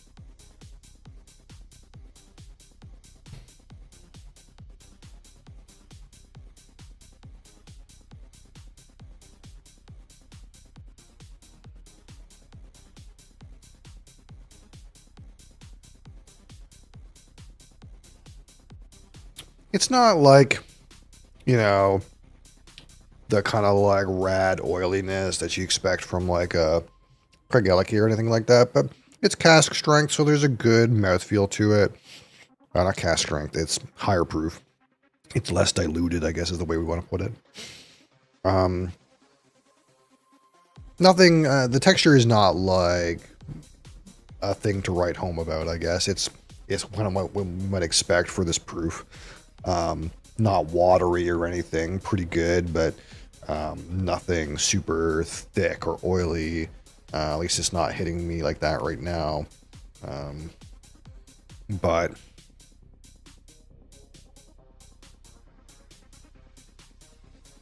yeah, the sweetness is not there though. I guess it's a pretty nice bottle though, overall.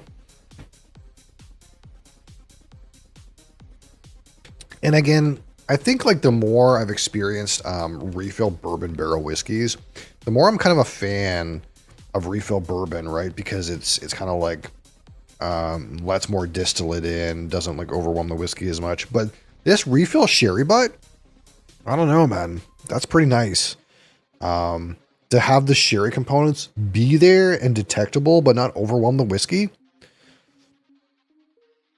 makes them like additive instead of like overwriting of the other notes, which I think sherry has a tendency to just overwrite distillate, you know, and just give it all the raisin.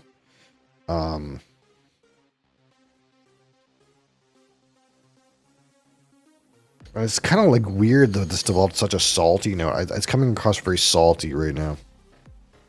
On the nose especially. I do like this though. It's pretty nice. It's pretty nice. I'm curious. Okay, so when we do these fresh cracks, I don't do this enough, but I'm curious what other people say about this because obviously they didn't write any notes for us on here. But I'm curious what does the world think of the notes on this bottle? And maybe they'll all identify kind of these weird sort of funky things with the things that they're saying. Let's expand. Try to spend some time expanding our repertoire of notes to say, you know.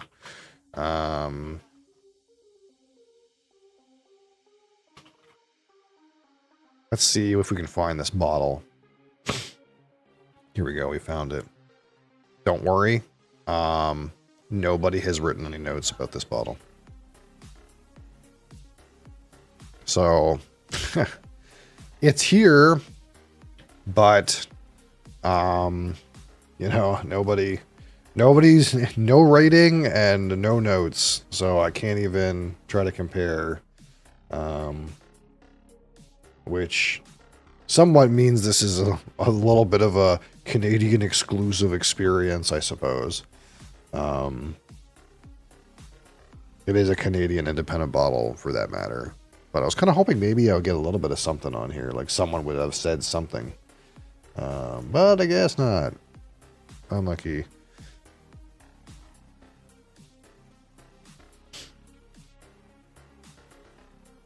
I could add a photo. I can be the one to add the photo.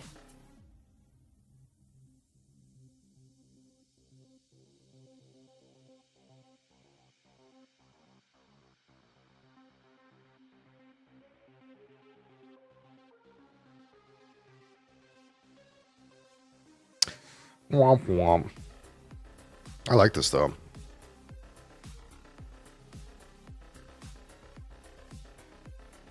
My one wish is if it would develop a sweet note, but I get the feeling it's just not going to do that.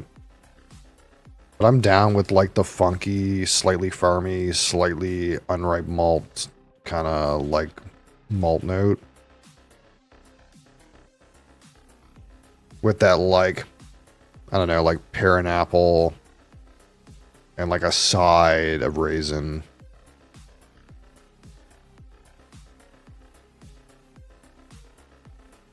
Man, it feels like there's something I'm not getting out of this. Not that I'm not getting, like I don't know how to say it. It's like feels like there's something, there's a good note to say that I don't know what to say. I don't know how to describe.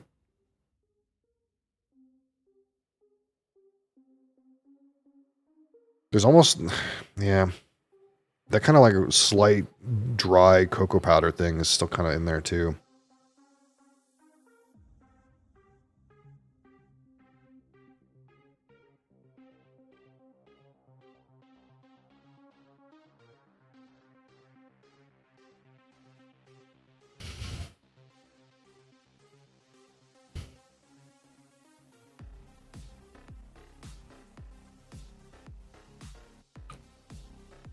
Yeah, the winner for me is the fact that you get that malt in that kind of funky way, and you get the orchard fruits out of it, but you also get the sherry related raisin note. The fact that those are kind of playing very well together rather than the like raisin just cannibalizing everything, the sherry related notes just eating up everything else and overriding everything. That's the winner here. The finish kind of feels like more of a classic Oloroso sherry butt kind of finish where it's like you get some tobacco, you get some chocolate, you maybe like a black coffee, these kind of like darker notes with like some darker spices. So in that way, like, you know, it's a very sherry style, Oloroso sherry style finish. But you still get plenty of the like distillate in the palate, and I really like that. It hasn't been destroyed by the sherry barrel.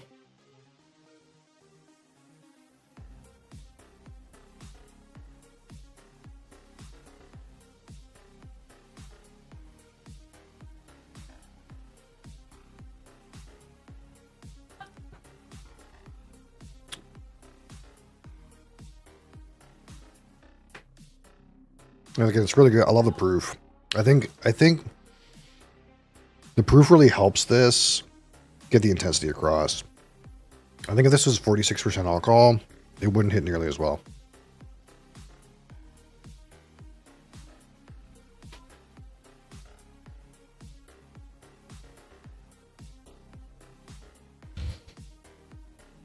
Yeah. Not bad. Pretty good. Give this some time. I wonder what this is going to be like in a few weeks here. I like this one better. I like this one better than the finest whiskey, even though there is I feel like I did get a bit of a waxiness to this, but not nearly as much. Again, this is Glen Talker's 12 refill sherry butt at 54.2%. I definitely like this better than this one, our 12-year secret Highland we tried the other day. This one was not quite as good. This one was only at 47.8. I don't think the proof is the reason. I just feel like there was more dimension to this because I feel like I got like that distillate, that kind of fruity distillate components, those malty components, and additive sherry related components. Whereas this one, it was kind of like almost all distillate. It was like waxy. Let me just pour a bit of this instead. Anyway, but.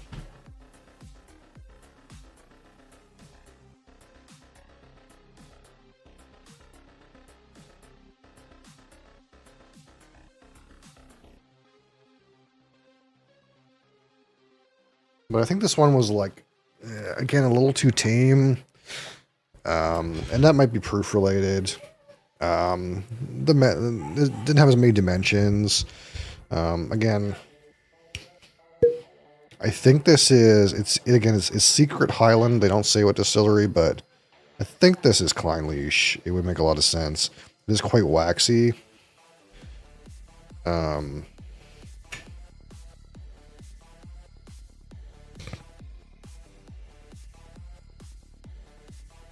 Again, that's a lighter color, but again, this is 47.8, so it's not quite as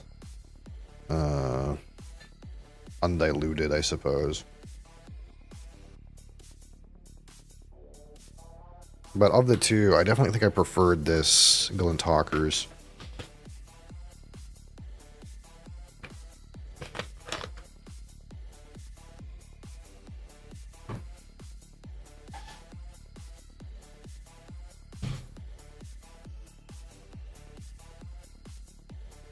Fuck.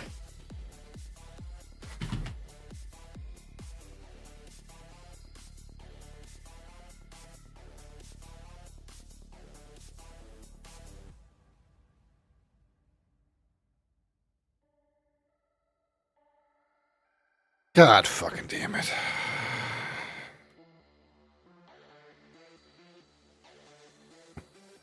It's alright. It's alright. Just another donation.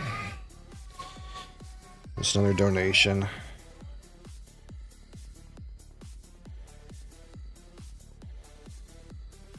Just another donation, you know.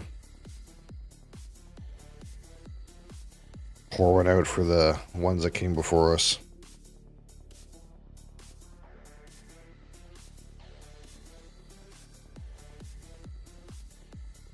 Motherfucker.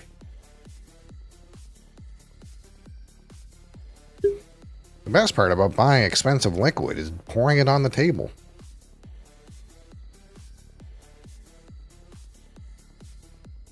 Now it smells like scotch in here. Is there... Wait.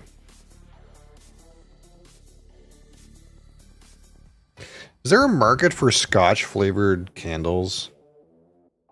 You think? What do you think? Is there a market for scotch scented candles?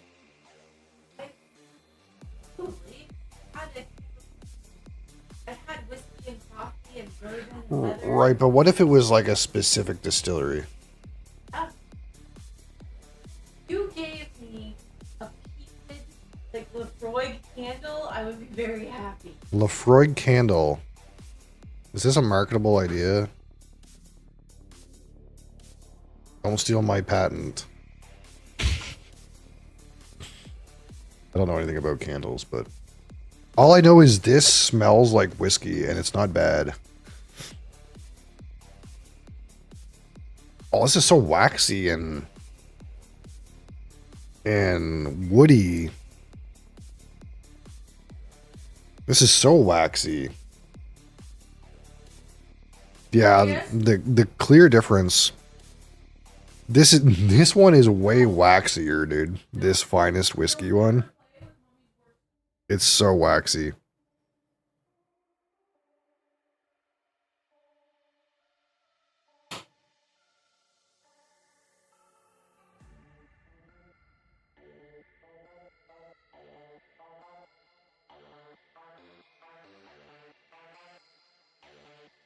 I feel like as soon as I drink this, I taste bourbon barrel. I taste like the vanilla and sweet parts that are just not existent in this refill sherry butt, even though this is a refill bourbon barrel. It's like wax and bourbon barrel. Huh. I mean, that makes a lot of sense, but I don't feel like I've ever so distinctly picked up and drank a whiskey and just thought it's all the notes of the bourbon barrel, like so distinctly.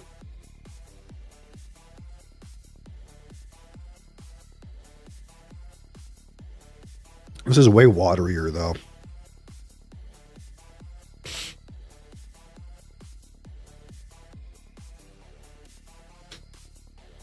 These are both pretty good, but the Glentalker's is better. And frankly, it might be down to the fact that this is 54.2 and this is 47 and change, 47.8.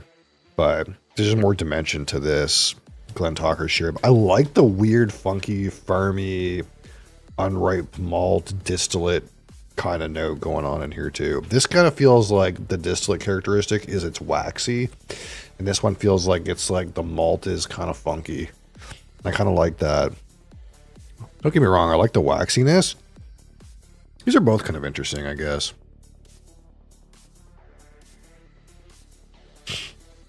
But they're like interesting in like, what's the best way we can put this? In like, I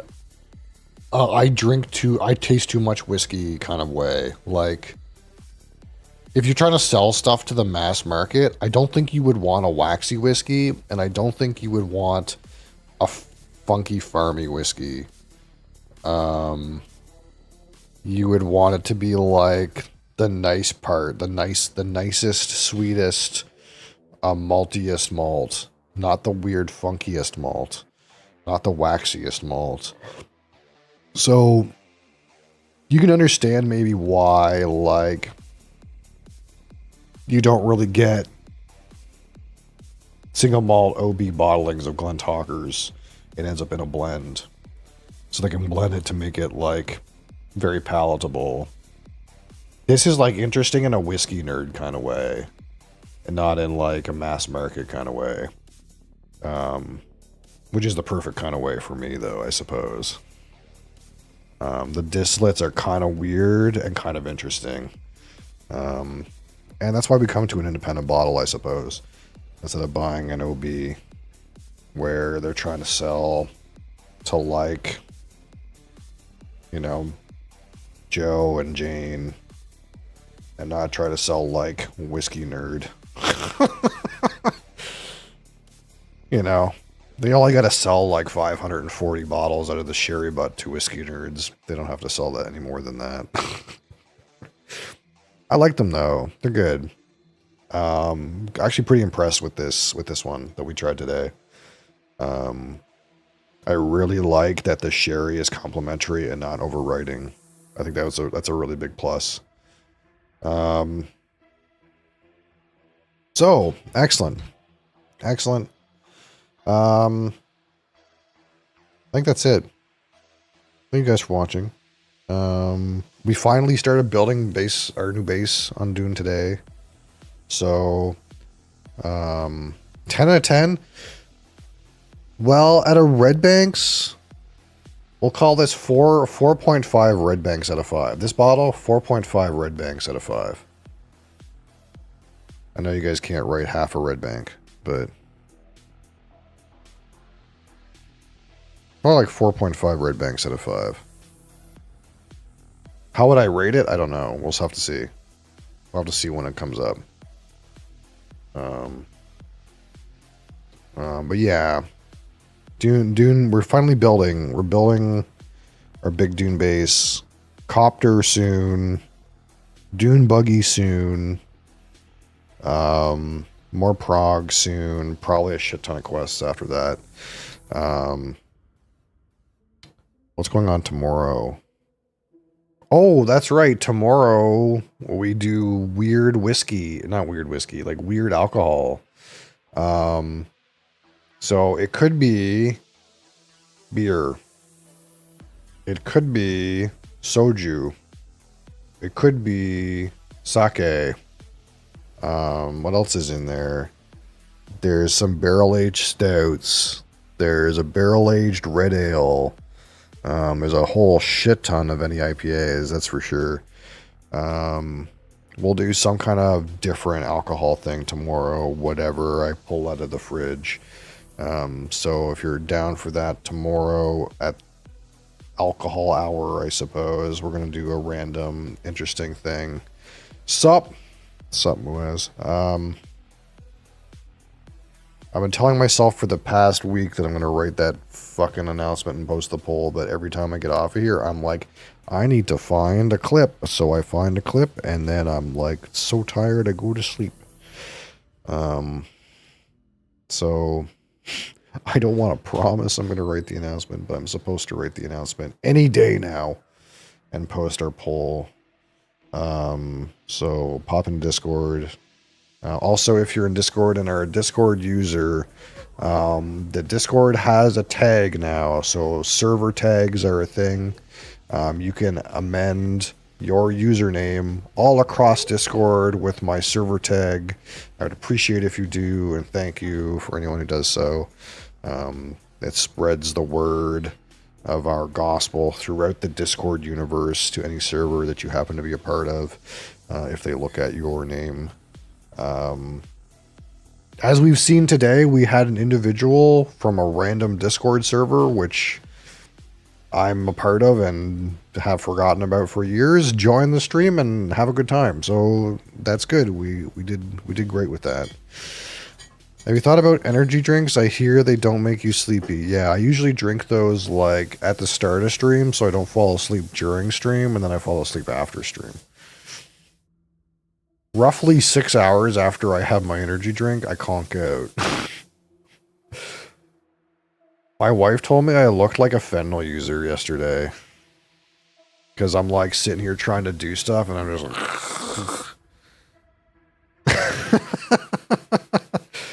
I just go, have a sleep real quick, you know. The sad truth is, we have to live in a world where I have to know what a fentanyl user looks like. That's the worst part of it, really.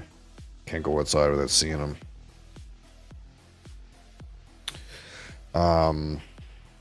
So yeah. Hopefully, I'll get to the announcement today. If I find a quick clip, that would be preferable. But to ask how you know what they look like, if you walk outside, you see them, man. I was telling Crassus this, I think it was like a year ago, but still, like, there's a pizza place, like, maybe like 3 minutes walk from where I am, and they have, like, really cheap, like, pickup, right? Like, it's cheaper to go pick up a medium pizza at this pizza place than it is to buy a frozen pizza. That's, like, how cheap it is. So, I'll, like, beep bop, pick up a frozen pizza, and I'll go get it at, like, 3 o'clock in the morning. And it's in like this strip mall. And like I go out there at 3 o'clock in the morning, and like you turn the corner into the strip, and there's one guy, he's just like laying there. There's another guy, he's like wigging out. There's another guy, you see him down the way, he's like beating his head against the wall, like, and there's another guy like kicking like a display sign. And I'm like, this is the zombie apocalypse. Like, frankly.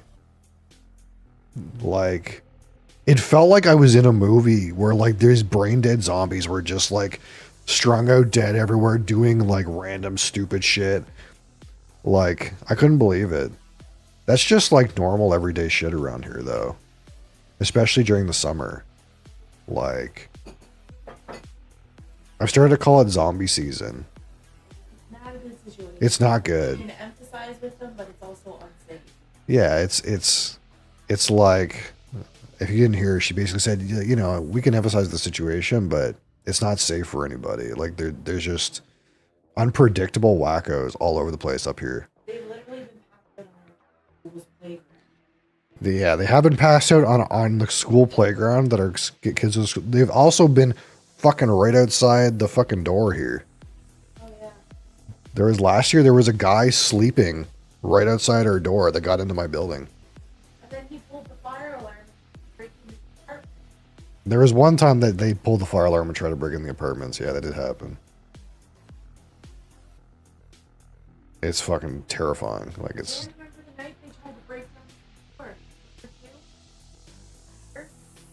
Remember Dean and them showed up, and I asked him what was going on, and he said it's because somebody had tried to, like, I don't... tried to break the door. I don't remember that, but I don't disbelieve it.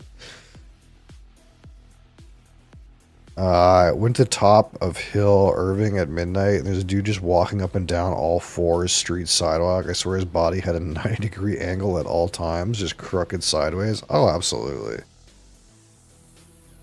It's like a movie, man. It's unbelievable. Like, if you go out at night around here, it's like a zombie movie. It's crazy. You know, I feel bad, but what can you do? You know, you just gotta fend for yourself, right? You gotta be safe. Anyway.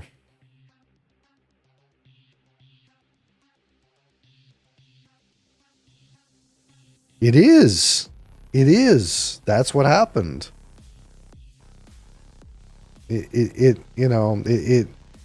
So you see it more now. I think it's a bit of both. I think part of it is they moved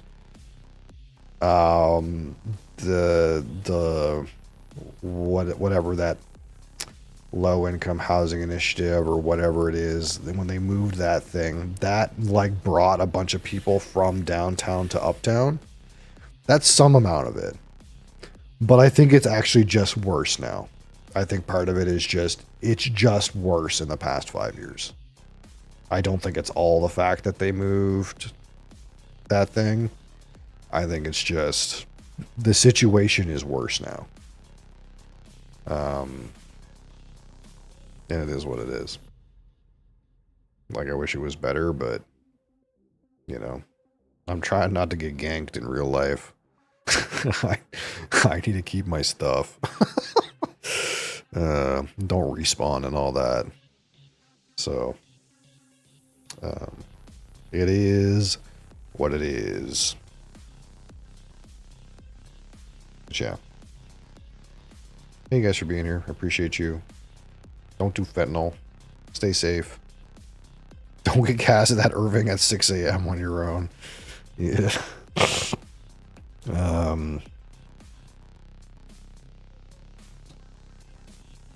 More doing tomorrow. Random alcohol thing we'll do tomorrow. We'll do some interesting alcohol thing tomorrow.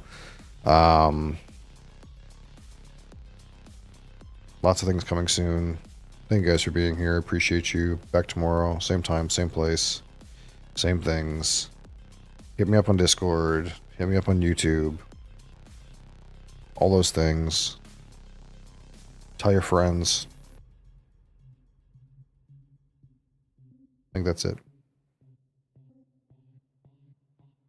Peace.